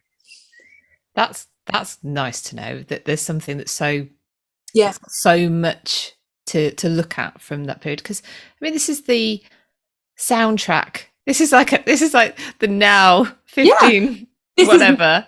Now 1529 or whatever we are. Yeah. Actually, the Anne Boleyn songbook could be now 1529. But yeah, that's exactly it, and that's why I wanted to bring the Tudor songbook into existence as well, because immersive history is something that I really love. I love the Hampton Court, and when they play the noises of the horses' hooves, and you go into the kitchens and you can smell them cooking food, and you can see and you can touch the ingredients, and that kind of thing really puts you back. You feel like you're walking in their shoes. And I think that's what all of us do when we go to a historic property. We want to be trying to experience life as it would have been for them in that time, in whatever house you're going to for that period. And to me, the music is such a huge resource in that, because it really was a reflection of what was going on socially, politically, religious at the time. It encapsulates all of that. It really is the mood of the elite at the time. And how do you mentioned then about some have been translated into modern notation. So for the ones that haven't, well, I suppose even for the ones that have, how do you know that you're creating the same sound as they would have done at the time? There's certain things that we can reference. So there's a book about, I think it's called the Notation of Polyphonic Music from 900 to 1600 by Appel, and that really goes into detail, deciphering down what each individual symbol means. And you can trace it back as far as the Gregorian chant, so the chant that the monks were singing, and you can watch the evolution of the written notation. So when you start it right back at the beginning, it's like building up layers of detail, rather than if you just look at it straight away and you think, there's a lot going on here. If you're looking at one detail at a time and then just layering up how the notation has evolved through time, it makes it a little bit easier. But luckily, because I wouldn't dare to call myself a music historian, luckily there are some really clever people out there who have done a lot of this for us and have made these really, really fantastic editions of early music that people like me can perform. There are some very clever people out there. They really, really are. They really are. I'm in awe of it. I mean, because I think it's like I said when we were chatting a bit earlier about, I'm really glad that I learnt to read music when I was a child. Can you imagine looking at a manuscript as an adult and having to try and start deciphering that? It's no idea. Yeah. Whereas as a child, you sort of but then so for me, looking at a medieval type notation, I'm like, is that what I think it is? It's probably not. I have no idea where to start. There are certain things that are different, but there are things that are the same. And I think when you already have the basics in reading what we would have now as modern notation, all you need is a kind of key almost to look at, those notes, a dot means double rather than adding on half the time again. The clef can move around a lot. So rather than we will generally use the treble clef and the bass clef now if we're writing for choir music, but they would have each part had a different clef. Right. Rather than being written with the 4 lines that would all go along at the same time, these would have the alto part written in full, and then next to it would have the tenor part written in full. So the book would be placed down flat and each person was reading from their line rather than scanning along the entire parts like we would do today. That would help with the amount of page turning required. I think so. All reading off the same, because of course I suppose they're going to be reading off the same, because you're not going to, at that point when parchment or whatever they're using is so expensive, you're not going to have, here's the alto part, here's the bass part. And it's also just, it depends on who the book's for as well, because I'm thinking of the Anne Boleyn manuscript, that wasn't something that was going to be distributed to loads of different choir members. That was just her book. So then she's got those there, and this is what I love about that book, because you can just imagine them putting it on the table. Who's singing the other parts? Did Henry VIII sing? We know he did sing. We know he was a gifted musician. So I don't think it's impossible to think that maybe they sang bits together. In my heart, I really want that to be true. That's a very nice idea. It's not beyond the realms of possibility, I don't think. So we're going to go, definitely. I want to ask you, I've got one more question I'd like to ask you, and then we'll delve into the Anne Boleyn, but because I didn't know it existed, so I'm desperate to ask you lots of questions about it. But so as a bit of context then, what are they using music for? Is it religious? Is it entertainment? Mix of everything? What are they using music for? It's everything. It's just like we would do today. To add something a bit extra, you put music with it, because music elevates everything, doesn't it? So they would use it from funerals to coronations, to weddings, to baptisms, to feasts, banquets, masks, music in the privy chamber. And then that's just them listening to music. There's also music that they would be making themselves. Henry VIII composed his own music. Anne Boleyn was known to have a voice like a siren, which I love that one of the ambassadors, and I forget who it is, so I need to go back and check this, described Anne Boleyn as having a voice like a siren. And it harks back to the siren being the mermaid that lures the sailors to their deaths. So I don't know, is that one of those kind of, there's an insult in there, there's like, so it's a backhanded compliment. Yeah, is it somewhere, it might not be at all, I might be doing this ambassador a huge disservice here, but to me a siren was a very kind of clear, kind of otherworldly creature, and it's kind of that ethereal voice. Yeah, exactly that. And is that her luring him away from the Catholic Church? Who knows? So let's talk about this book then. So you posted this, it was only last week I think you posted about it. I went, yeah. So it's the Anne Boleyn music book. So yeah. Tell us about it. Where were you? What is it? And so was this her book then? Yes. I think there are some people who could dispute it, because obviously this far in the future from when it was in anyone's possession, there will be people that dispute it. But it's a collection of French, mostly French music, some of which is in Latin as well. That I think they believe that it was, I think one theory is that it belonged to, who was it now? I can't remember who. And passed down to her. Or... Yeah, and passed down to her. It's given to her as a gift. Mm. And it was, and then given to her in 1529, because the inscription on it says Mistress Anne Boleyn, now thus. So the fact that she's referring to herself as mistress, that she stopped doing that in about 1529, and it's certainly before her queenship, because she wouldn't have been writing something Mistress Anne Boleyn by then. But I think it's probably in her formative years in France that she was given that book, and then it made its way over to England, and then not much is known about it until the kind of late 1800s, when it was eventually acquired and then bought for the Royal College of Music, where it's been kept. And I don't think even then they realised its significance until really quite recently, when it was properly looked at. So how did you know it was there? I studied at the Royal College of Music. Oh, hold on. I don't know how that's happening, sorry. You're back. I'm on Do Not Disturb, so I don't know how that even managed to happen.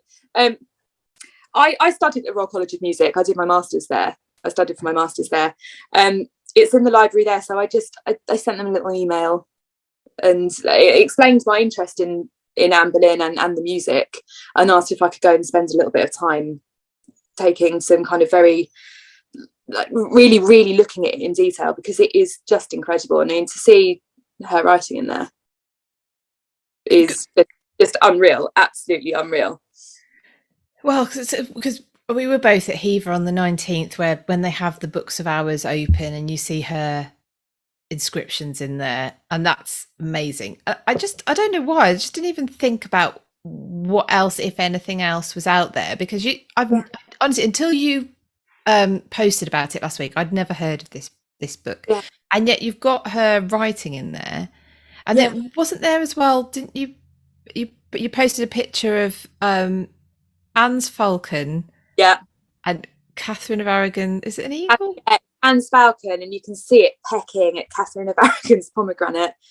Oh, pomegranate, yeah. And it's just, I mean, you know, the pomegranate was a fertility symbol as well, but I mean, it was famously Catherine of Aragon's emblem, wasn't it? So I think it would be doing the drawing a disservice if we just assume that it was, considering who the book belongs to. I think it's likely to be a very direct. As I said, that wasn't going to pass Anne by, even if you want to believe that it was not supposed to be that. She's not going to have looked at that and gone, and not register. It's got to have been that. Amazing. I think it's been that. But what's interesting is that there are some beautiful illuminated letters there, and you see Anne's falcon again, you see mermaids, you see, you know, the usual things. You see roses. These illuminations stop about 40 or 50 pages into the manuscript. It's about 200 pages long, or slightly more than that. And it's just that whoever was scribing this at the time either ran out of time or was given something else that they had to work on. So it's not like this was like a highly prized, used everyday book like the books of hours. And I think that's probably why it got put aside and forgotten about as much. So, you know, eventually it just got put away. Someone obviously thought enough of it. So when they were kind of removing everything of Anne Boleyn's, because as we know, Henry VIII just tried to wipe her existence off the face of history. But I just love the fact that there are little things like this that survive. But the fact that these illuminations stop halfway through, then towards the end of the book, one of the French songs, so one of the secular, because it's a mix, this manuscript, of religious and non-religious music. One of the non-religious songs is one all about how promising to give love's desires, and it kind of ends with good things come to those who wait. That's got a little illumination on it that's not completely finished, but it is decidedly more detailed than anything else at that point in the book. So it makes like it's a favourite. Yeah, that's what I wonder. Yeah, and especially when you think about at the time, good things come to those who wait. Le temps viendra. Well, she waited a long time. I'm not did. sure it was that good when it got there, but so no.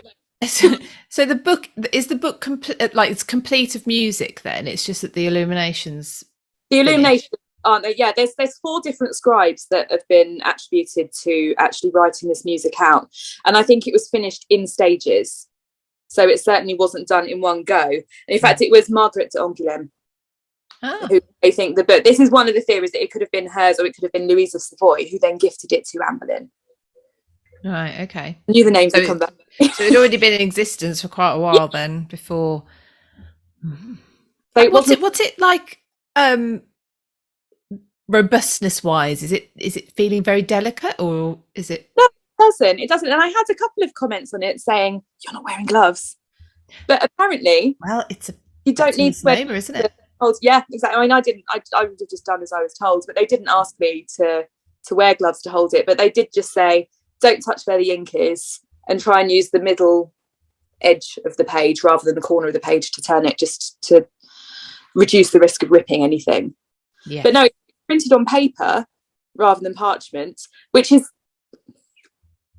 I'm not sure why they did that, but you can see there's lots, and you can see where the ink has come through on the other side. So sometimes you're looking at pages thinking, is that a marking where they've tried to rub something out? Because there are definitely times where you can see that. You can see where whoever has scribed it has done something wrong. They've waited for the ink to dry and then they've scratched it off. Yes. And it's lovely just being able to kind of hold the paper at a bit of an angle, and you can see what they've done. You think, oh look, well they've just gone straight to that bar there, and they should have done that. And it's lovely because you feel like you can just picture yourself back there. They're doing that by candlelight. Yeah. Anyone who's written their own music, like I did, the GCSE music, so you're constantly writing music, and you go, oh. And it's like, and we're doing it just with pencil and rubber on a piece of printed out. You can see where they've had to like extend the lines of their manuscript as well, where they're doing that, and it's lovely. That brings you so close to the person who scribed it. Yeah, absolutely. And you can see the difference in the hand between the different scribes as well. So the way that they're actually drawing the notes, because just like handwriting when you're writing words, when you're writing musical notation, everyone has their own little quirks as well. So some people's, the tail on one of the scribes is a lot longer than the others. They feel, you can imagine them writing that they're a lot more jaggedy when they're writing it, with this other one who just seems to have quite this delicate flowing hand. Right. I can imagine some have a flourish and some quite straightforward. About their personalities and about were they musicians that were scribing it as well? They literally just copying something out. It's very, very interesting. But what's to have actually been sitting there holding something that belonged to Anne Boleyn, holding music that belonged to her, for me was just an absolutely mind-blowing moment. To think that I'm humming this music to myself there, singing from the same book that Anne Boleyn would have sung from. And that's an incredible privilege and something I won't forget either. It was just absolutely amazing. Loved it. So has anyone ever transcribed those tunes? So have you got access to them? Yeah, there are some transcriptions of them. There's also there are a recording. There's an album recording made of it as well, I think, produced by David Skinner, and it's really, really lovely. And I think they did workshops at the Royal College as well, where they experimented with different numbers of singers, different combinations of instruments, because a lot of these things are transcribed for voices, but you'd use what you've got at the time. So if you've got one voice but you happen to have someone who's really proficient on the lutes with you, they do the other parts, or someone playing the spinet or playing recorders. And it just seems like that's the kind of experimentation that they would have done at the time. That's really interesting, because I suppose people do it now, don't they? You get cover versions of famous songs. Yeah. There's people singing or playing all the versions of songs all the time. And that's it. This book was, I think that the librarian, they're just affectionately referred to it as Anne Boleyn's mixtape. And that is, you know how you said like earlier on, like now that's what I call music. That's it. And that's just her. She'd have had that to be like, oh, I know what I fancy hearing. Let's do this one. I really like the fact that makes it a more informal book for her than, say, the books of hours. Yeah, that's what I think. It's hugely personal.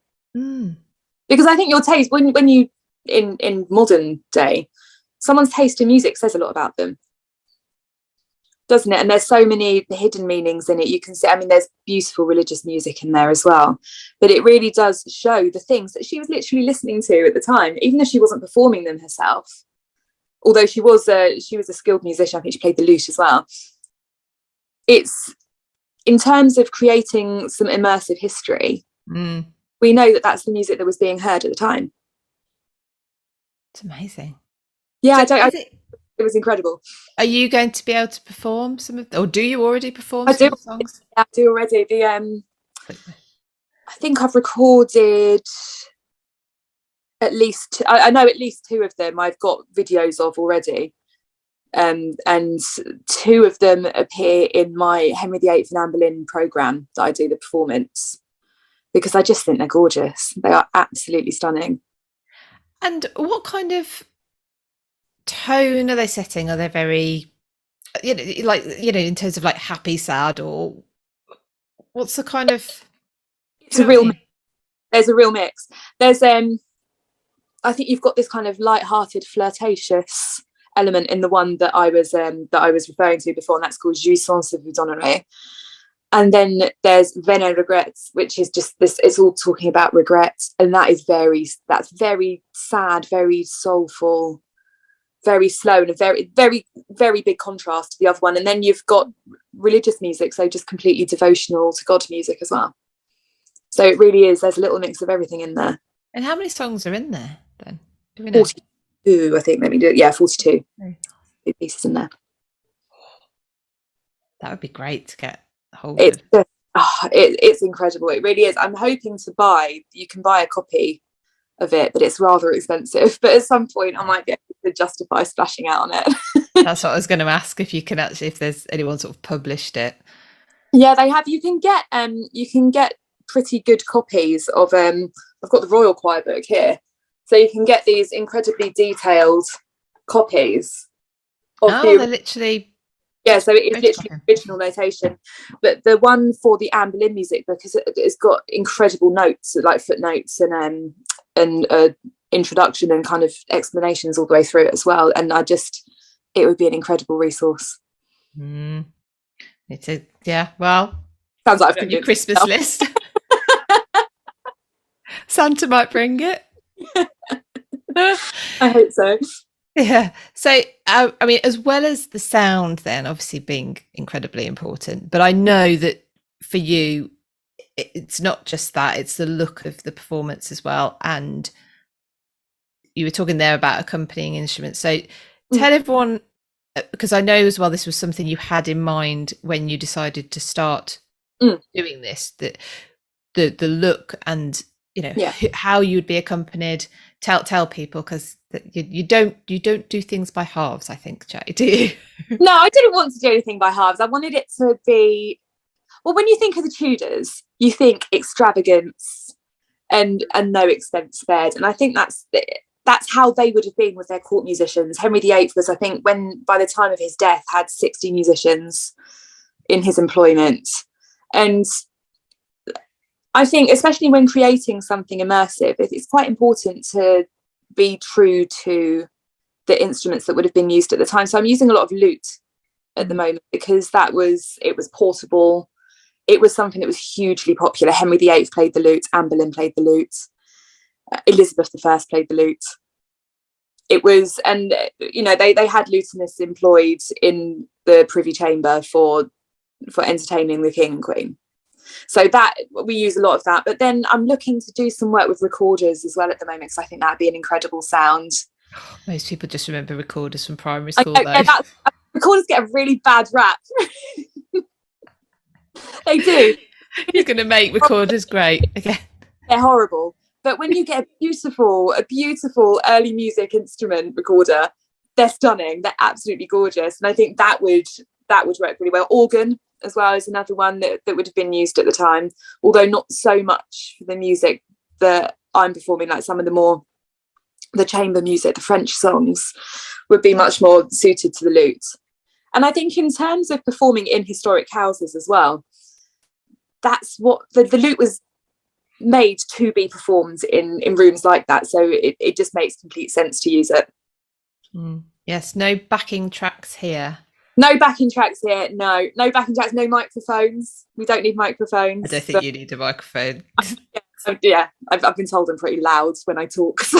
No. It's perfect. You're clear. You know, the sound travels. Me and my husband just shout at each other the whole time. I think. It's only when I go and speak to other people that I realise how loud my actual speaking voice is as well. When someone tells you a secret, you're like, no. I'm right here. You don't need to shout. That's funny. Now, it's not just the instruments, though. Tell people about your dresses. The costumes are a huge part of it, because not just in terms of Tudor stuff, but in terms of any performance.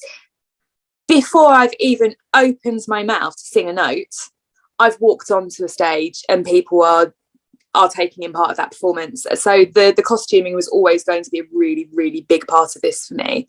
And the ones that I wear are made by Gina Clark, and she is the Tudor Dreams historical costumier, and they're incredible. They consist of several different garments that come together to make the finished look. So we start off with a linen shift dress, and I've got a couple of them. My favourite one has got the black work, so the little kind of black stitching all the way around it to add a little bit of detail.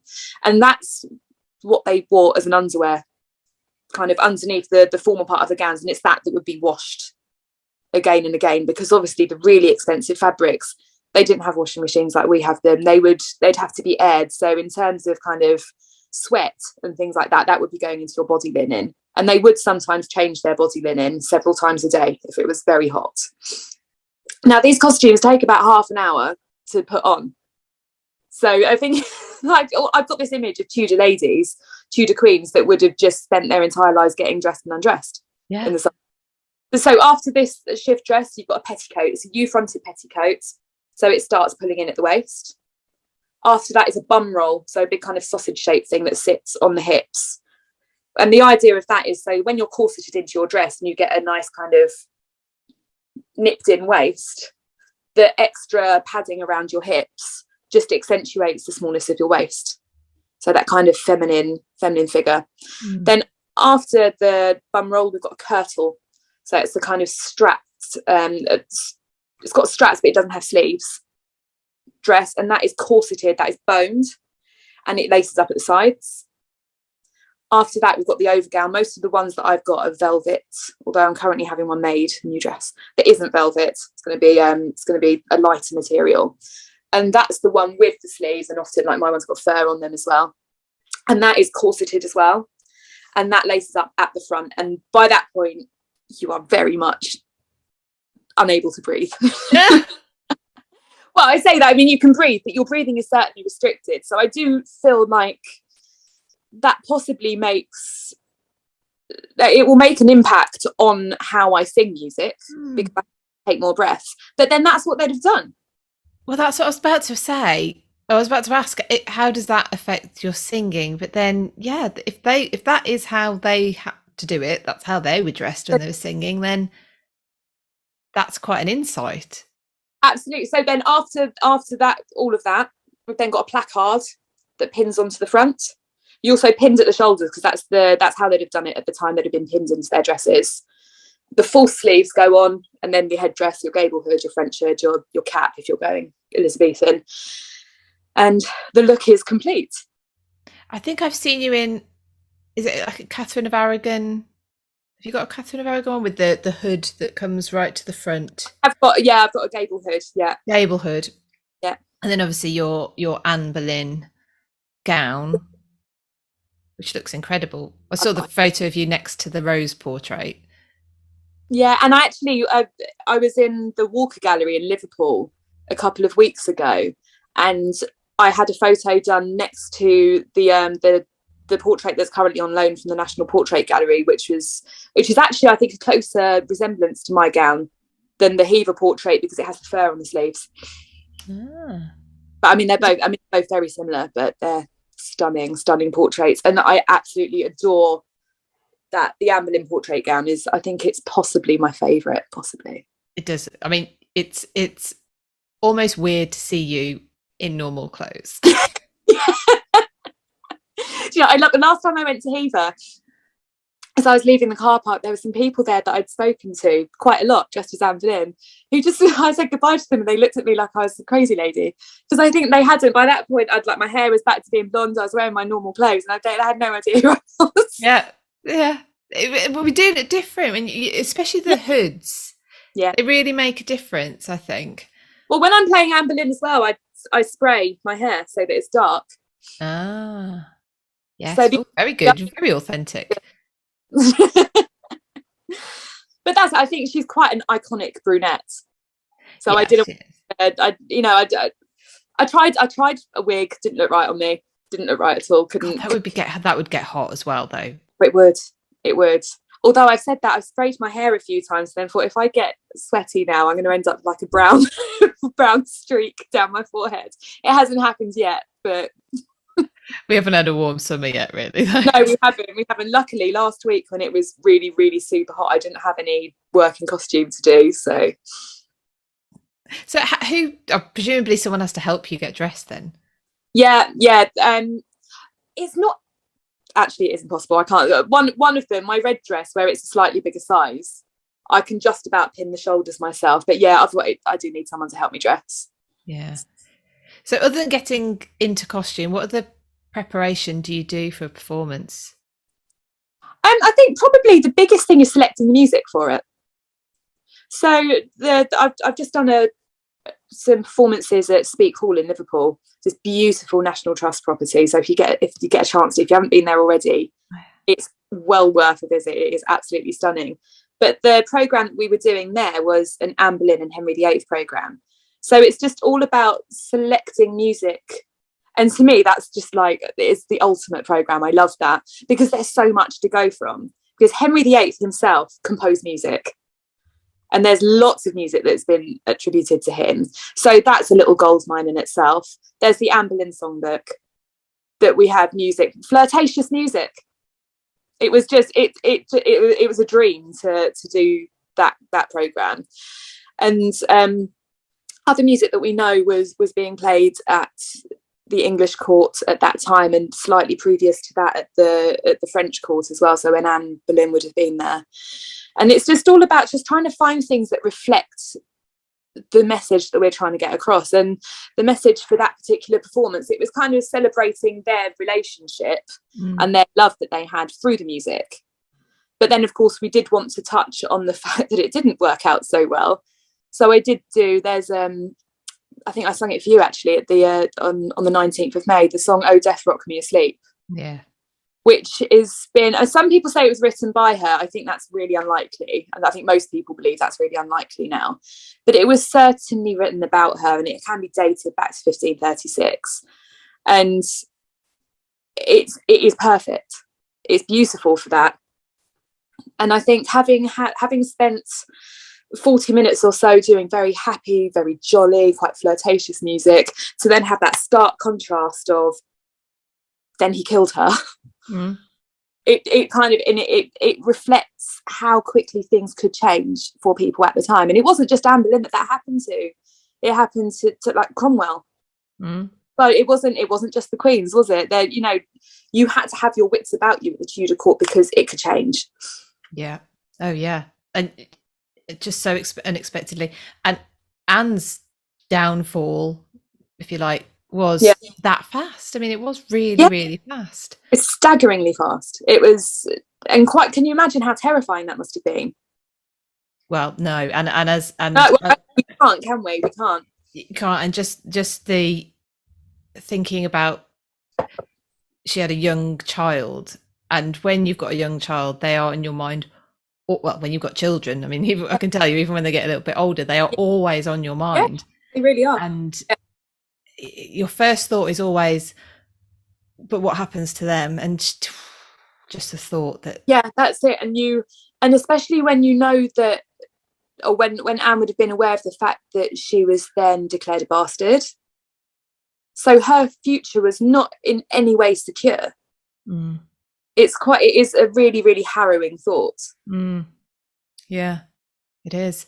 So you can take, though, the plethora of music that appears to be around from Tudor periods and put together different, to use probably a modern term, set list in order to tell whatever story you're sort of doing at the time.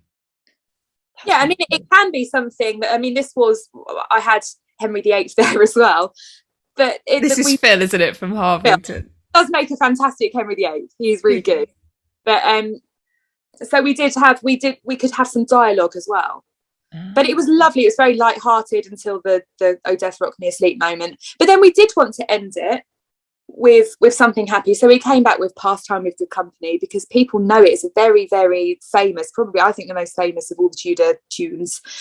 One written by Henry VIII. And, you know, it's worth remembering that despite Anne Boleyn and Henry VIII's marriage being unsuccessful, the princess that was such a disappointment at the time did turn out to be Queen Elizabeth I and brought the golden era. So yeah. And what was that song again? Sorry. "Pastime with Good Company." You'd know it if you heard it, definitely. Right, I'm going to look it up straight after this. I love that. You'll know it when you hear it. Go to the Tudor Songbook on YouTube and you see me singing it. Oh, excellent. Yes, absolutely, will do. So one of the things I was going to ask you then, because you've told us about how much music there is. Now, imagine you're not as musical as you are. Would someone who doesn't have that sort of level of appreciation or experience of music see a difference in styles, or does it all sound similar? Do you know what I mean? I do. I know what you mean. And I think there are some differences in styles. I think because of the range of occasions that music was used for, you've got the stark contrast in there being music that would have been appropriate for a funeral being held at that, so a very, very solemn occasion, to music that would be used in a masque or to dance a really happy, energetic dance to. So in that sense, yeah, in terms of the speeds, the mood that they're trying to set in the music is very different. Yeah, I suppose I never thought of the speeds being different. Yeah, which is going to make a huge dance difference as well. But even so, when you get a kind of feeling with the dance music, the way the beat is carried, rather than this almost kind of ethereal kind of the music just kind of weaves together for the sacred music. I mean, that's generalizing massively. I'm aware that's generally the kind that I think most people would have just heard as background. You know, you were saying like when you go to Hampton Court and there's music on, and it is that sort of music, I suppose, because it's not taking you out of the moment. It's just literally background music, and you're not going to hear where it ends and starts again, because it does flow into the next, or it can go on a round. Yeah. But the type of music that they'd have listened to while they were, you know, drinking wine in the privy chamber somewhere is going to be very different to the type of music that they've listened to when they were at mass. I just love the idea of someone, can you pop on some music? You know, like now, if you're not having dinner, just pop on some music. Ask the recorder to play the lute for a bit. Just like, yeah, lutist and just get into. I know, it's a funny thought, isn't it? Yeah. So But do you have, sorry, go on. Well, the musicians were very, very highly prized in the Tudor court. Like a good stereo now. Oh, yeah. Good sound system. Well, it's important. It just shows how important music, I mean, music has been important to human beings. Must be forever. You know, you've got drums and all sorts of things forever, haven't you? People have been using voices to communicate since dawn of man. And I suppose music travels further. Yeah. Maybe there's a purpose for music as well as just a, you know, like an actual, you know, to send a message. Well, I think also there's just the very, very basic human need to express yourself. And that it's the most basic form of that is our voices, and you can tell when someone's upset because their voice will rise and fall, and you do get your voice will give away things about you that you probably don't want it to, but you can't help it. And that's where I think the singing just comes into its own, because if you can get it right, you can put those emotions and you can interpret them into a 500-year-old piece of music, because their emotions 500 years ago aren't different to ours now. They felt sadness just as we feel sadness. We just have a different set of circumstances around us. Yeah. So do you have a favourite piece? Is that hard? It's really hard because there's so many and they're different as well. But I think probably Jouissance of Boudonnerie by Sermesy. And that's the one that I was saying. It's in French, which of course was the language that Anne Boleyn and Henry VIII wrote their love letters in, the language of love. And it's saying, love's pleasures will I give to you, and I will lead you to the target of your deep desire. And if good things don't hold back.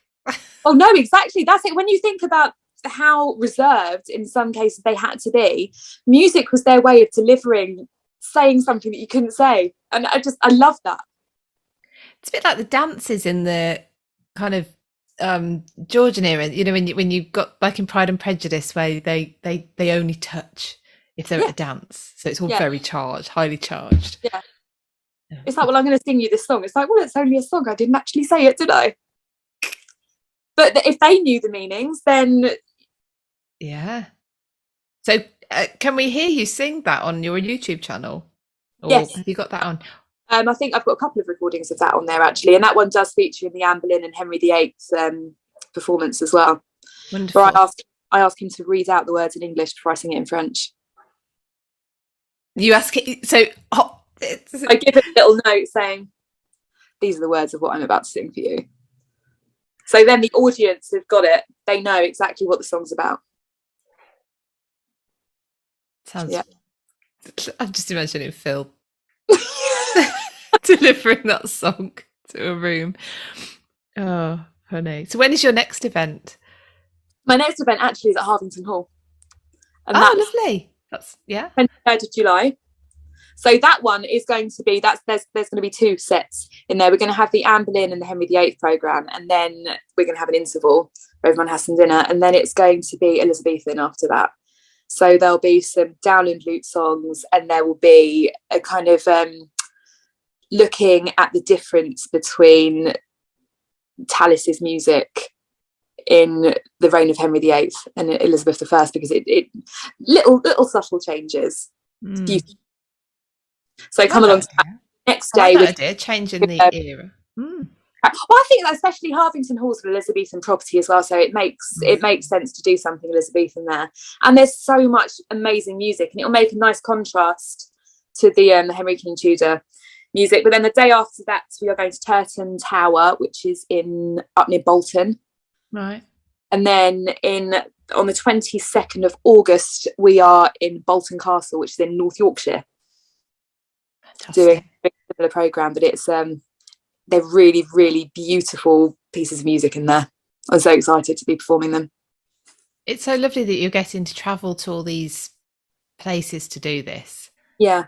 Oh, it's a privilege. It really is a privilege to do it, because I'm seeing some incredible places and I'm learning so much about them while I'm there as well. Because you know what, you go to these places and you've got an idea, you read up about it first, But when you're actually walking around, and especially with what I'm doing, I'm quite often in little bits that the public don't always get to go into. It really, really is an honour and a privilege to see places in that way. It's fantastic. And I'm sure you you definitely will add to the experience of anyone who's visiting those places at that time. I do hope so. It is lovely. I really enjoy speaking to people while I'm out and about doing this, because especially children have brilliant questions. Children are fab for like getting straight to the point. Straight to the point. That's it. We spoke to a lovely group of children at the Walker Gallery in Liverpool who had some brilliant questions, especially for Phil as Henry VIII. Although because I was Anne Boleyn that day, a couple of them looked at me and they went, "He's going to cut your head off." Oh, how dare you! Gosh, it's a bit disturbing how casually we actually teach the children about a man who had his wife's head cut off. I think it's quite terrifying, really. I remember having to kind of broach that subject with my own children, who find it absolutely fascinating and hilarious at times. But they seem unfazed by it. I mean, thankfully, because they don't actually experience any kind of horrific violence like that, so it's very much a concept to them. Well, indeed, and it is 500 years ago, so we can. It's not something that they're thinking about happening now. No, that would make it quite. They know their heads are safe. Yes.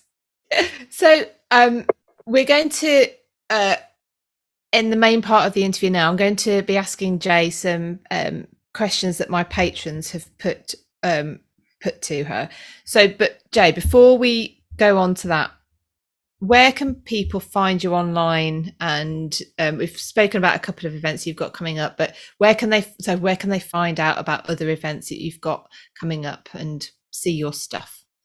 I advertise all my events on my social media pages, which are all called the Tudor Songbook. So you can find me on Instagram, Facebook and Twitter and YouTube as well. And I've just started TikTok as well. There's not much on there yet, but I'm just finding my feet. It's a very new TikTok. And the website is www.thetudorsongbook.co.uk. Wonderful. Thank you.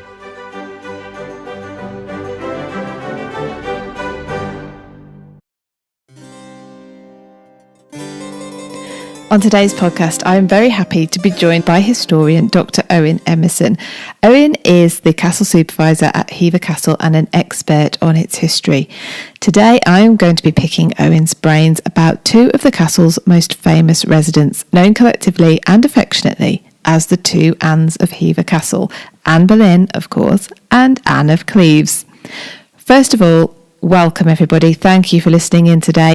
I always think it's very exciting to have a space, a place where you can link to any famous people from history. But here at Hever, we have links to two women of possibly one of the most famous groups of women, the 6 wives of Henry VIII, that we could hope to find. And it's even more exciting that the castle supervisor, Owen, is such an expert on Anne Boleyn, definitely, but Owen, you've been doing more and more research around Anne of Cleves and her links to Hever as well. So we're going to be definitely digging in further. A huge welcome and thank you to Owen for giving us your time to pick your brains and get some knowledge from you. I'm really excited about that. Thank you so very much. It's wonderful to have you here at Hever Castle. Give us a bit of your background. Why are you the man to be talking to about the two Annes of Hever?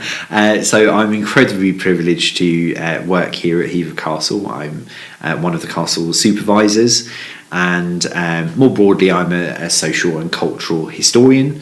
My doctoral research looked at the history of the abolition of corporal punishment, and I'm fascinated with all things Boleyn. It's been a lifelong passion for me, but more broadly I'm very interested in the social life of the Tudor court, and yes, I do have a great passion for the other Anne of Hever, as you mentioned, Anne of Cleves, who is a wonderful character in history. So we'll go into both of the Annes, but I'd like to begin with the Anne who we could say put Hever on the map, Anne Boleyn. When do we first see Anne at Hever? That's a really good question. So you're absolutely right. This is best known for being the childhood home of Anne Boleyn. We don't actually know a huge amount about Anne's childhood, however. We're not actually sure when she was born.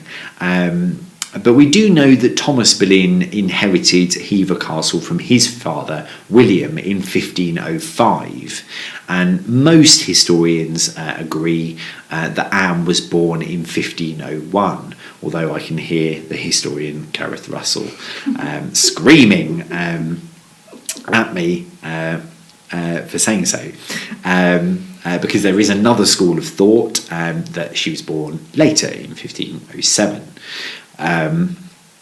But yes, we know that Thomas Boleyn inherits the castle in 1505. We also know that William Boleyn had gifted a lifetime stake to Elizabeth Boleyn, that's Thomas's wife, originally Elizabeth Howard, as part of her dower. Now, that to me indicates that this was probably conceived of as a very homely place in which Elizabeth could bring up her children.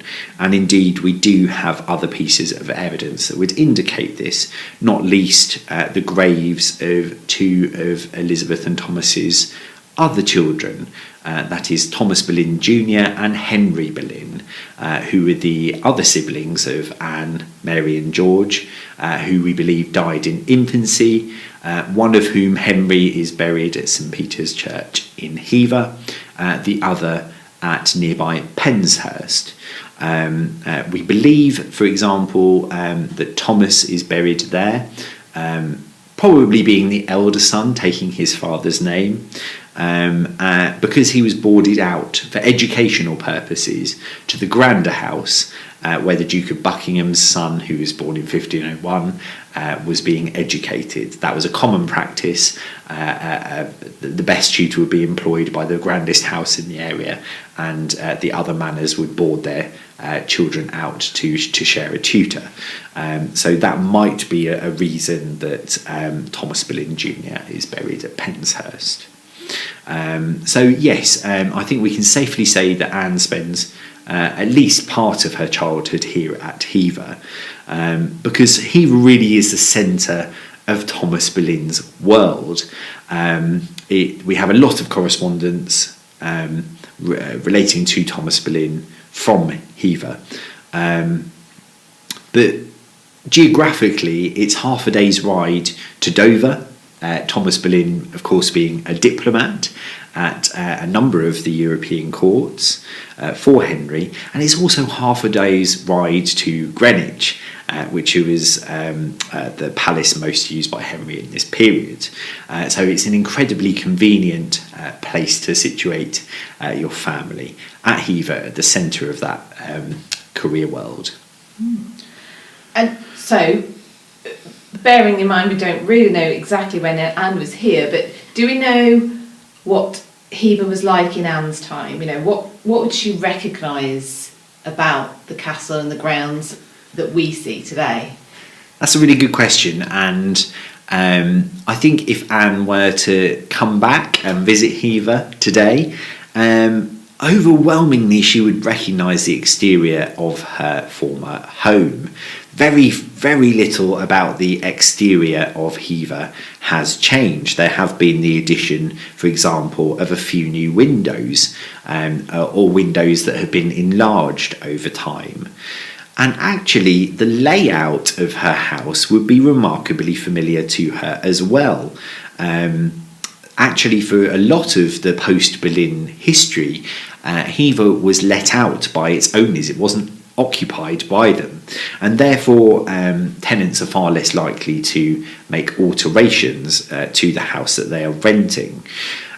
So she may not recognise the beautiful Italianate walnut panelling that we have, or the gorgeous ceilings that have been installed, but she would overwhelmingly recognise the layout of her house. These are the joists that carried the heavy weight of history that she lived through.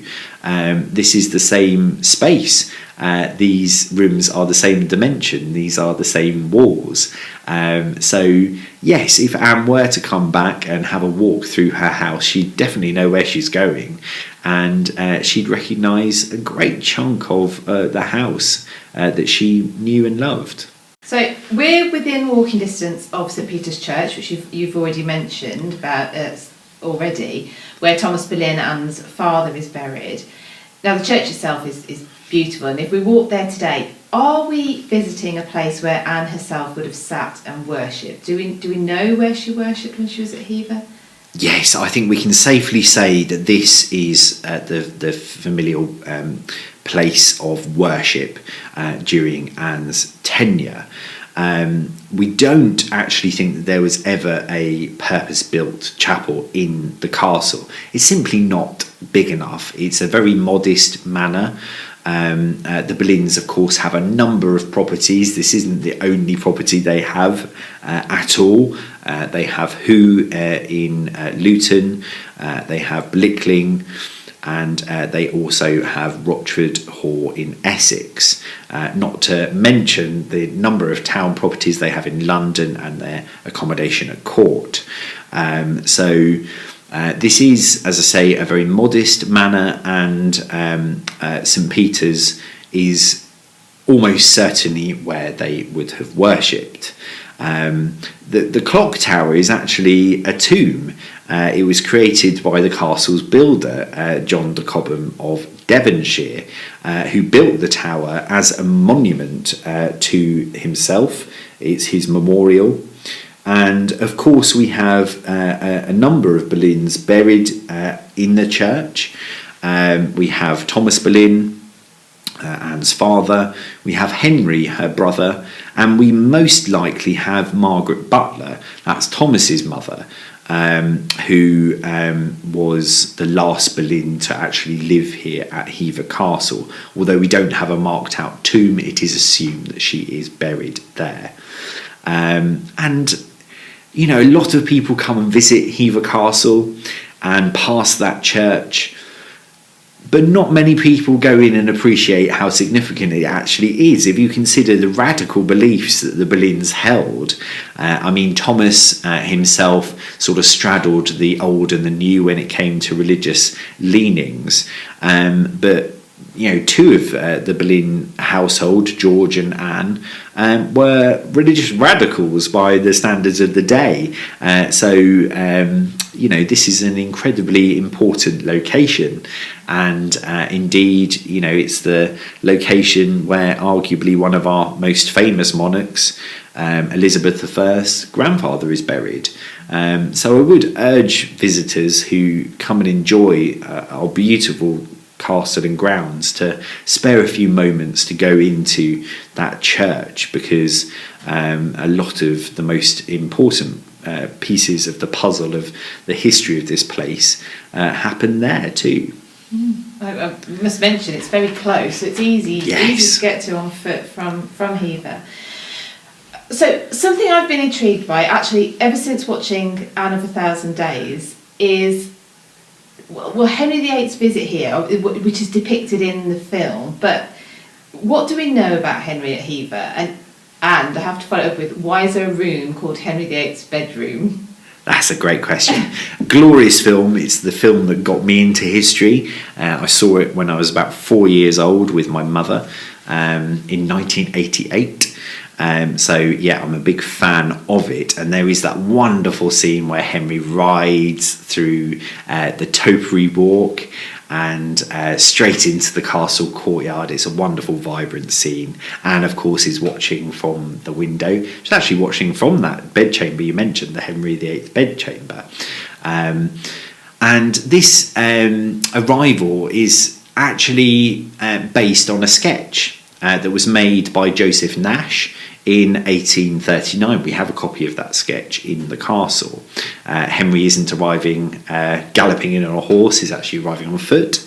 But the film producer actually used that sketch for the inspiration of that wonderful, evocative scene.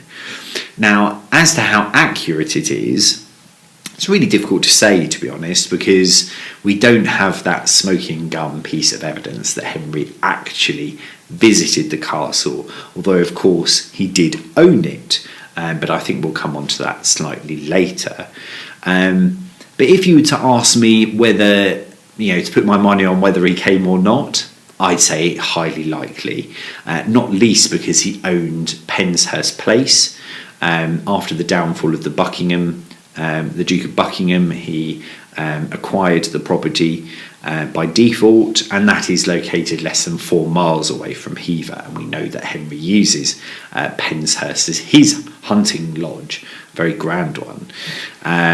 So I'm sure that he would have come on day visits to Hever rather than staying in what is essentially a very modest manor house.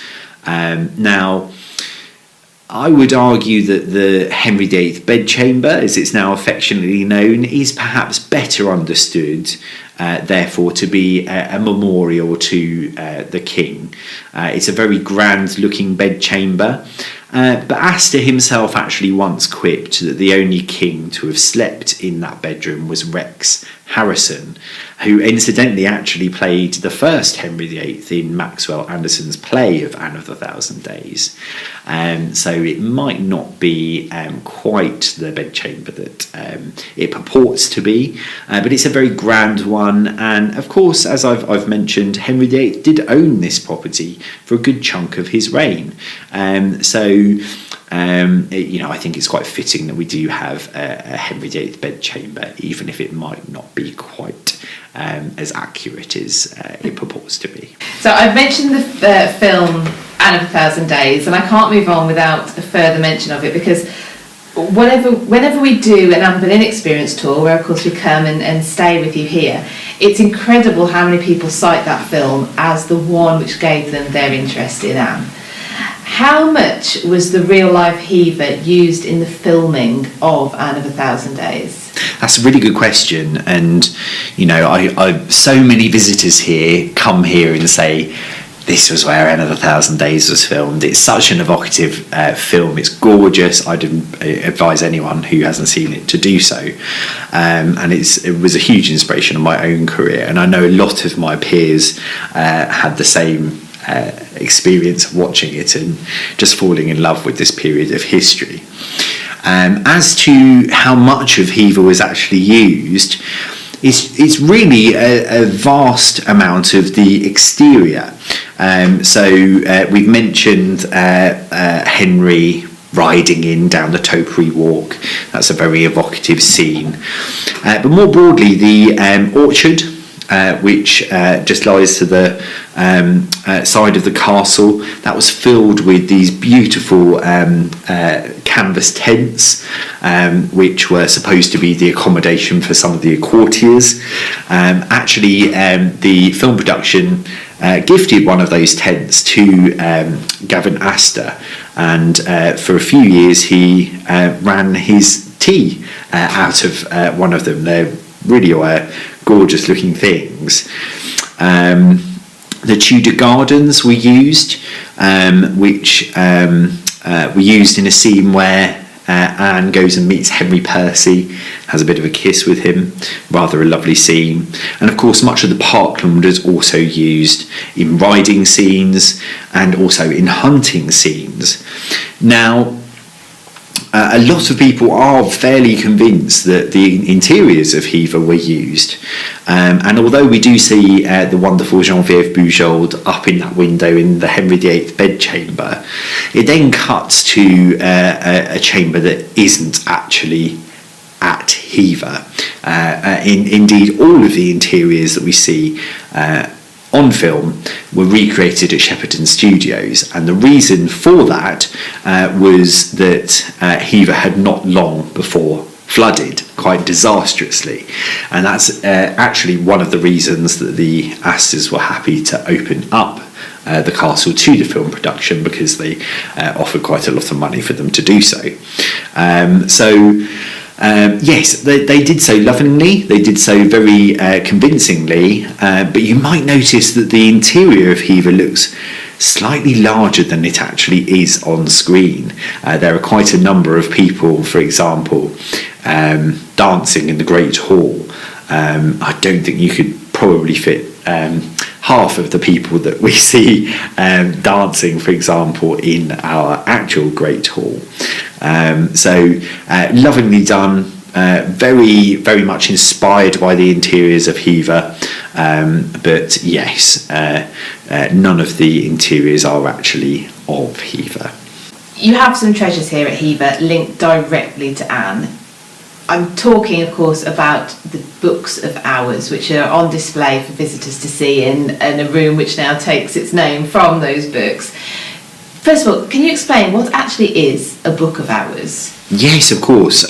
So a book of hours is really a prayer book. They're generally used by women and are handed down from mother to daughter, from aunt to niece. Generally pass through the female line.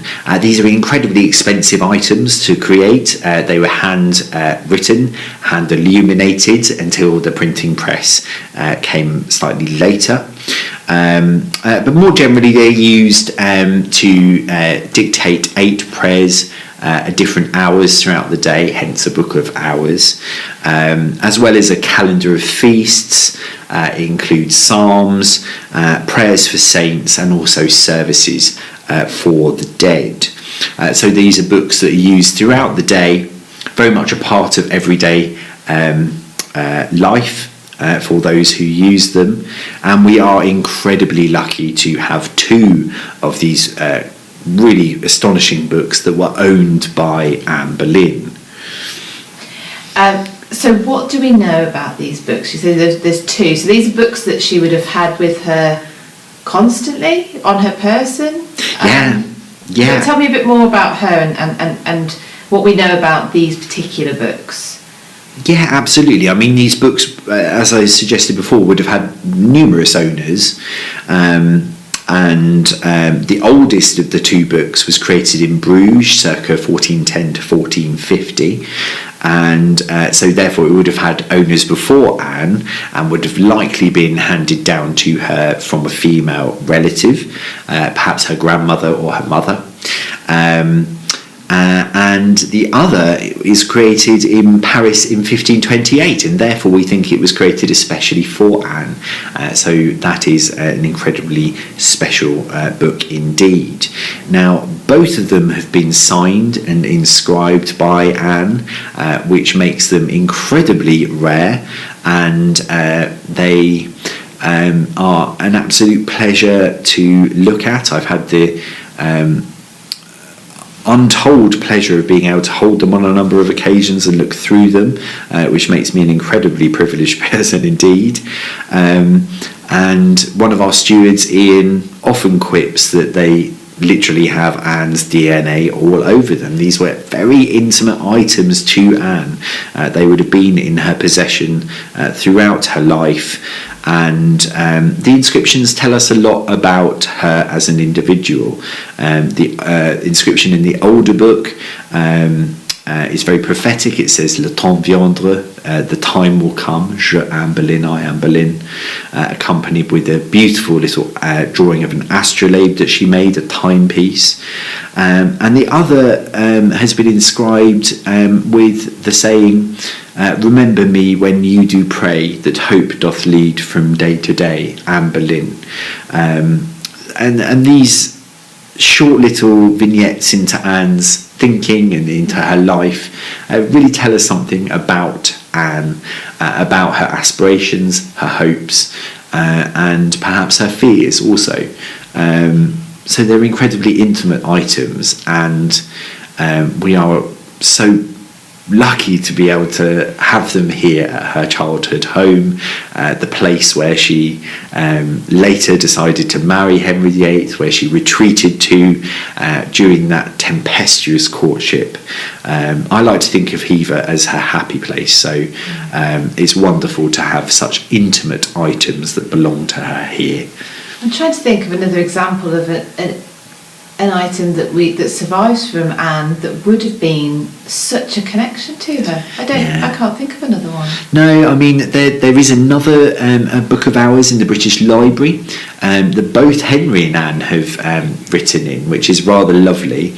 But it doesn't contain her signature, and both of ours do.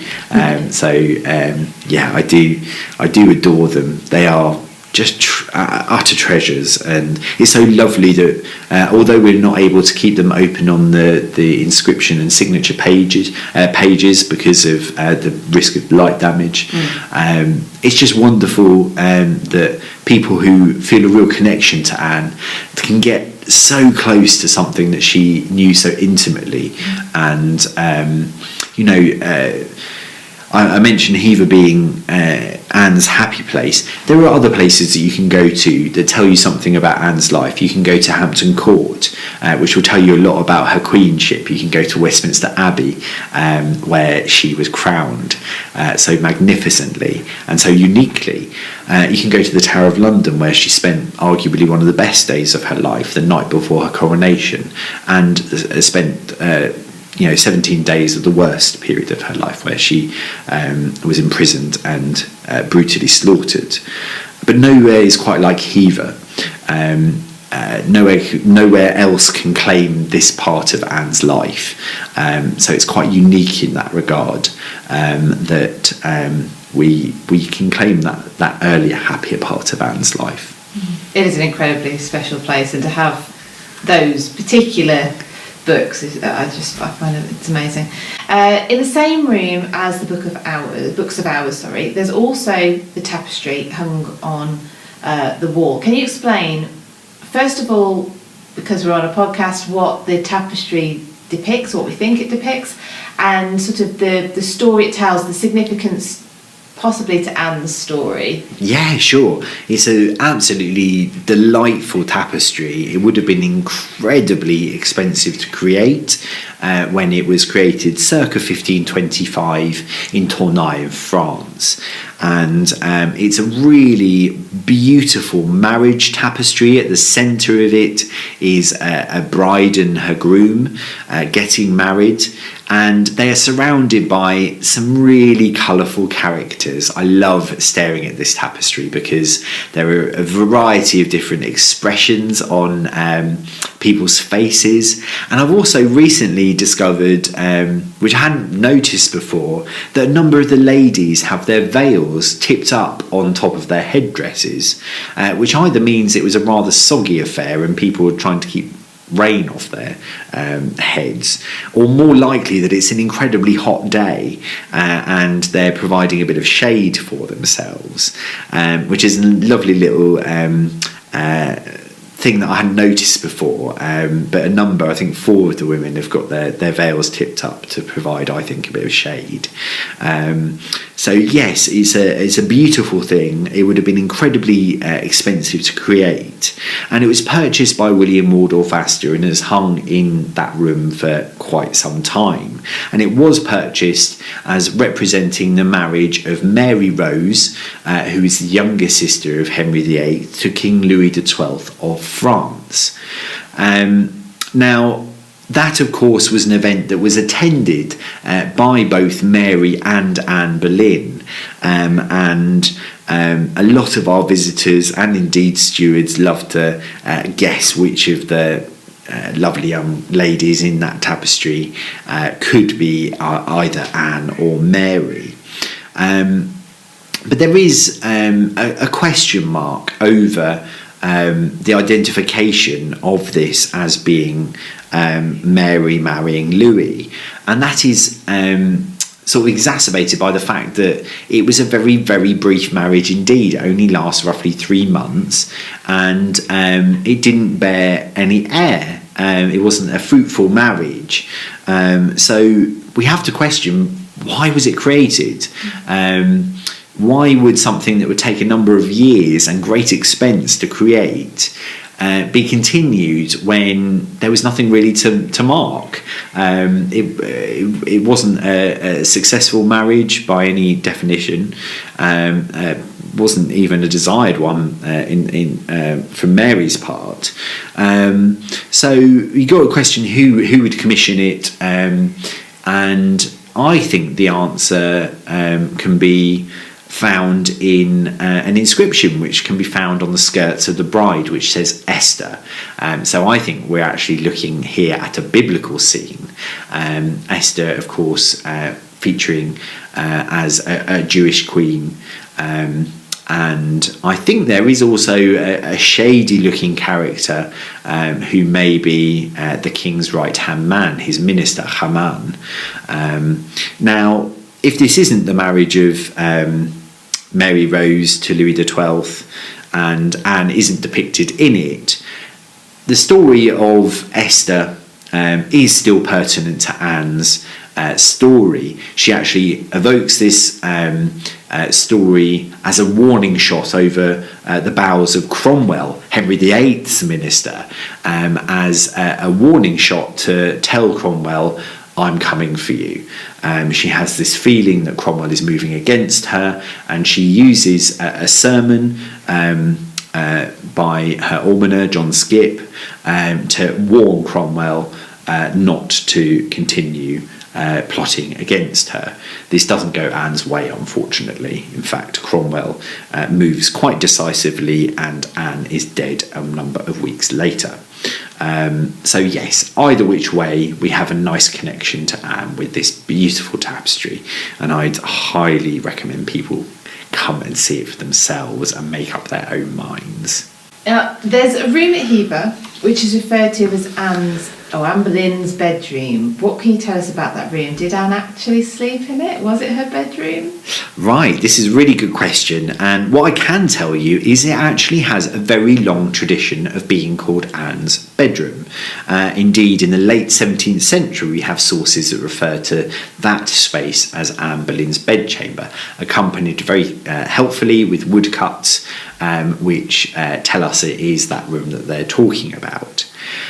What I would say is what we certainly have here is an antechamber to the great chamber of the Boleyns. So whether or not this was actually Anne's bedroom, which it does have a long history of being called, this most certainly is a space that Anne knew intimately.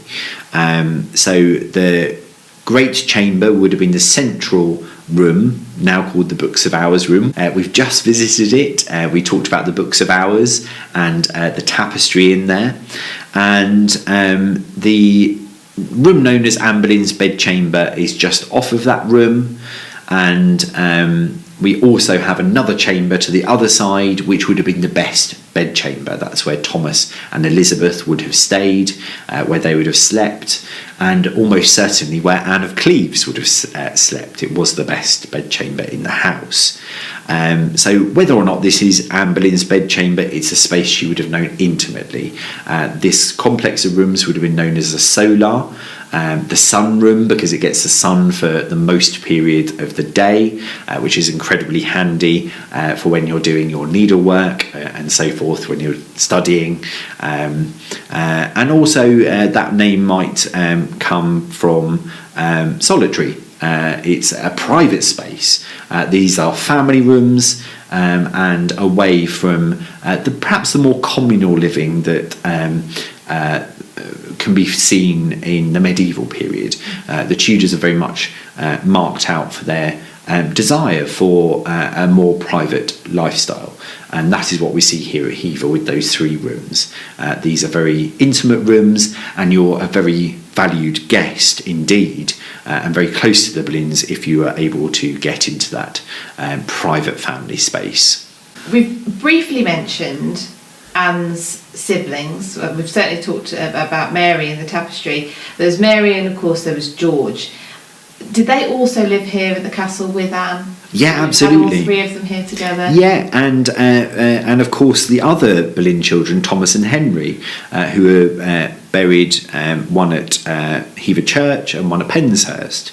So at one point in time there would have been 5 Boleyn children here. Of course they weren't here all the time. They had a number of properties across the country, in Norfolk, in Essex, and of course in the city. But the children in their infancy would most likely have been situated here at Hever, and likely educated here too. So this would have been a hive of activity for the children. I should think it would have been an idyllic place to grow up, to spend those formative years. I often like to think of them exploring the castle as I get to sometimes, and finding all the hidden spaces and going up onto the roof of the keep, and perhaps making themselves a nuisance in the castle kitchens as well as having a beautiful Kentish weald in which to thrive and exercise. So yes, the other Boleyn children were most certainly here, and I'm sure it was very dear to them too. I'd now like to move on to a woman we are affectionately referring to as the other Anne of Hever, and that is Henry VIII's fourth wife, Anne of Cleves. Anne is the one who the famous rhyme refers to as the one of the two divorced wives, but in fact what I don't think many people realise is that she outsurvived them all. Indeed. Henry and all of the five wives, and is also the only one of all of them to be buried at Westminster Abbey, which it's almost like, well done, Anne. She really did survive and to get the cherry on the top. How is Anne of Cleves connected to Hever? Sure, yeah. She's one of my favourite characters at Hever, and one of my favourite wives as well. So after her very, very brief and unfortunate marriage to Henry collapses in July of 1540, Anne is offered a very generous annulment settlement. She has a huge amount of funds provided for her, the use of two palaces, Bletchingley and Richmond, and she's also allowed to rent Hever Castle, and the Crown pays her rent. It's a nice little caveat that keeps the property in Crown hands.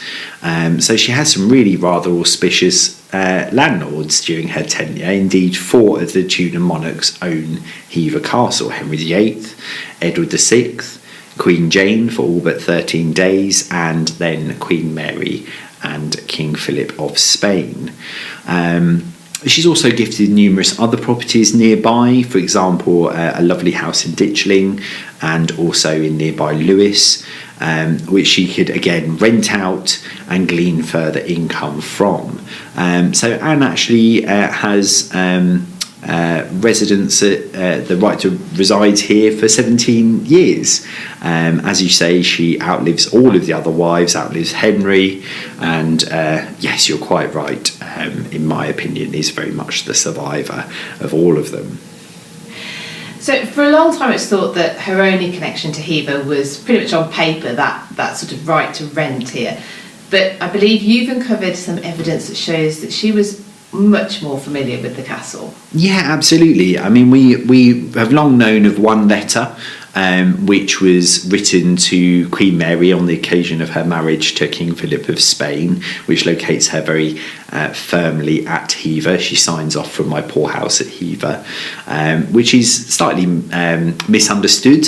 It's not saying that Hever is a poor property.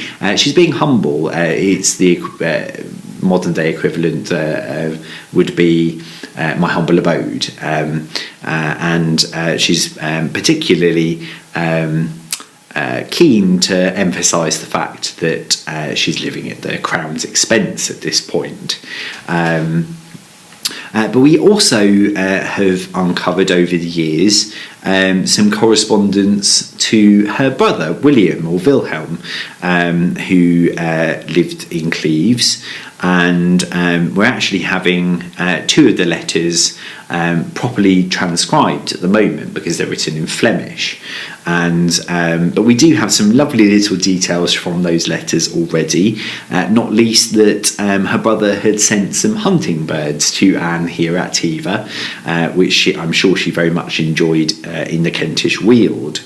I would suggest that Anne probably resides here when she drops down in status from being, of course, the king's sister, as she was affectionately called after her marriage collapse to Henry VIII, to being the king's aunt when Edward, Henry's heir, became king. And he, of course, revokes her right to lease those more auspicious properties, Richmond and Bletchingley. And we actually know that she refuses the gift of Penshurst instead of Richmond and Bletchingley on the basis that she already occupies Hever. So we do have quite a number of connections now with Anne and Hever. Indeed, she leaves funds for the poor of Hever in her will, and we also know that a couple of her household are married from Hever. So yes, I would say she lived here a fair bit, actually. Do we know when she first came to Hever? We don't. This period is scant, particularly when people are out of that court spotlight. Anne, of course, does return to court on a number of occasions. She is very much a welcome visitor. But yes, we don't know exactly when Anne would have been here, apart from those numerous references to her being here. But I would strongly suggest it's after those grander houses, Richmond and Bletchingley, are revoked, that she tends to use Hever for more time. And how did Hever move from the Boleyns to the point where the lease could be awarded to Anne of Cleves? Sure, that's a really good question. And previously it was thought, there are a number of theories, that Henry seized the property after Anne's execution, or indeed that he claimed it as part of Anne Boleyn's dowry. But we now know that Thomas Boleyn actually left Hever to his brother, James Boleyn. Thomas, of course, had lost his male heir, George. He was tragically executed 2 days before Anne. Of course, he did have a surviving daughter, Mary. And he did indeed leave lands around Hever to Mary in his will. But it appears perhaps that he wanted to keep the castle in Boleyn hands. But they didn't stay in Boleyn hands for long. Thomas did leave funds for his mother, Margaret Butler, to live out her days at Hever. She's the last Boleyn to actually live here. But James quickly sells by indenture the property to the Crown, to Henry, who leases it to Anne of Cleves, but pays the rent at an annual sum of £9, 12 shillings and 13.5 pence. And as I mentioned, it's not just Henry that owns it. Edward, his heir, Edward VI owns it, Queen Jane very briefly, and then Mary and King Philip of Spain also. So it really is owned by some of the most colourful characters and the most important ones of the Tudor era as well. Do we know why James sold? So I would suggest that it's at this point that James, who isn't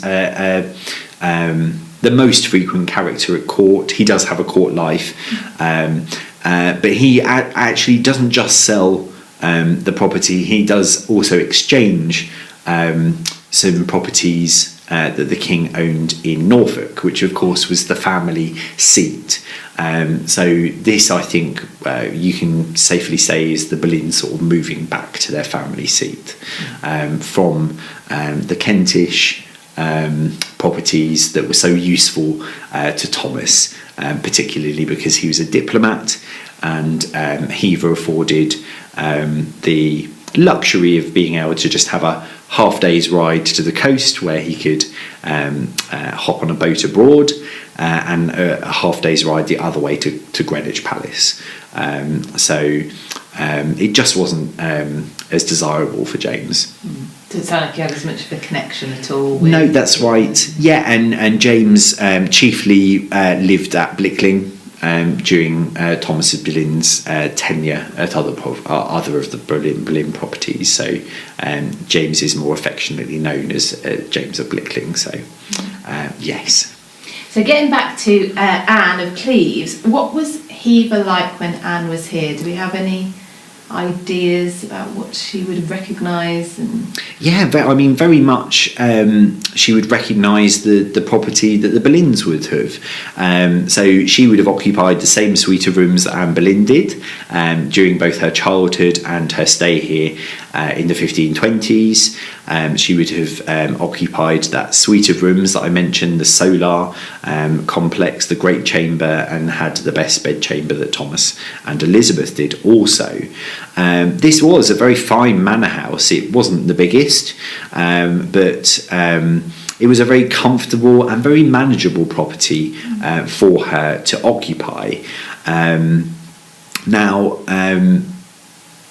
We have been working with an architectural historian, the wonderful Professor Simon Thurley, and this isn't my research, so I won't say a huge amount more, but there may be actually physical indications that she made alterations. So that information will be released in due course, so I'd advise your listeners to watch out for it. It's very exciting indeed, and but I will let him announce that in due course. I love the fact that he was still giving up secrets. I love the fact that we're going to be able to learn even more, Absolutely. soon.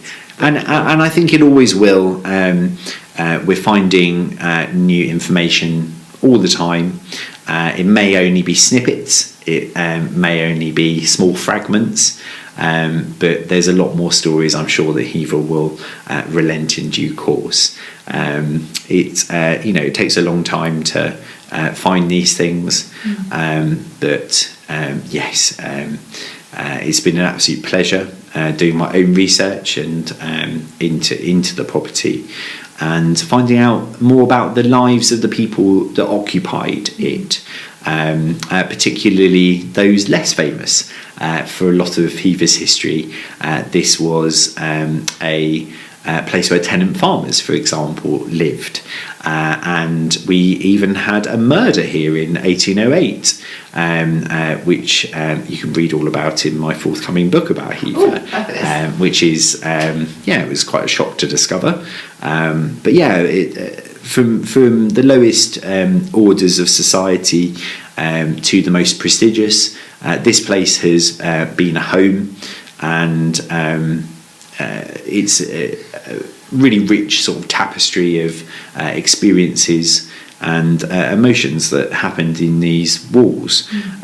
So yes, it's been an absolute pleasure to immerse myself in that history. I bet. Now, you mentioned lesser well-known people and learning about them. Now, Anne of Cleves is well known. However, detail about Anne of Cleves is fairly scant, but I think her link to Hever has given us some clues as to what kind of person she was. Do you want to talk a bit about that and what she would have been doing when she was Hever? Because I think at Hever that was quite an insight. Yeah, absolutely. I think we can safely say from her correspondence that as for much of its history, it was a very convenient place to go hunting. She certainly would have enjoyed that, and her brother sending her hunting birds here would seem to confirm that enjoyment of that particular leisure pursuit. But beyond that, I think we can safely say that Anne probably enjoyed a bit of cookery here as well. So one of her household, Thomas Carden, actually took up residence at Bletchingley, that other property that Anne had previously been able to occupy.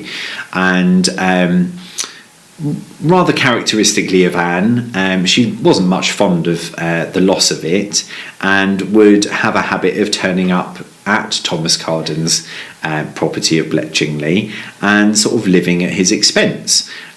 which I think says a lot about her character. She's rather a wily character, if you ask me.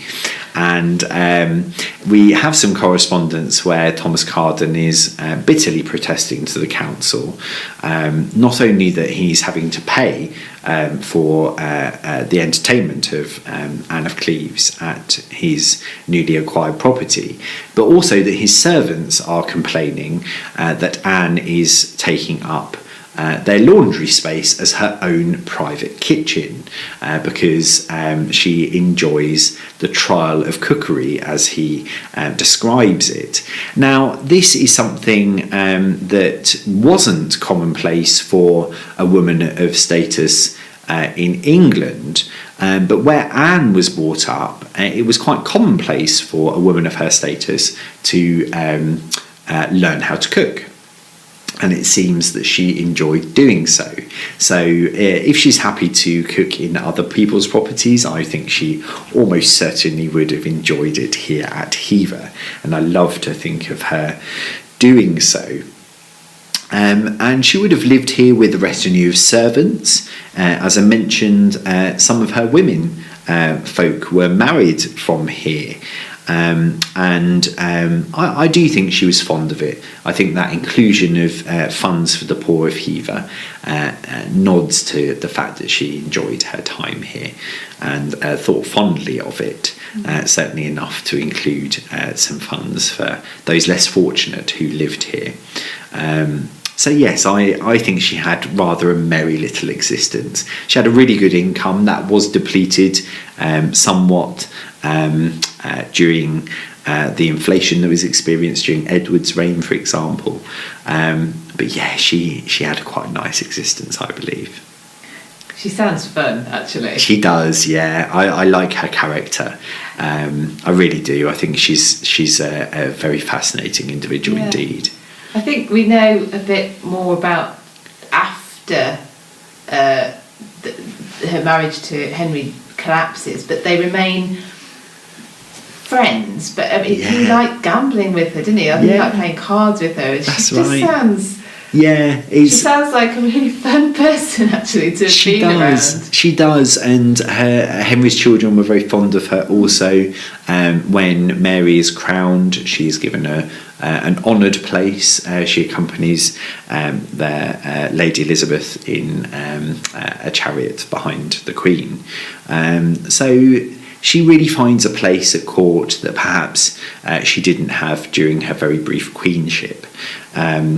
So yes, I think that does say a lot about her character, and it does appear that Henry was actually fond of her after their rather troubled marriage, and that she also made the effort to perhaps allay her former lady-in-waiting, Catherine Howard's, discomfort at taking her mistress's place, and she appears at court during the Christmas festivities of Catherine's brief reign, and really goes that extra mile to make Catherine feel like a queen. Do we know if Anne of Cleves ever mentioned Anne Boleyn, or indeed any of the link to the Boleyn family while she was here? That's a really good question, and I'd love to find a more comprehensive answer to that. Not to my knowledge, I may be wrong, but I can't help but think, being in the Boleyns' property and having such a good connection to Elizabeth as well, Anne's daughter,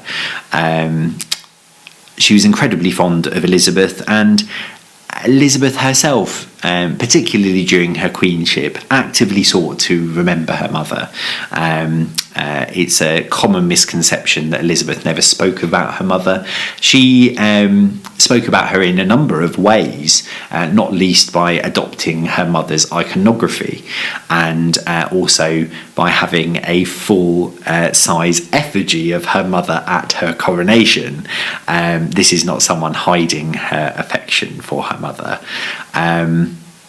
I think in some ways perhaps it was unnerving to discover that you're inheriting the property of a former queen who is executed. However, actually, all of Henry's queens had to occupy the spaces that their predecessors did.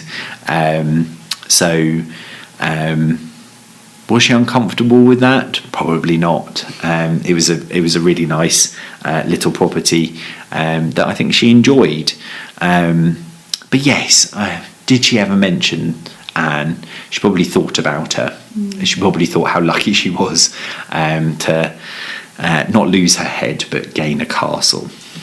Do we know if Elizabeth ever visited here? So there have been a lot of speculations made that she did. Because we know she went to Penshurst. Yes, that's probably the only opportunity that we know of that Elizabeth would have had. I mean, is it possible that she ever visited Anne of Cleves here?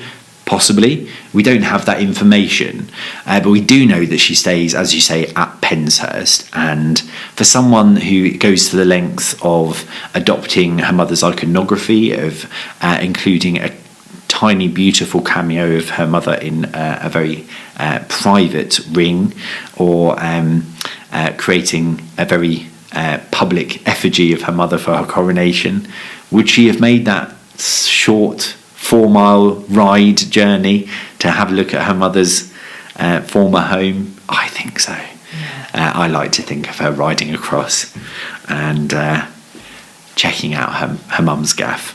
To me, it would be too tempting not to. Yes, yeah, absolutely. I think it's highly likely that she would have at least caught a glimpse of her mother's former home. I'd like to think so anyway. Yeah. Finally, is it Bullen or Boleyn? Or another version of the name? This is one of our most asked questions because in the first room that visitors visit, there are 2 portraits of the Boleyn sisters, and both of them, the name plaques are spelt Bullen. I think both are correct. And that's because there's a huge amount of fluidity both in terms of pronunciation and also in spelling in the early modern period.